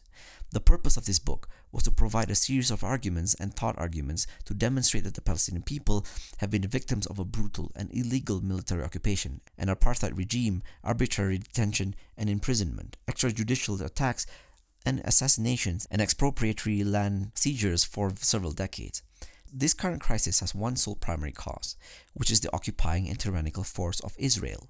For a just and sustainable peace to be achieved in the region, Israel must once and for all cease its ongoing Nakba of the Palestinian people by ending the blockade of the Palestinian territories, unfettering its regime of settler colonialism, and dismantling the system of apartheid. The latter proposition is a sine qua non, since peace and justice cannot be found in a state that assigns absolute superiority to one race while dehumanizing the other. Peace and justice can never be the features of a political entity that subjects the indigenous inhabitants of a land to a brutal blockade and oppression. Throughout its century-long existence, Zionism has proven to be a racist and supremacist ideology that has relegated the Palestinians to the status of subhuman. If a philosophy of fairness and equality is to flourish in the world we currently live in, such a repulsive philosophy must be renounced and thrown into the dustbin of history. Of course, by no means does this call translate to the expulsion of the Jewish population living in Palestine proper. Islam is a religion of fairness and assigns value to every human being. This is especially the case for Jews and Christians. Throughout the history, two religious communities were honored with the titles of Ahl al-Kitab, literally the people of the book, and Ahl al-Dimma, literally the people of the covenant, in Islamic prose and granted special rights as minorities. It was this ethos of tolerance embedded in Islamic model of governance that allowed Muslims, Jews, and Christians to live in peace for centuries in the Holy Land. Furthermore, if there is a willingness to do away with the unjust status quo and restore a moral balance in the region, there is no reason why this same model cannot be reinstated again.